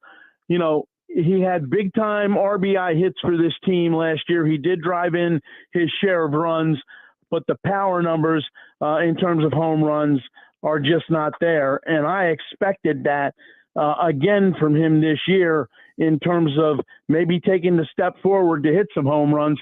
And it just hasn't been there. And I don't know what the answer is to it either, but, and until they get a better alternative in terms of maybe somebody in the middle of the lineup, I know Davey likes the fact that he sees pitches and can drive the ball in the gaps and things of that nature, but I want Joey Meneses hitting his fair share of home runs. Couldn't agree with you more. And until that starts happening, we're going to continue to have that conversation. All right, Stark. Thanks, buddy. You got it, guys. Enjoy a couple days at the ballpark. Nats, O's, both tonight and tomorrow. That's right, hon. 6:45 start times. Let's talk football. Nate Davis, USA Today Sports, joins us. Nate, we were talking earlier about Joe Burrow. How sure are we that he's going to be Joe Burrow early this season? Nobody at quarterback has ever had the injury he's coming back from, he said. That's ominous. Yeah, it was a weird injury. I was at the game last year when it happened up in Baltimore against the Ravens, and as I recall, I mean, he was kind of casted up afterwards, even though it didn't really look like it was a contact injury. But I think ligament in his wrist, and he's kind of said that he's trying to get kind of perspective and feedback from other people that have recovered from this thing, but couldn't really find a quarterback. Other guys that happened to them, linebackers or whatever, didn't need the full range of motion that he did. But I think his quarterback coach said the other day that he looks like standard Joe Burrow. That doesn't seem to be any issue with his throwing. Obviously still kind of a comeback process for him, but it looks like he's trending towards all systems go. Nate, do you think Deshaun Watson's ever going to be Deshaun Watson again? Well, it's a great question, Danny. I mean, he had some decent outings last year. I kind of recall one against Indianapolis, which might have been the last game that he played. To me, the bigger thing with him is I'm just not sure that he's a great fit with Kevin Stefanski's scheme there. They like to have Nick Chubb kind of in a deep eye, so he's under center more. Deshaun Watson is not really what he did as much with Houston. So it just seems from so many levels with obviously the off the field part of it that I know has kind of driven some Browns fans away from this team to the guaranteed contract portion of it, where the team is really boxed in, to just the scheme part, where it just seems like he's really been a square peg in a round hole there. And you kind of wonder going into year 3 of 5 whether it's ever really going to work out there with them. Why doesn't the NFL want us to know when the schedule is being released? I don't get this. Yeah, you know what, Greg? That's one of the more interesting stories I've reported before. It really is quite a complex deal putting this thing together, from all the supercomputers that they rent with Amazon, which they've been doing for years. And after the draft, I mean, that is kind of the final component where they're going to have to weigh. Do we want any Caleb Williams games, for instance, in prime time, that kind of stuff. But it really is a fairly complex process. And you wouldn't think that, given that they know who every team is going to play once the regular season ends. But there are team requests to it. There are some stadium issues where there are certain times, a certain venue may not be available for a concert. They're kind of their own league rules where, Team Y, if it's playing on a Thursday night, can't be away the previous Sunday, et cetera, et cetera, et cetera. And there are self-imposed kind of penalties that come with each schedule if you violate certain rules. I think another one is that they don't want teams to start with 2 road games unless they ask for it. But There's just a million different permutations. The schedule guys have explained it to me like it's trying to find the right schedules, like on a beach, and it's only getting harder. The more different things they add into this, like Black Friday games and games in South America, so on and so forth. But it really is harder than most of us would appreciate.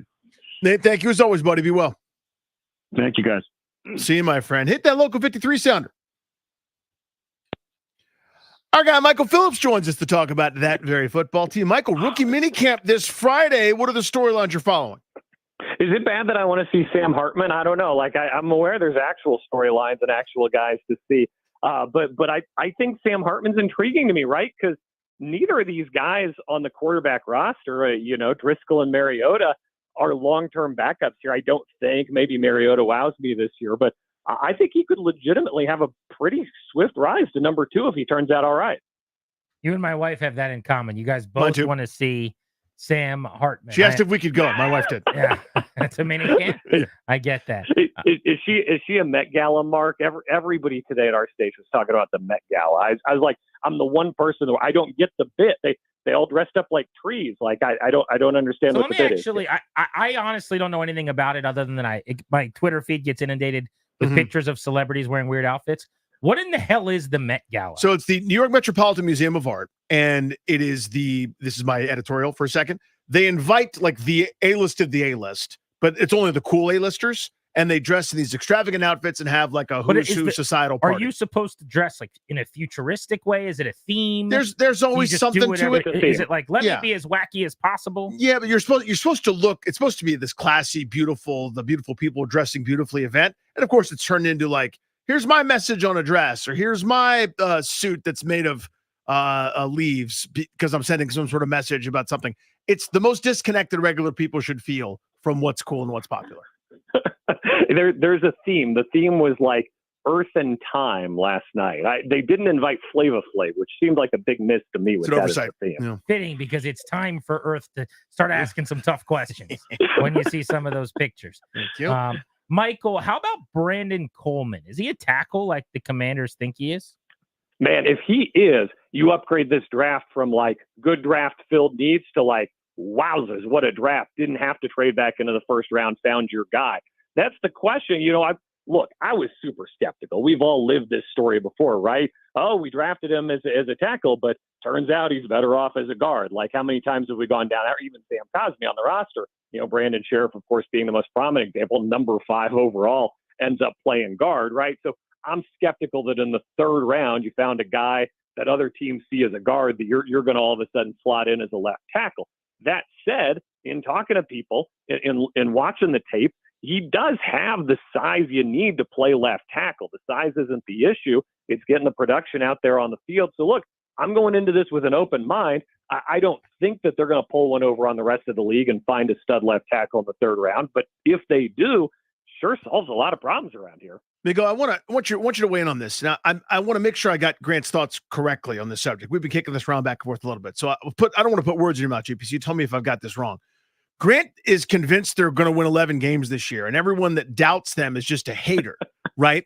And if you're not skeptical of the new regime, or if you're skeptical of the new regime, you need to get on board and cheer for them because there are guys. I think that's been the summary Grant's had.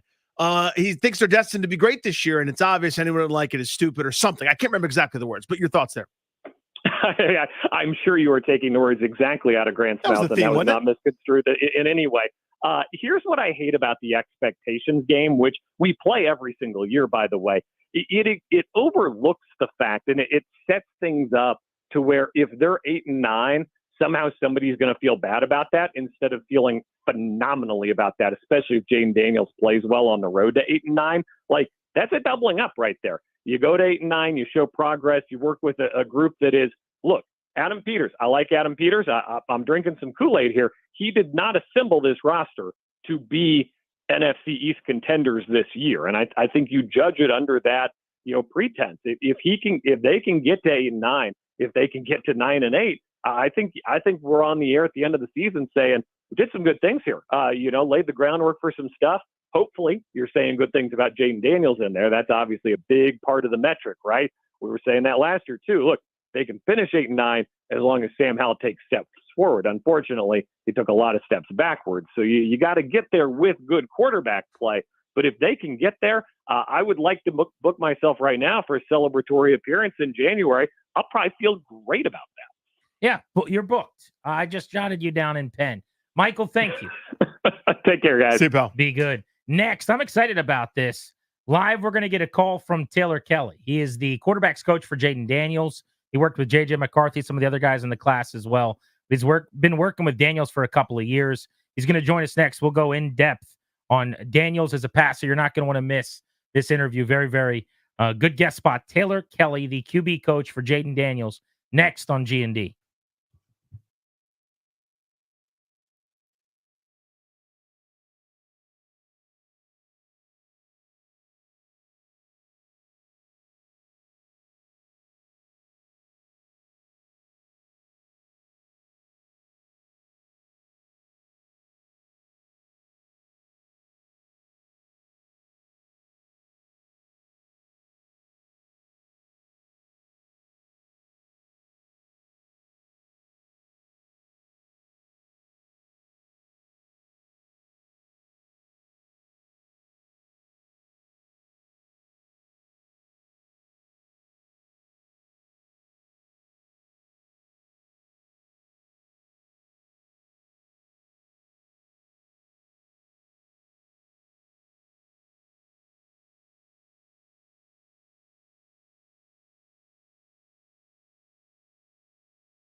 Welcome back, G&D on the Fan. We wanted to get some insight on Jaden Daniels, and perhaps nobody's better prepared to break down the Commanders' new quarterback than the QB's coach for Train 3D QB. He trains some of the elite prospects in the country every year. He's a former quarterback at Arizona State, and he's been working with Jaden Daniels for a couple of years.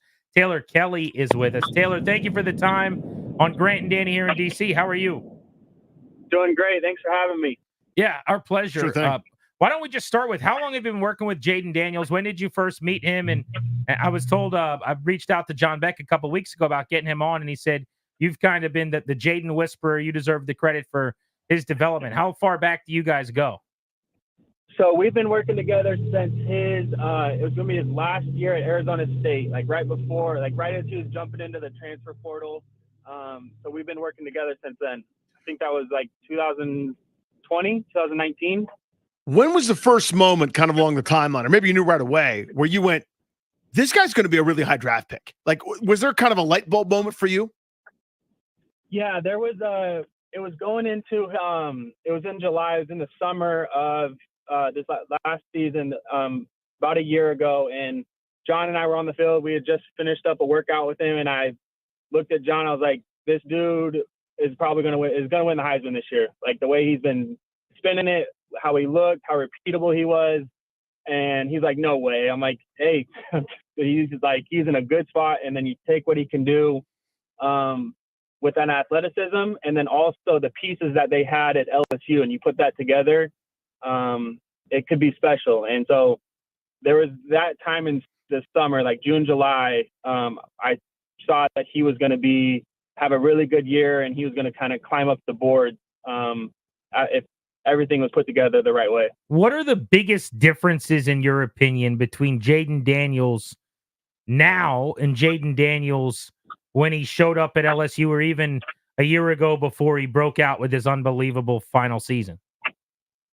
I would say his biggest jump would be his consistency and repeatability, and on how he knows himself from throwing the football at any platform, any look that you would give him, whether it's a coverage underneath or a tight window throw, whether it's touched, layered, arm angles, driven. You could ask him to do it, and he would do it, and no problem, and be repeatable with it. And so I would say that was the biggest jump, and just I think his ownership. He saw, he was around C.J. Stroud and Bryce Young and those guys during their draft prep, and then also after they got drafted, and then before going into their fall camp in the summer, he was around them a lot. And so he got a chance to see how they worked and see how they processed, and were learning their playbooks and just the little things, and just him taking that type of ownership and going into his final season and taking those guys' approach, I think really helped him a lot. Taylor Kelly with us here, Jaden Daniels, QB coach on Grant and Danny. So similar question, but where was an area where you guys said, listen, man, this has to get better, right? If you want to get to where you want to get to, you got to improve in maybe this area. And then how did he attack that? How did he improve in that area? Because he obviously got to the point where it was pretty damn good, to your point. Yeah, I would say his biggest thing was max effort throwing in small windows and small space in the pocket. He's extremely athletic. But there would be some times when he needed to drive the football in a small window or put it on a guy. There would be a little wobble or a little just inaccurate, whether it was high or low, or a velocity, a power outage. And so that was one of the big things that he took ownership of, and that was our focus for a month, 2 months, and then he would do that on his own. And there's different things that we would do from a training standpoint with weighted balls, taking space away from him. Having small windows and just repping that all the time. And that was his main focus. Our guest has been working with Jaden Daniels going back almost 4 years now, joining us on Grant and Danny. One of the knocks on Jaden, I'm sure that you heard during the pre-draft process, was that he didn't throw to the middle of the field a whole lot. And that was obviously not a big part of the offense, but he made his money outside the numbers, right? Outside the hash marks a lot of the time in college ball. And I'm just curious, your thoughts on that, and whether, what might translate well that you've seen to living inside the middle of the field, which we haven't really seen a ton of on tape, but is going to have to be important in the league.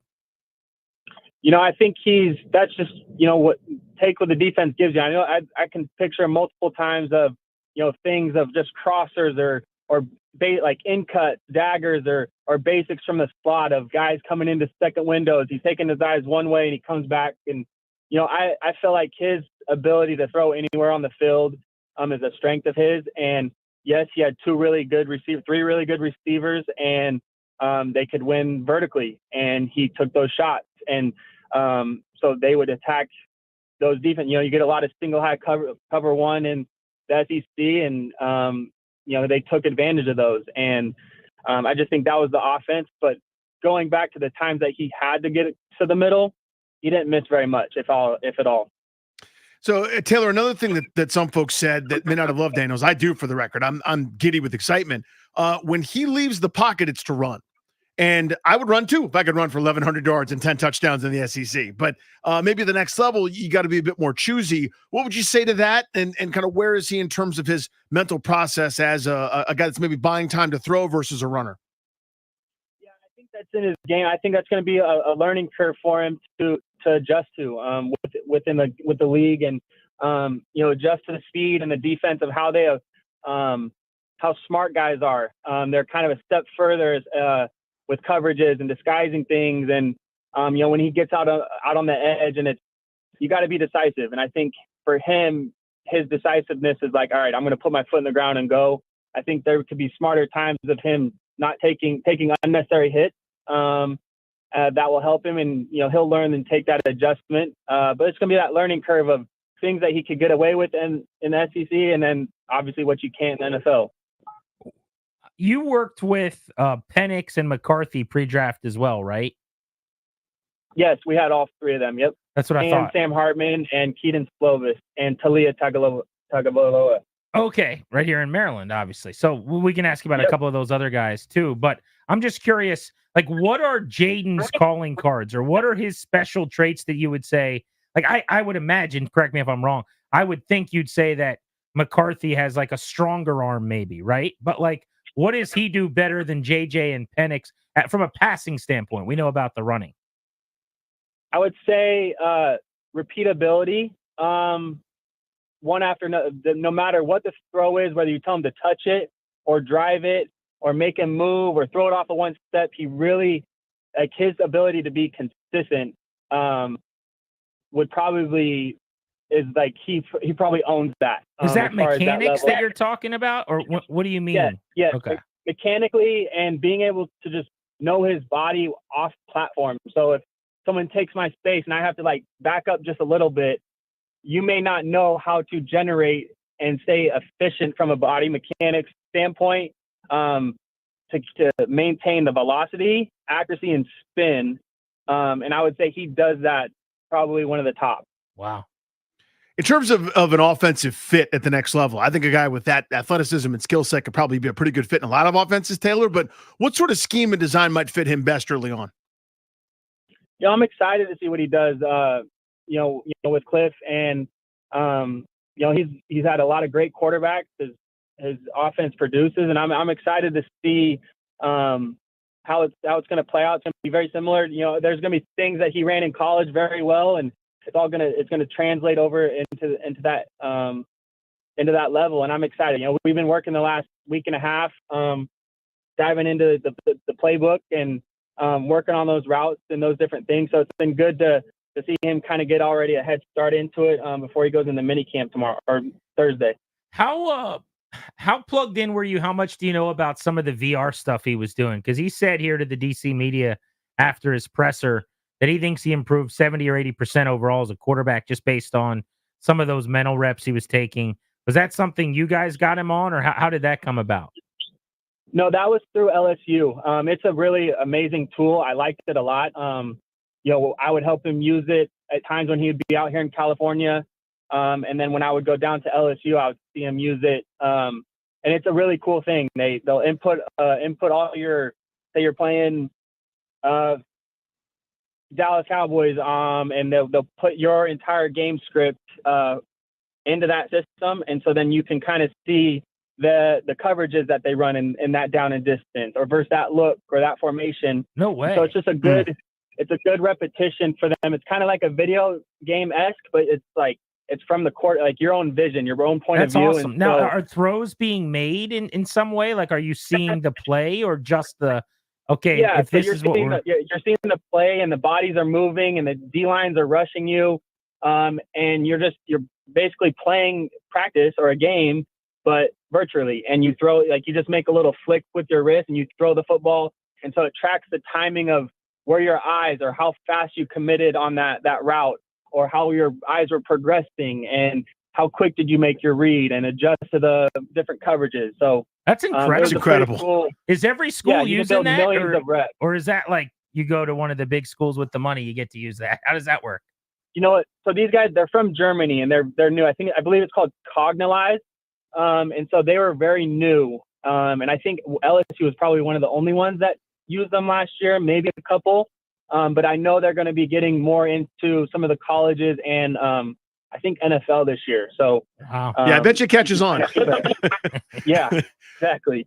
Taylor, real quick, what's something that Jaden Daniels can do that people don't know that he can do as a quarterback? Maybe he wasn't asked to, or just wasn't part of the scheme or design that might be a little extra toy here at the next level. You know, I think you can ask a lot of him. He's a very smart kid and loves football. So you can put a lot of things on his plate, and he's going to study it and perfect it. Like he lives and sleeps it. And so I think that's one of the big things is for him to, come in and have a chance to earn the starting job. And I think he's built for that, and he's ready for it. And he works extremely hard to be able to get there.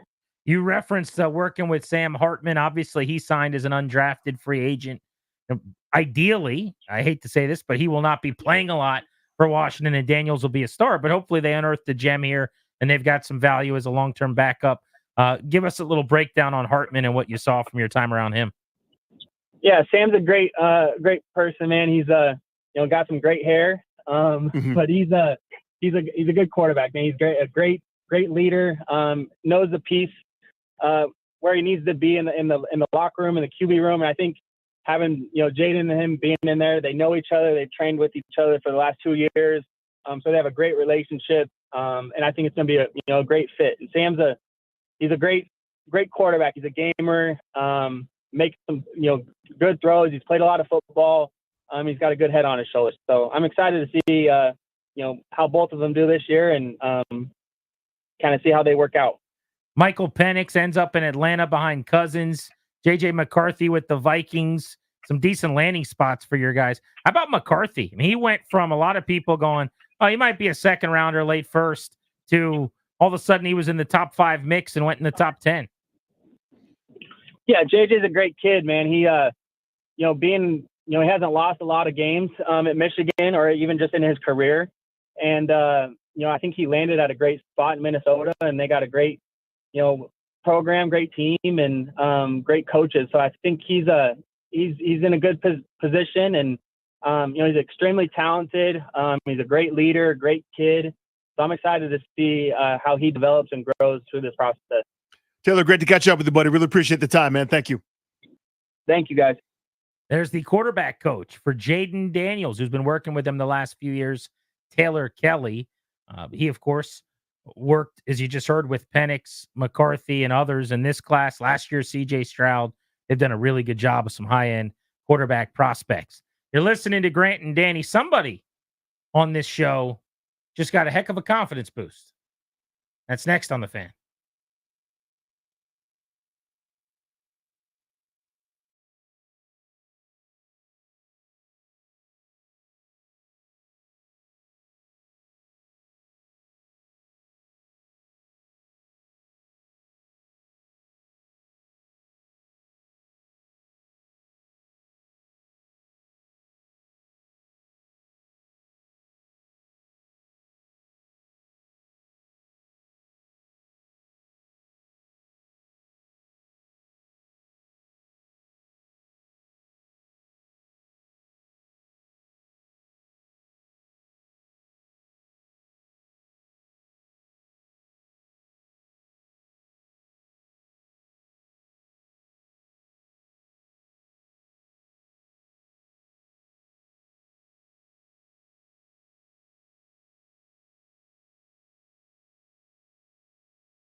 G&D on the Fan. Welcome back, and thanks for listening to the show. We're taking you up to 6:15 tonight. Nats O's right here on the Fan at 6:45, top of the hour. Want to dive back into Jaden Daniels after we just talked to his quarterbacks coach, Taylor Kelly. Very insightful. If you missed any part of that interview, you can go to thefandc.com and podcast it. But I need some theme music here for assistant producer Ryan Clary. By God, that's Rhino's music. He just got one heck of a pick-me-up today. Not that he needed one. I mean, the guy's living his best life. But, Ryan, care to share what took place just a few moments ago? Yeah, so I got a random FaceTime around 4:16 p.m. on the dot, and it was from my roommate. And so typically at this time, the day he knows I'm working. Yeah, he's working, well. you're working. That's unusual. Exactly. How often when you guys call do you FaceTime as opposed to just call or text? Never. So I was maybe thinking that there was an emergency of some sort. So it's very odd to get a FaceTime. Yeah, of course. And so I answer it, and I'm like, "Hey, I'm at work," and he just gives me the middle finger and then hangs up, and I'm like, "Okay, cool." Great bit, by the way. Like, can I just say that as I know it's not part of the story, but that's an awesome bit. Yeah. So, because I thought, I mean, just gave me the middle finger and hung up. I was like, okay. So then I get Michael Phillips on hold, call him back. I'm like, hey, what's up?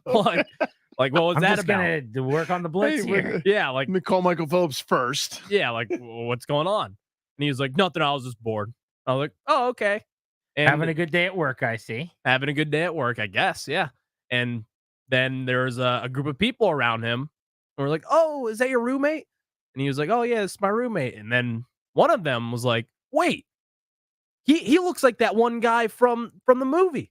The one guy, and she was kind of stuttering and being this like, was a girl. This was a lady. This was a lady. Was she attractive? Yeah. And why'd your voice go up like that? No, I was just answering a question. Oh, okay.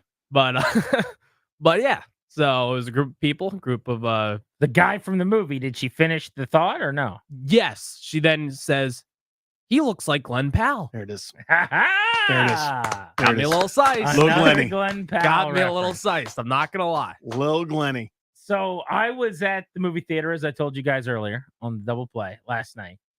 And I got to see the trailer for Twisters, which is coming out. Mm-hmm. So this is, I can't really tell either if we're doing a remake of Twister or if we're doing a version number 2 of Twister. The old classic Bill Paxton, Helen Hunt, Philip Seymour Hoffman, Alan Ruck gem. But they're coming out with a new Glenn Powell version of the movie. And it looks like a 10, by the way, just so we're all on the same page. I get steamed up for the original Twister. It was one of my favorites. Me and my dad used to watch it. So Twisters with Glenn Powell looks great. But as I was sitting there in the theater watching the preview, I swear to you, I went, Ryan really does look like Glenn Powell. There's Ryan up there acting. There's something to, first of all, you're very handsome at this point. Very handsome. At all points, I should say. But having come up... handsomer now. Yeah, but it's coming fine off to say. all of his weight and getting in the gym and everything, he's in a good place physically.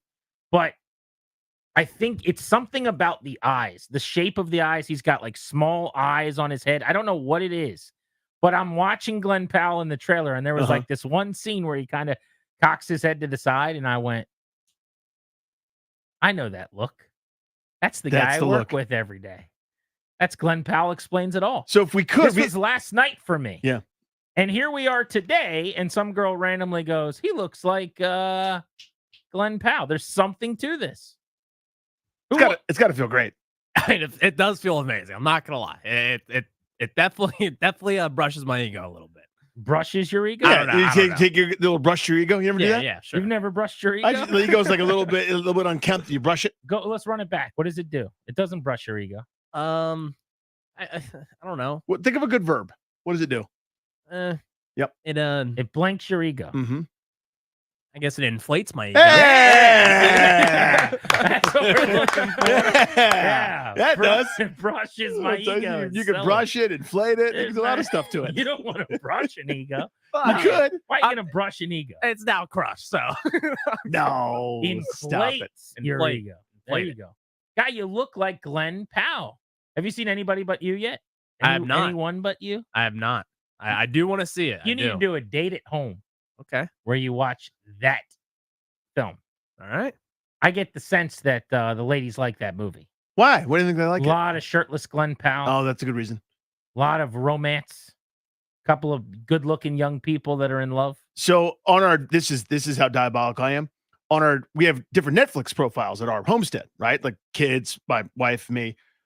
I will sometimes when I'm like, not actively watching Netflix, go into her profile and click on things that are not romantic comedies just so the Glenn Powell movie doesn't come up as part of her algorithm. You know Why what I'm would saying? you do that? She doesn't need to know that there's way better options out there. I mean, I know she knows, but it doesn't help to be she's reminded. Not aware of that? Yeah, but it's doesn't help to be reminded with it. With all due respect. See what I'm saying? She probably has a pretty good idea. No, she knows, but it's like if you don't see it all the time, you don't get distracted. Okay. See what I'm saying? That's a way to do it. Strategies. Ryan, I'm telling you, I'm watching the trailer last night, and I thought, I think I see it. Clary Powell. I think I see it. Oh, it's been there. It's been there. It's like that. It's that I'm in on the joke, buddy. That little smirky smile is the same. It's like a half wink, half smile, where it's like, yeah, we're on this together, aren't we? Glenn Powell's on a heater, by the way. Yep. Do you know that he is producing? I never know how you make that transition where all of a sudden it's like a Glenn Powell project. I'm like, what the hell? This guy's 14 years old. He's been around for 3 hours. He's now the man behind the operation.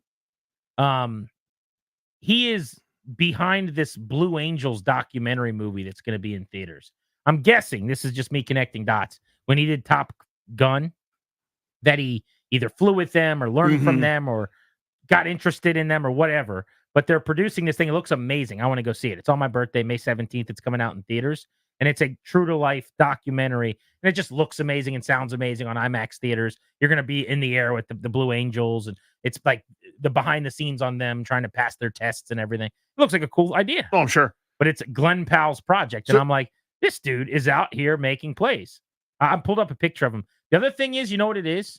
I think it's the jaw and chin. Mm-hmm. Like when Ryan smiles, he's got that kind of like that line around his lips. Sure. You know what I'm talking about? I know exactly what you're talking about. Like, look at this. See how Glenn Powell has this like line around his like chin and lips? Yeah, it looks like someone drew a his shadow face. on there. Yeah. Ryan's got that. He's got a little of that. Ryan smiled, but do it naturally. Yeah, it's the same. You see what I'm saying? It's the same. Yeah. I don't know why that's there, but he's got it and Glenn Powell's got it. Mm-hmm. Similar hairlines with the power outlets in the same spot. Yeah. I'm telling you, it's all right there. Ryan Powell. Like I would do a bit where I claim to be his cousin or brother or something. Yeah, just tell people out in Arlington, you're Glenn Powell's first cousin. You know what? I think I'll have to give it a whirl. Why not? It's not just us. Strange ladies on FaceTime. Stranger on FaceTime sees you for 2 seconds and goes, "Oh, that guy looks like what's his name? What's his face? The handsome dude." You knew exactly where she was going, didn't you? That's a good sign. Yeah. You knew who she was talking about. Oh, I did exactly. I was waiting for someone else to say it. Yeah, she wasn't like, it looks like that actor. What's his name? John Turturro. She didn't do that. Jonah Hill, like, no. Oh, that guy, Paul Giamatti. No. Glenn Powell, Powell, bro. who we're looking for. Jaden Daniels. Number one reason you're confident that he is going to be the answer for the Commanders. We'll get into that next on The Fan.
All right, I just finished a side-by-side of Clary and Glenn Powell. The people demanded it, Danny. They did demand it. They asked for it.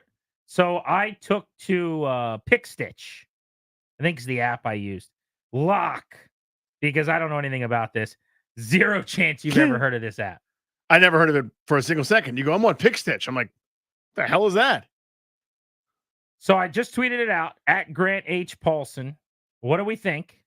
It's a side-by-side of Glenn Powell and Ryan Clary, our producer. You tell me what you got there.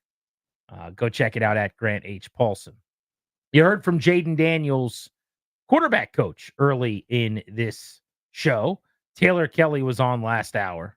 I want to know the number one reason why people are most confident in Daniels, that he's going to end this charade of every single year a different QB is starting in week one, that he's going to be the answer, that he's got a chance. I don't care if he's Stroud in year one or he's got the Robert Griffin, Dak Prescott Rookie of the Year numbers in his first season, but that he is the long-term solution, the answer, that the search is over, Danny, that they've got their game-changer elite QB. What's the number one reason that you think that'll be the case that gives you the most confidence? The work that he's put in. And what usually happens, again, the prima donna guys, the superstars from the moment you're a peewee ball or whatever, you come to believe that you're invincible and perfect, that everyone's got to cater to you. He took a slight. He took a you're not good enough and turned himself into good enough. That's what I care about more than anything else. His natural ability is obviously off the charts. The athleticism is off the charts. His ability to throw the football is really, really good. You combine all those things, you got a great prospect. But to me, what gives me the confidence that it's not just a flash in the pan, that it's not just a week or two, that you're not going to get that episode where he's walking into the coach's office and saying the following plays are unacceptable. You're not going to get it's everyone else's fault but mine. You're not going to get that from this dude. And I think that's what's most encouraging to me, is that he's not going to get outworked. If he fails, it's not going to be because he didn't put in the time, the energy, and the effort. It's not going to be because that iPad or the Microsoft Surface or the playbook was unopened. It's not because of that. It's not going to be because he wasn't there early enough or didn't stay late enough or didn't do everything he possibly could with his teammates. That gives me comfort. That's all I've ever asked for, by the way. I want you to care more than me as just the pudgy fan that watches your games on Sundays. Make it so consume you with passion and drive to be the best you could possibly be. Then let the chips fall where they may. That's what gives you the most confidence that he's got a great chance to be good. I like it.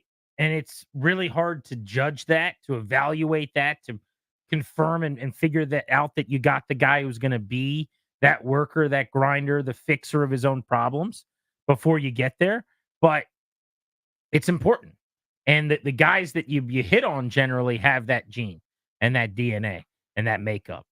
For me, why I'm most confident in Jaden Daniels working out, I would say, is that I think he's going to be the best athlete on the field almost every single week that he plays in the NFL. And I don't think that's for nothing.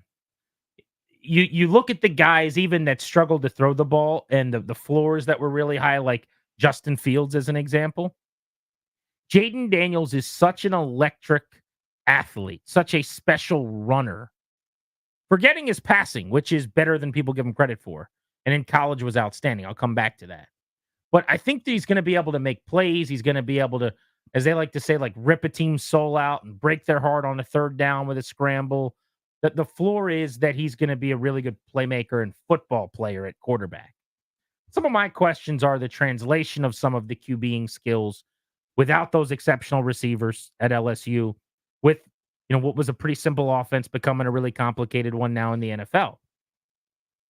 But I'm confident in Jaden Daniels because I think, how often does having the best athlete on the field at quarterback result in you not having someone who helps you a lot and makes a ton of plays? It's rare, but guys like, whether it was Wilson early in his career, you think about Lamar, that's a good starting point. It's a really good launching point. I love the way you put that, because it's almost like eventually the perfect pocket passer comes along and might supersede this player, right? The guy that, the Drew Breeses of the world or the Peyton Mannings, the preternatural geniuses at quarterback might supersede that guy. But this guy starts ahead, right? Because at a minimum, before he does anything else, if he's at the end of the starting quarterbacks list as a passer, which I don't believe he will, by the way, but let's just say for the sake of argument that he is, to your point, he's still a playmaker, can still do some positive things for your team. If he's completing 48% of his passes and isn't turning it over a ton, we'll go, well, it's not great yet, but he's probably rushed for 800 yards over the course of the season and made a few plays here or there, right? Had a couple of highlight reel moments where you're talking about starting, again, probably ahead in the race. I like that. I like that way of thinking about it. And again, I'm 100% with you. I don't think he gets enough credit for how good he is throwing the football, mostly because he ran for 1,100 yards and 10 touchdowns. So here's another part that I hadn't really thought about, but another reason why I feel good about Jayden Daniels. What about this? The fact that he transferred, the fact that he learned a new offense with new teammates and had to go through that process at LSU from Arizona State is a beneficial tool for him now, making the leap to the NFL. It's the minor league version of what he's about to do, but he's done something that is similar. That is about as good an exercise to prepare you for learning a new playbook, learning new teammates, figuring out a new offense, having success in a different place. He went through that once. That gives me confidence and makes me feel good that Jayden Daniels could be the guy. I like that too. I mean, it's sort of, I think it's adjacent to my point, which is I love the journey that he went on, right? Like the world is littered with highly touted, can't miss superstar guys that kind of fade away and are never heard from again. And there's a million reasons for that. It can be bad luck, it can be an injury, but it could also be that you believe all the attention and the hype and you don't work on it as much. You don't do the thing that got you there. You get away with athleticism at the high school level, at the college level. And then by the time you get to the pros, you can't just flip that switch anymore because everybody's Superman. Everybody ran the 4-3. Everybody's the defensive end slash outside linebacker slash safety slash hybrid slash whatever's designed to stop you. And you're not able to overcome because you're not used to working at it. He took the punch in the mouth, AKA like your draft grade is a 5th rounder, or you're not as productive as we thought you'd be at Arizona State. You didn't cause a renaissance there and take them from an afterthought to the Pac 10, 12, 9, 8, I don't know what number they were at the time, champion.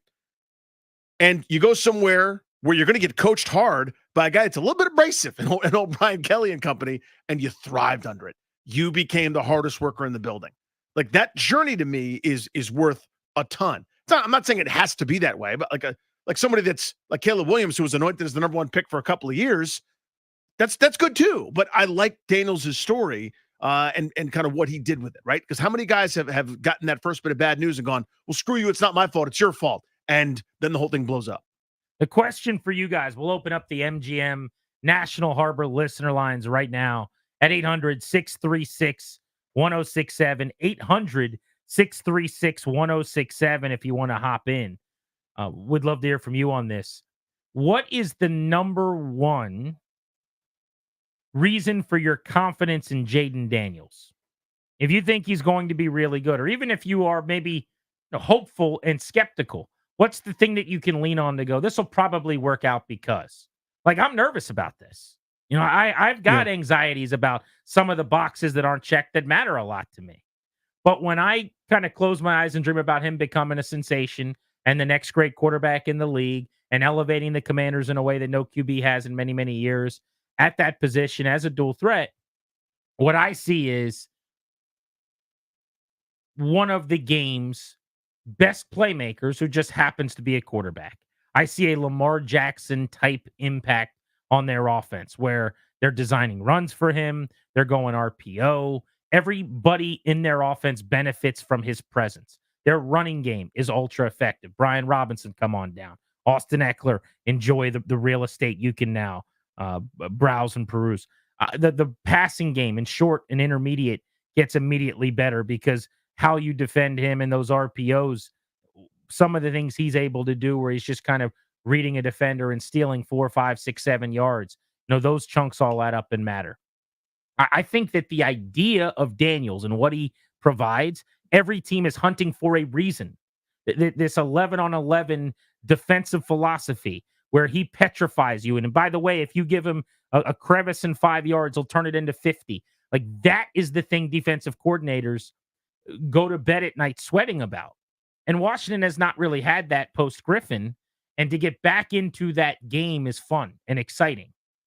There's a reason Whenever you talk to and all around the league, these are coaches, executives, people I've asked about this, scouts, whatever. It always starts with, dude, watch the Florida game.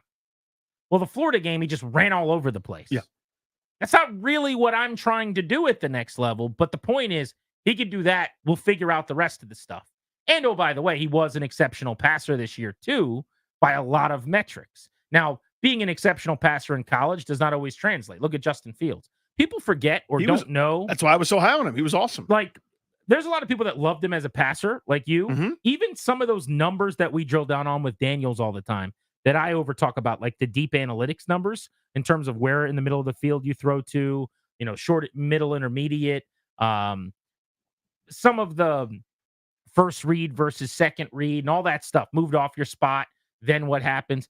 All that stuff he was really good at. Yeah. Like statistically coming out, Justin Fields looked like a guy that was going to make a really seamless transition. It doesn't always happen that way. That's where I'm scared. But what's the worst case scenario for me? That he nobody wants to play him. He's hard to defend because he's running all over the place and making a few throws here and there. Yeah, look what Fields did to us in that Thursday night game, right? Absolutely destroyed Washington. So to the tune of about like 10 points, I think. Yeah. But he ran for 140 yards? Yeah. Or you're talking about this year? This year, yeah. I thought you were talking about 2 years ago.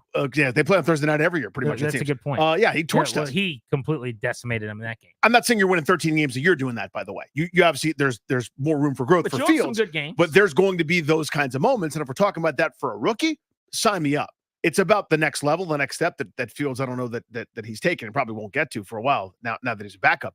But in terms of Daniels, I like the idea. We kind of, I don't think we argued about this, but it was just different philosophy about he's actually maybe higher floor than some of the other guys because of his astounding athleticism.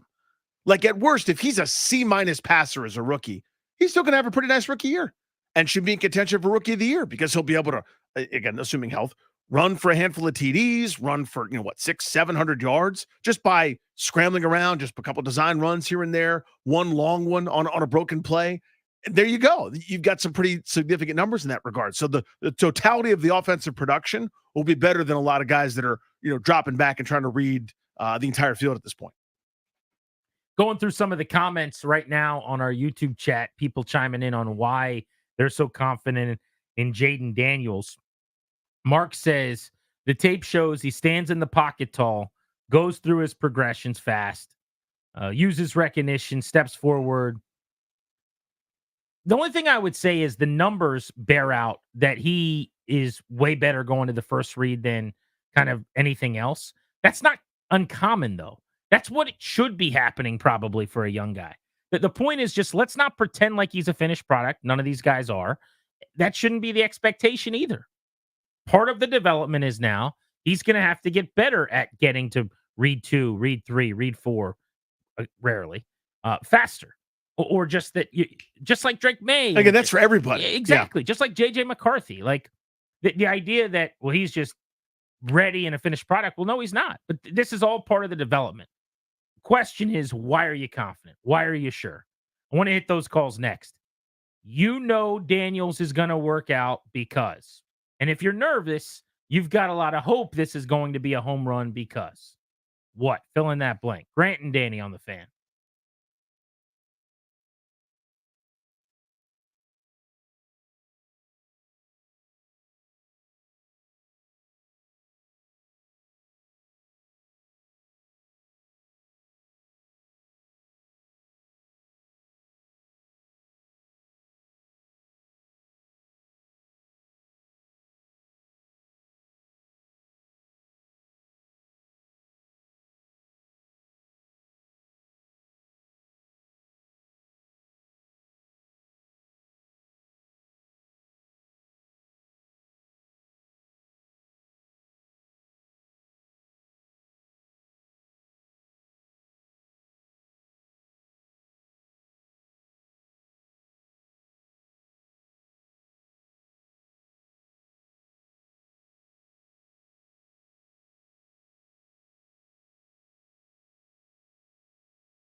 I would say his biggest jump would be his consistency and repeatability, and on how he knows himself from throwing the football at any platform, any look that you would give him, whether it's a coverage underneath or a tight window throw, whether it's touched, layered, arm angles, driven.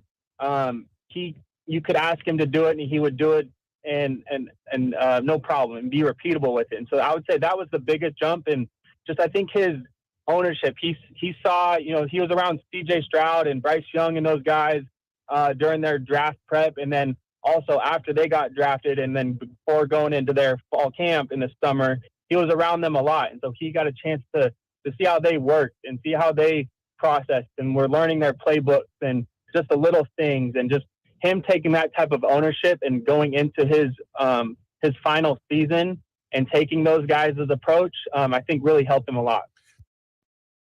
Insight from Taylor Kelly, quarterback coach who worked with Jaden Daniels. We want to know what gives you the most confidence that the Commanders have hit on their new quarterback prospect. Probably turn the mic on. To me, it's the work he's already put in. It's the fact that he was highly touted, got bumped back down, got a bad evaluation saying, hey, you need to work on improve these sorts of things. And he did those things. He worked harder than everybody else. It's not a prima donna. It's not a guy that's going to come in and try to make everything bend to him. He's going to fit in and lead by outworking everybody. That's what gives me confidence that it's going to be different than it was before. I just think having the best athlete on the field as your QB is kind of the new trend and the new dream. It's what every team wants. Now, in order to make it work, that player's got to be able to connect the dots as a passer. Jaden Daniels in college was a very, very good passer. Doesn't get enough credit for how good of a passer he was. I think people just say that and assume it means he's also going to be a great passer in the league. See, Justin Fields, it doesn't always work that way. We'll see what happens with Bryce Young. He was horrendous last year. It's really, really hard to make the transition. So I'm not suggesting he wasn't unbelievable throwing the football at LSU. I have my questions based on some of the things he struggled with being pertinent at the next level as to whether or not he'll be a great passer in the league. That said, my confidence that this will work and that eventually the team that we care about in town is going to be exceptional because of Jaden Daniels comes from the fact that every single week when he plays just about, you're going to have the best athlete on the field under center for you. And dating back to high school, that gives you a really good chance to win a football game. Might not be the way that recently in the league it's trended, but hell or high water, by the end of the game, he'll make enough plays, you're going to have a shot. Let's go to TJ and Bowie on Grant and Danny. How are you, TJ? Hey, guys. Can you hear me? Yeah, buddy. Hey, so the reason why I'm confident is because of his work ethic, his study habits, and his leadership. Outside of his athleticism, I think just those three things and being a good teammate, I think is really going to make a huge difference for us. But I just got to say real quick, though, Grant, I know you're honestly excited for him, but man, after hearing you for months salivate over Drake May, it sounds like you're drinking moonshine with no flavor, saying glowing things about Drake May. You sound so disappointed. I love you, guy. I know you. Thanks, I know you mean well. I know you like him, but I just want to let you know, as a fan, you sound like you're so disappointed and you're struggling, but it's okay. I appreciate it. Thank you, buddy. Hopeful. I'm hopeful. I made it very clear how I feel. It doesn't do anybody any good if I just sit here every day and continue to say that I think they picked the wrong quarterback. I also think they picked the wrong coach. Do you want me to just tell you that every show all day long? No. We got to discuss. I don't call the shots. Adam Peters does. He knows more than I do. I hope he's right.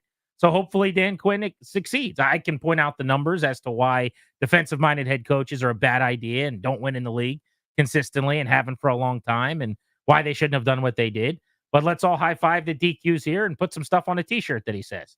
That's what we're doing, I guess, now. So, yeah, would Jaden Daniels have been my pick at 2? No. Was he a bad pick? Absolutely not. He's got a chance to be very, very good. I hope that he is. The 5 or 6 things I care the most about and get most nervous about when I evaluate quarterbacks coming out of college statistically, 4 of those 5 or 6 areas were some of his biggest weaknesses.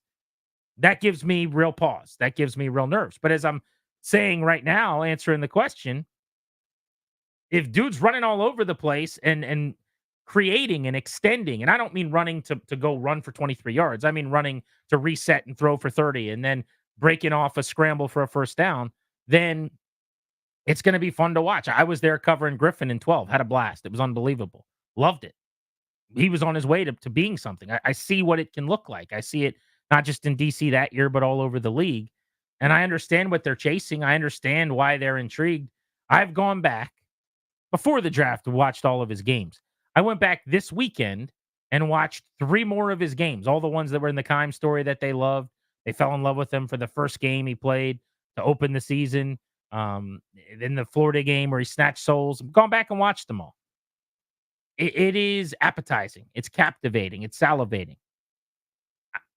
If I sound disappointed, I don't know what you want me to do. I don't know where you want me to go or what I'm supposed to do with my hands. But yeah, I'm not hiding the fact that I would have picked somebody else. They didn't. The show. So what are you supposed to do about it? Right now, what? You want me to have every day at 2:00 remind everyone I would have done something different and stomp my feet and hold my breath? No, like they picked the guy. Let's see what happens. Bobby's in Owings on G&D. What's up, Bobby? Hey, good afternoon. I'd like to share that I'm a 50-year Washington fan, and I'm optimistic. If for any other reason, I think they're due to hit on a quarterback.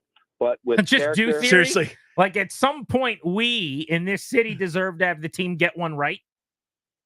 I think so. I'm with you, dude. Character, work, discipline. I think Coach Quinn cares about his players. If he gets them to buy in, they all get on the same page. Everybody stays healthy. I think you'll see some good things this year. Yeah, the health thing for me, just touched on that. I appreciate the call, dude, is what I've been most scared about with Daniels. The frame is the frame. You can do some things to it, but he's never going to be, Josh Allen. It's not his fault, by the way. Nobody's Josh Allen. Josh Allen's Josh Allen. Before him, it was Cam Newton. They don't make many guys that are that big and that strong and that fast with that kind of arm strength. But the number of shots that he took, both in the pocket and out, that's what's alarming to me. I am scarred. We're all a product of our experiences, right? My experience includes 2012. Those hits. We all remember the Hodinata hit, right? We remember that. We don't remember him going down like Gumby, like a claymation figurine, talking about Griffin, on some of these, and he would pop back up, but he'd get folded like a chair. You'd almost be, vomiting in your mouth with how horrendous some of these hits were. And you're like, that's it. Okay, he's back up. He's fine. Until he doesn't get back up. The shots that Daniels has taken in the past, that's what terrify me. I mean, more than anything else, I feel like if he's on the field, productive things will happen. How productive? That's going to be the fun part to find out. But to me, it's that risk of taking the hits. Too many shoulders being lowered. Too much taking on contact in the secondary when he's running around. That's got to go. I also think, to your point about taking the shots and running around, like you just got to bake in some of the risk. If we're going into an era now where quarterbacks don't live in the pocket, like you need to be able to thrive in the pocket, but there's a difference between living in the pocket and just not knowing where a guy's going to be. You watch a super athlete quarterback like Josh Allen is an example. He's in the pocket a bunch, but it's not the same as like 20 years ago, 10 years ago with a pocket passer, or even the throwback types like a Kirk now, or Derek Carr is a good example. You always know where Derek Carr is going to be. Yep. Where's the center? Go about 5 yards straight back behind him. That guy, and he's going to be there, right? My proclivity is still that. Like, I am old school in how I kind of view it, which is not to say I don't want a quarterback who can make plays. It's a necessity. It's not a want anymore. It's a necessity. But I think the difference for me maybe is like majoring versus minoring in. Like, I think most people would say you got to major in being able to make the throws, minor in being able to run. I still want the faders at like 80-20, 85-15, 75-25 is pretty extreme. Whereas a lot of people are like, I don't care. Yards are the same. Points are the same. And I'm coming around on that, but it's taken me a little while to get there. That's all. Paul's in DC. What's up, Paul?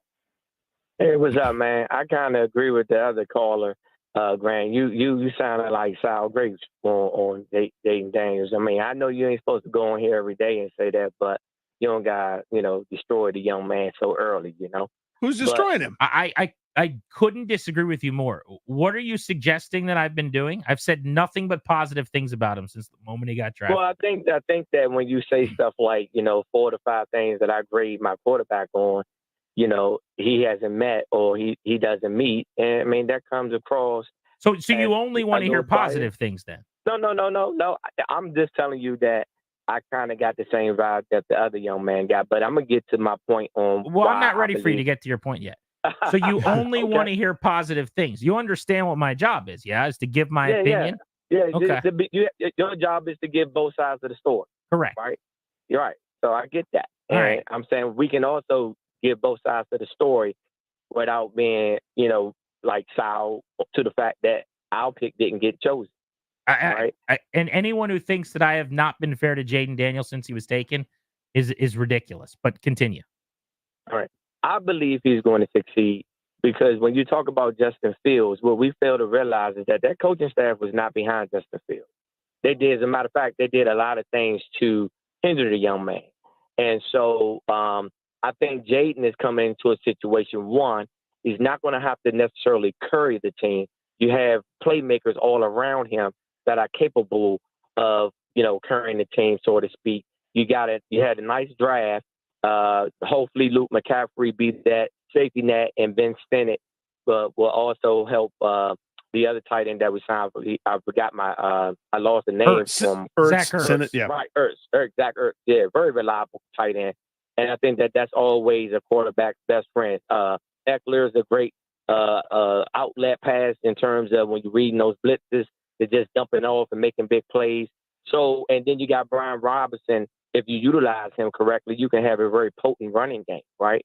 So all he has to do is, and then when you have someone like Cliff Kingsbury, who actually worked with the young man before, I think at Arizona State, I think it was the quarterback coach or the offensive coordinator who worked with him at Arizona State, then, I mean, he has a familiarity of his skill set, right? And he has familiarity with working with someone like Kyler Murray. So it's not like Cliff not coming in this thing blinded. He knows this, how to utilize a running quarterback, right? Right. No, it's actually a really good. And his answer then, I guess, summed up would be supporting cast and coaching, and maybe that's a reason to be really confident that this can work. Is they have insulated him well. They've built the nest well. If you look at supporting cast in terms of wide receiver play, Terry McLaurin, Jahan Dotson, drafting Luke McCaffrey, signing Olamide Zaccheaus, you still have De'Ami Brown, Dax Milne. From that, you're going to have a pretty decent 4 wide receivers, right? At tight end, you go get Ertz as a veteran, you draft Ben Sinnett. I still want him to do more along the offensive line. I hope I'm able to say that without, that being too mean to anybody. But the left tackle position is not good enough for me. They're not going to upgrade at right tackle with Wiley. That my dream would be if we could do this offseason over again, they'd have 2 new starting left tackles, but maybe Coleman ends up being a home run and he starts on the left side. That would be a big deal. But in terms of the on-the-field supporting cast, I think the Eckler addition is massive. He brings that up, catching the ball out of the backfield. The coaching he'll get. You've got Kingsbury, who's been a head coach as an OC. You've got Brian Johnson, who's been an OC as a pass game coordinator. You've got Tavita Pritchard, who's proven to be a very popular guy in that building dating back to last year with QBs. He's going to get a lot of really good coaching, and he's going to get help from the supporting offensive players. And beyond that, the timing matches up. And what I mean is how often with these bad franchises that never seem to have quarterbacks, think about here, Chicago for so many years, Detroit for a million years, it's always like the middle part of a regime with a team that was built for something kind of different. Then the quarterback comes in, then it's not a great fit. And then we're sort of not. This is the beginning of the rebuild that coincides with the drafting of the quarterback, right? Like we're not doing a carryover from this 4-13 team and saying, okay, save last year's crappy group. They're turning the roster over, dude. They're starting anew, recognizing how hard this is and doing everything they can. In my opinion, not enough yet, by the way. I echo everything that you said. To try to support the young man. Maximize and protect should be the themes of the day. And they're doing that for the most part. Let's go to Rick, who's in Vienna on Grant and Danny. Rick, you get the last word. Be quick, buddy. Hey, guys. Yeah, I'll be quick, man. I want to say that before, I think I was initially nervous about having Daniels, and it probably because it's been one of the 5 things that you talked about. I want to assume is longevity and durability. But I want to go back to what RG3 said after Rich Eisen asked him a question about his 2012 year and everything like that. And RG3 plainly said, he's like, don't worry about what happened in the past and worry about what these guys can do. And what we know Jaden Daniels can do is pretty much everything. And like you already said, he's going to be the best player, the best athlete on the field. And I know that he can make every pass. And he's committed. He's a bookworm. I just saw in the Rigos Rag article, it was saying that his plane ride back, that hour ride, he was running, line of scrimmage plays. Yeah, so that was in the ESPN Keim story. We talked about that. Thank you, buddy. Thank you for the call, Rick, out there in Vienna. You ever been to the Vienna Inn? Yes. Vienna Inn's pretty money. Awesome. What do they do there? The chili dogs? Yeah. It's like and famous. it begins with a hot dog and then whatever else you want. Yeah. That's how you start it. Pretty strong. But the ESPN story had that where he's flying back, opening press conference. He's on a plane. It's just family and friends, some people around him. And he's in the aisle of the airplane, basically going over all the audibles. Running some checks. The plays that he already knows, that he's been studying. That's the kind of stuff, when I hear it, that gives me a lot of hope. Because if you put in that work, you got a shot. If you don't, I don't care how talented you are, you don't have a chance. It's a difference between the really good QBs and everybody else. We might have the greatest athlete of all time in our midst. We might. In sports right now, doing things the likes of which we'll never see again. I want to get into that next on G&D.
So I was sent this story on X. You can follow me at Grant H. Paulson. Danny is at Funny Danny.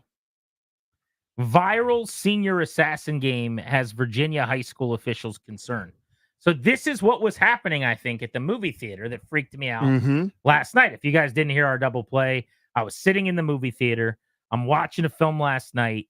There was some weirdness with a bunch of high schoolers like moving around and just being generally annoying and weird. But young people at a theater are known to do these types of things. You know, they'll text, they'll be loud, they'll talk, they'll call people on the phone, whatever. Then, out of nowhere, people come running into the theater screaming and pull out squirt guns. Thank God. I can't tell what it is. It's just a guy pulling something out of his pocket that looks like a gun in the dark in the movie theater. Yep. And he starts squirting water on one of the girls or people. It was loud squeals. I'm thinking it was girls. But, in front of me, down at the front of the theater, 15 rows, 10 rows, whatever it is away. And everyone in the theater is kind of like, what the hell is going on? And kind of in shock, and no one really did anything.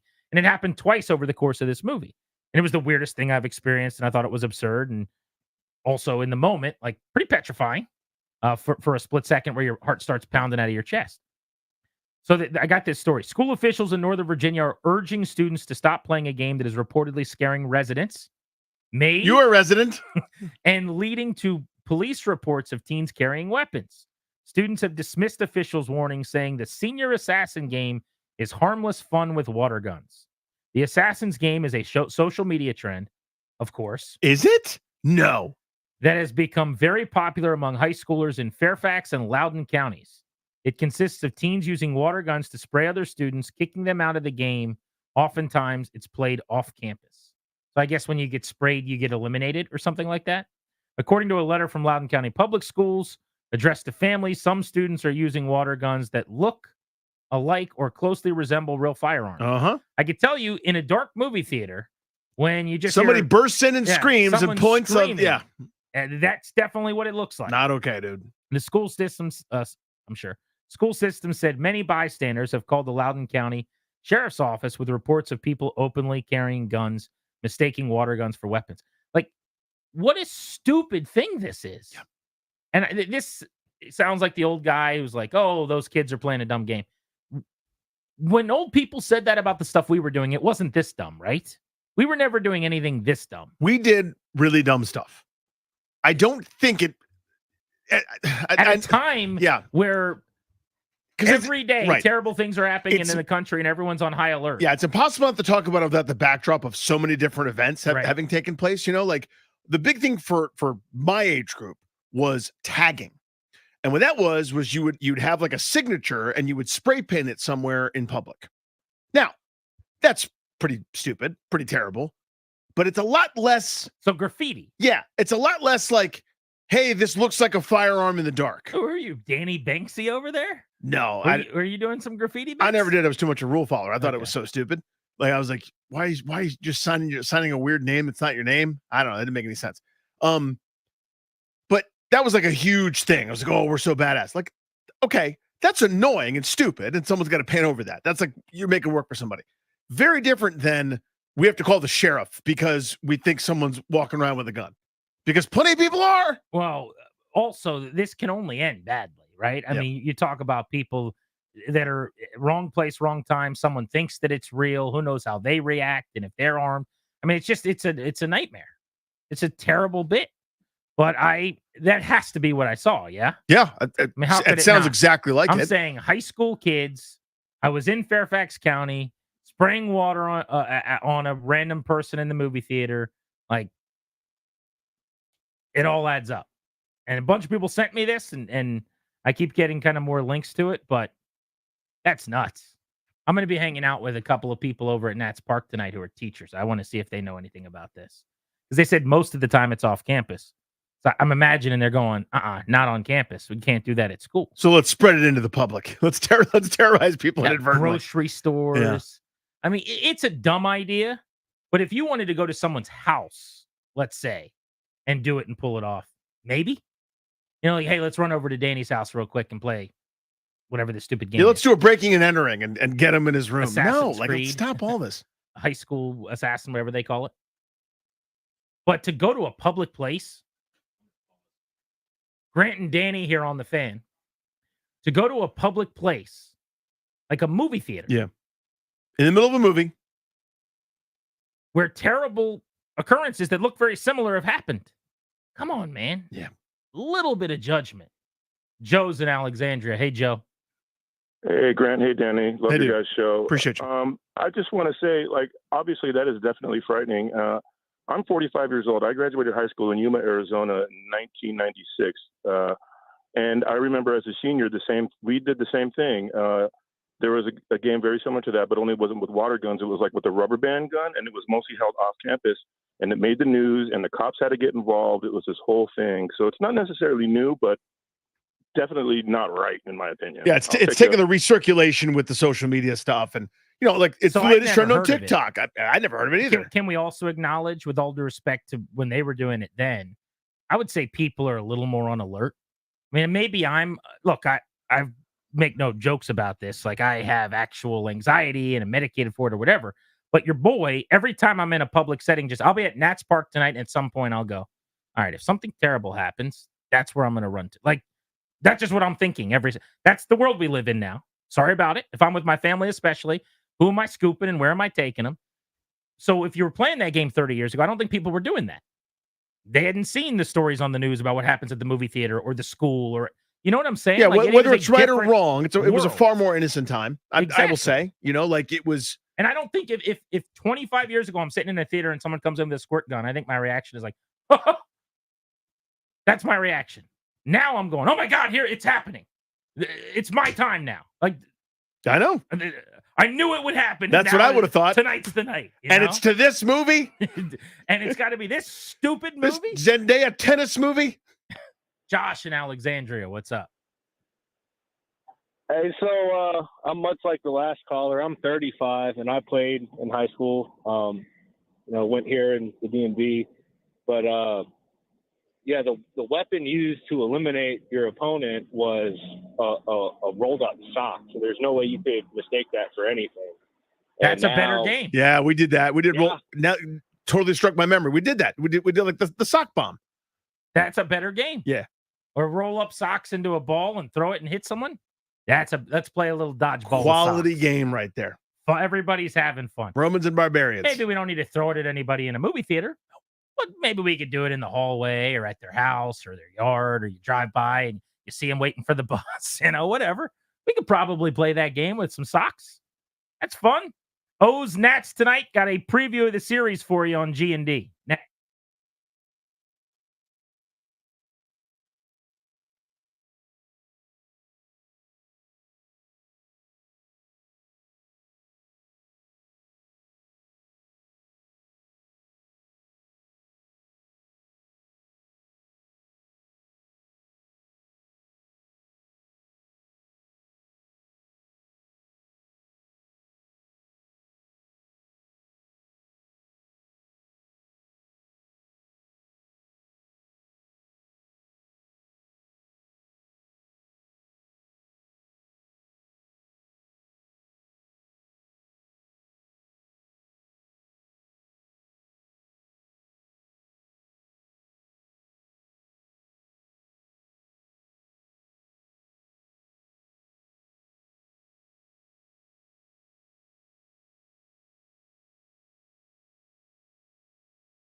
Welcome back, Grant and Danny on the Fan. Stretch run as we take you up to 6:15. Nats pregame at that time. First pitch, 6:45. They're taking on the Birds in a regional rivalry tonight. We all want our teams to make the best decisions for their future. Don't forget to make the best decision for yourself. Our exclusive sponsor as a show, the law firm of Kondorian Murad, can help you do that. They'll guide you and your family by drafting a will, setting up a trust, creating a medical power of attorney. Schedule a consultation with their estate planning attorneys now, kmlawyers.com. Be sure to tell them that we sent you, and you can score a discount, kmlawyers.com. Before we get to the O's and the Nats, some news out of the NFL today, and it's not good for the Kansas City Chiefs. Their number one wide receiver last year was Rashee Rice. Outside of Travis Kelce, he was frankly the only reliable pass catcher they had pretty much all season long. He had a tremendous rookie year, 79 catches for 940 yards and 7 touchdowns. If you go back to when he was drafted, they actually got him in the second round at 55 overall. His measurables were outstanding. Everybody really liked his athleticism, the traits and tools coming out of school. He was at SMU, Southern Methodist. But you got dinged for character stuff, red flags, and wasn't sure if this is the guy you want to bet on kind of deal. But he was walking the straight and narrow. Nobody seemed to have any issues with him all season long. He broke out. It looked like they had this steal. Well, remember, a month plus ago, about 5 or 6 weeks ago, police brought 8 charges against Rashee Rice in connection with a multi-vehicle crash that injured at least 7 back on March 30th in Dallas. He and a former teammate at SMU, Teddy Knox, were driving high-end sports cars, one that Rice owned, another that they had rented. Basically, they were driving at over 115, 120 miles an hour, according to the affidavit, racing on a highway, and they were just plowing into these cars, and then they left the scene, is the allegation. So he's been charged with several felonies in that situation. How about this, Danny? Today, news comes out that Rashee Rice, the same guy, has been suspected in an assault that injured a man in downtown Dallas at a nightclub, 2:30 in the morning on Monday night. So this would have been, I guess, Sunday into Monday, or 2:30 a.m. Monday, rather. So Sunday into Monday morning. This was at a nightclub in North Harwood, which is, I guess, in Dallas. Near Dallas, I guess, yeah. But a photographer was taking pictures that he got into it with Rice. He allegedly assaulted him, and the guy had to go to the hospital. So we'll see. We'll let them sort it out and see what actually happened. But 6 weeks ago, the big crash happened with the speeding and all the violations, and it was already expected he was going to get a lofty suspension from the league, several games. Seems like more in store. I wonder how they do that. Yeah, me too. Because the Chiefs were, the report I saw around draft time is they were banking on 4 or more games. Well, now do you wonder if you're going to lose him for at least half a season if he's got 2 of these issues in short order? Indeed. Or if you do 1.5 or something. I don't know how the NFL is going to handle this, certainly, but not a good offseason for Rashee Rice. I mean, you win the Super Bowl as a rookie, and he's not been on the straight and narrow here this offseason. I think Kansas City will be excited when he's actually back in Kansas City and maybe walking the line a little bit again. Their receiver room needs him too. I guess it's possible that the kid they just drafted, Worthy, Xavier Worthy out of Texas, has success right away and can be an outstanding player, but he is a burner who's like not a refined receiver. He's just a speed demon. I'll bet on him having success because it's Kansas City, but there were a lot of places if he went there, I was like, I don't know if I love this guy. Remember Hollywood Brown too. Right. So I haven't even gotten to him yet, but Worthy is basically the best chance they have at a real elite playmaker. Then they went and got Hollywood Brown, who I would imagine is going to lead them in catches. He's got to, right? I mean, who else in that room? They still have Kadarius Toney for some reason. It was terrible last year. Can't quit him. And then a bunch of the guys that I just couldn't have been more wrong about. Sky Moore, Justin Ross, like that group of receivers. I bought it on Sky Moore. And none of them have done anything. But so my theory on Worthy, now I just think he's too fast to pass up if you're Kansas City in that spot. But I think they missed, and it sounds funny to say they missed something when they won the Super Bowl, but they missed that easy ingredient of the terrifying deep threat, right? Like that Tyreek Hill easy button they used to have. That's what they want. And so they want that. So you can't get Tyreek Hill back because that's they make one of that guy. There's only a couple of guys ever to really play have been that impactful going deep. Deshaun Jackson, he and a couple others. But the threat of someone going deep lets you get back to doing what you really want to do, intermediate to short. They want to flip it to Kelsey and throw it out of the backfield to somebody. Yeah, I could be wrong. I didn't study the receivers that closely, but the little bit I watched and the little bit I heard, it's more speed than refined route running technician. 75 for 1,000 last year catches and yards at Texas. Do you know what he ran in the 40? It was quick. I don't know the exact time, but it was. Take a guess. Didn't take what him his long. 40 time was. 4.2 something, I think, like 4.24. 4.21. Yeah. The record for the 40. That's hauling ass at the NFL Combine. Nobody has run it faster than Worthy. So they knew what they were looking for. Give us someone who can get behind everyone and run with some speed. The O's and the Nats are playing tonight over at Nationals Park. Baltimore coming to town. Where are we at? I want to dive into this in more detail tomorrow. Where are we at with this rivalry? I'm one of the few guys. I grew up a diehard Orioles fan.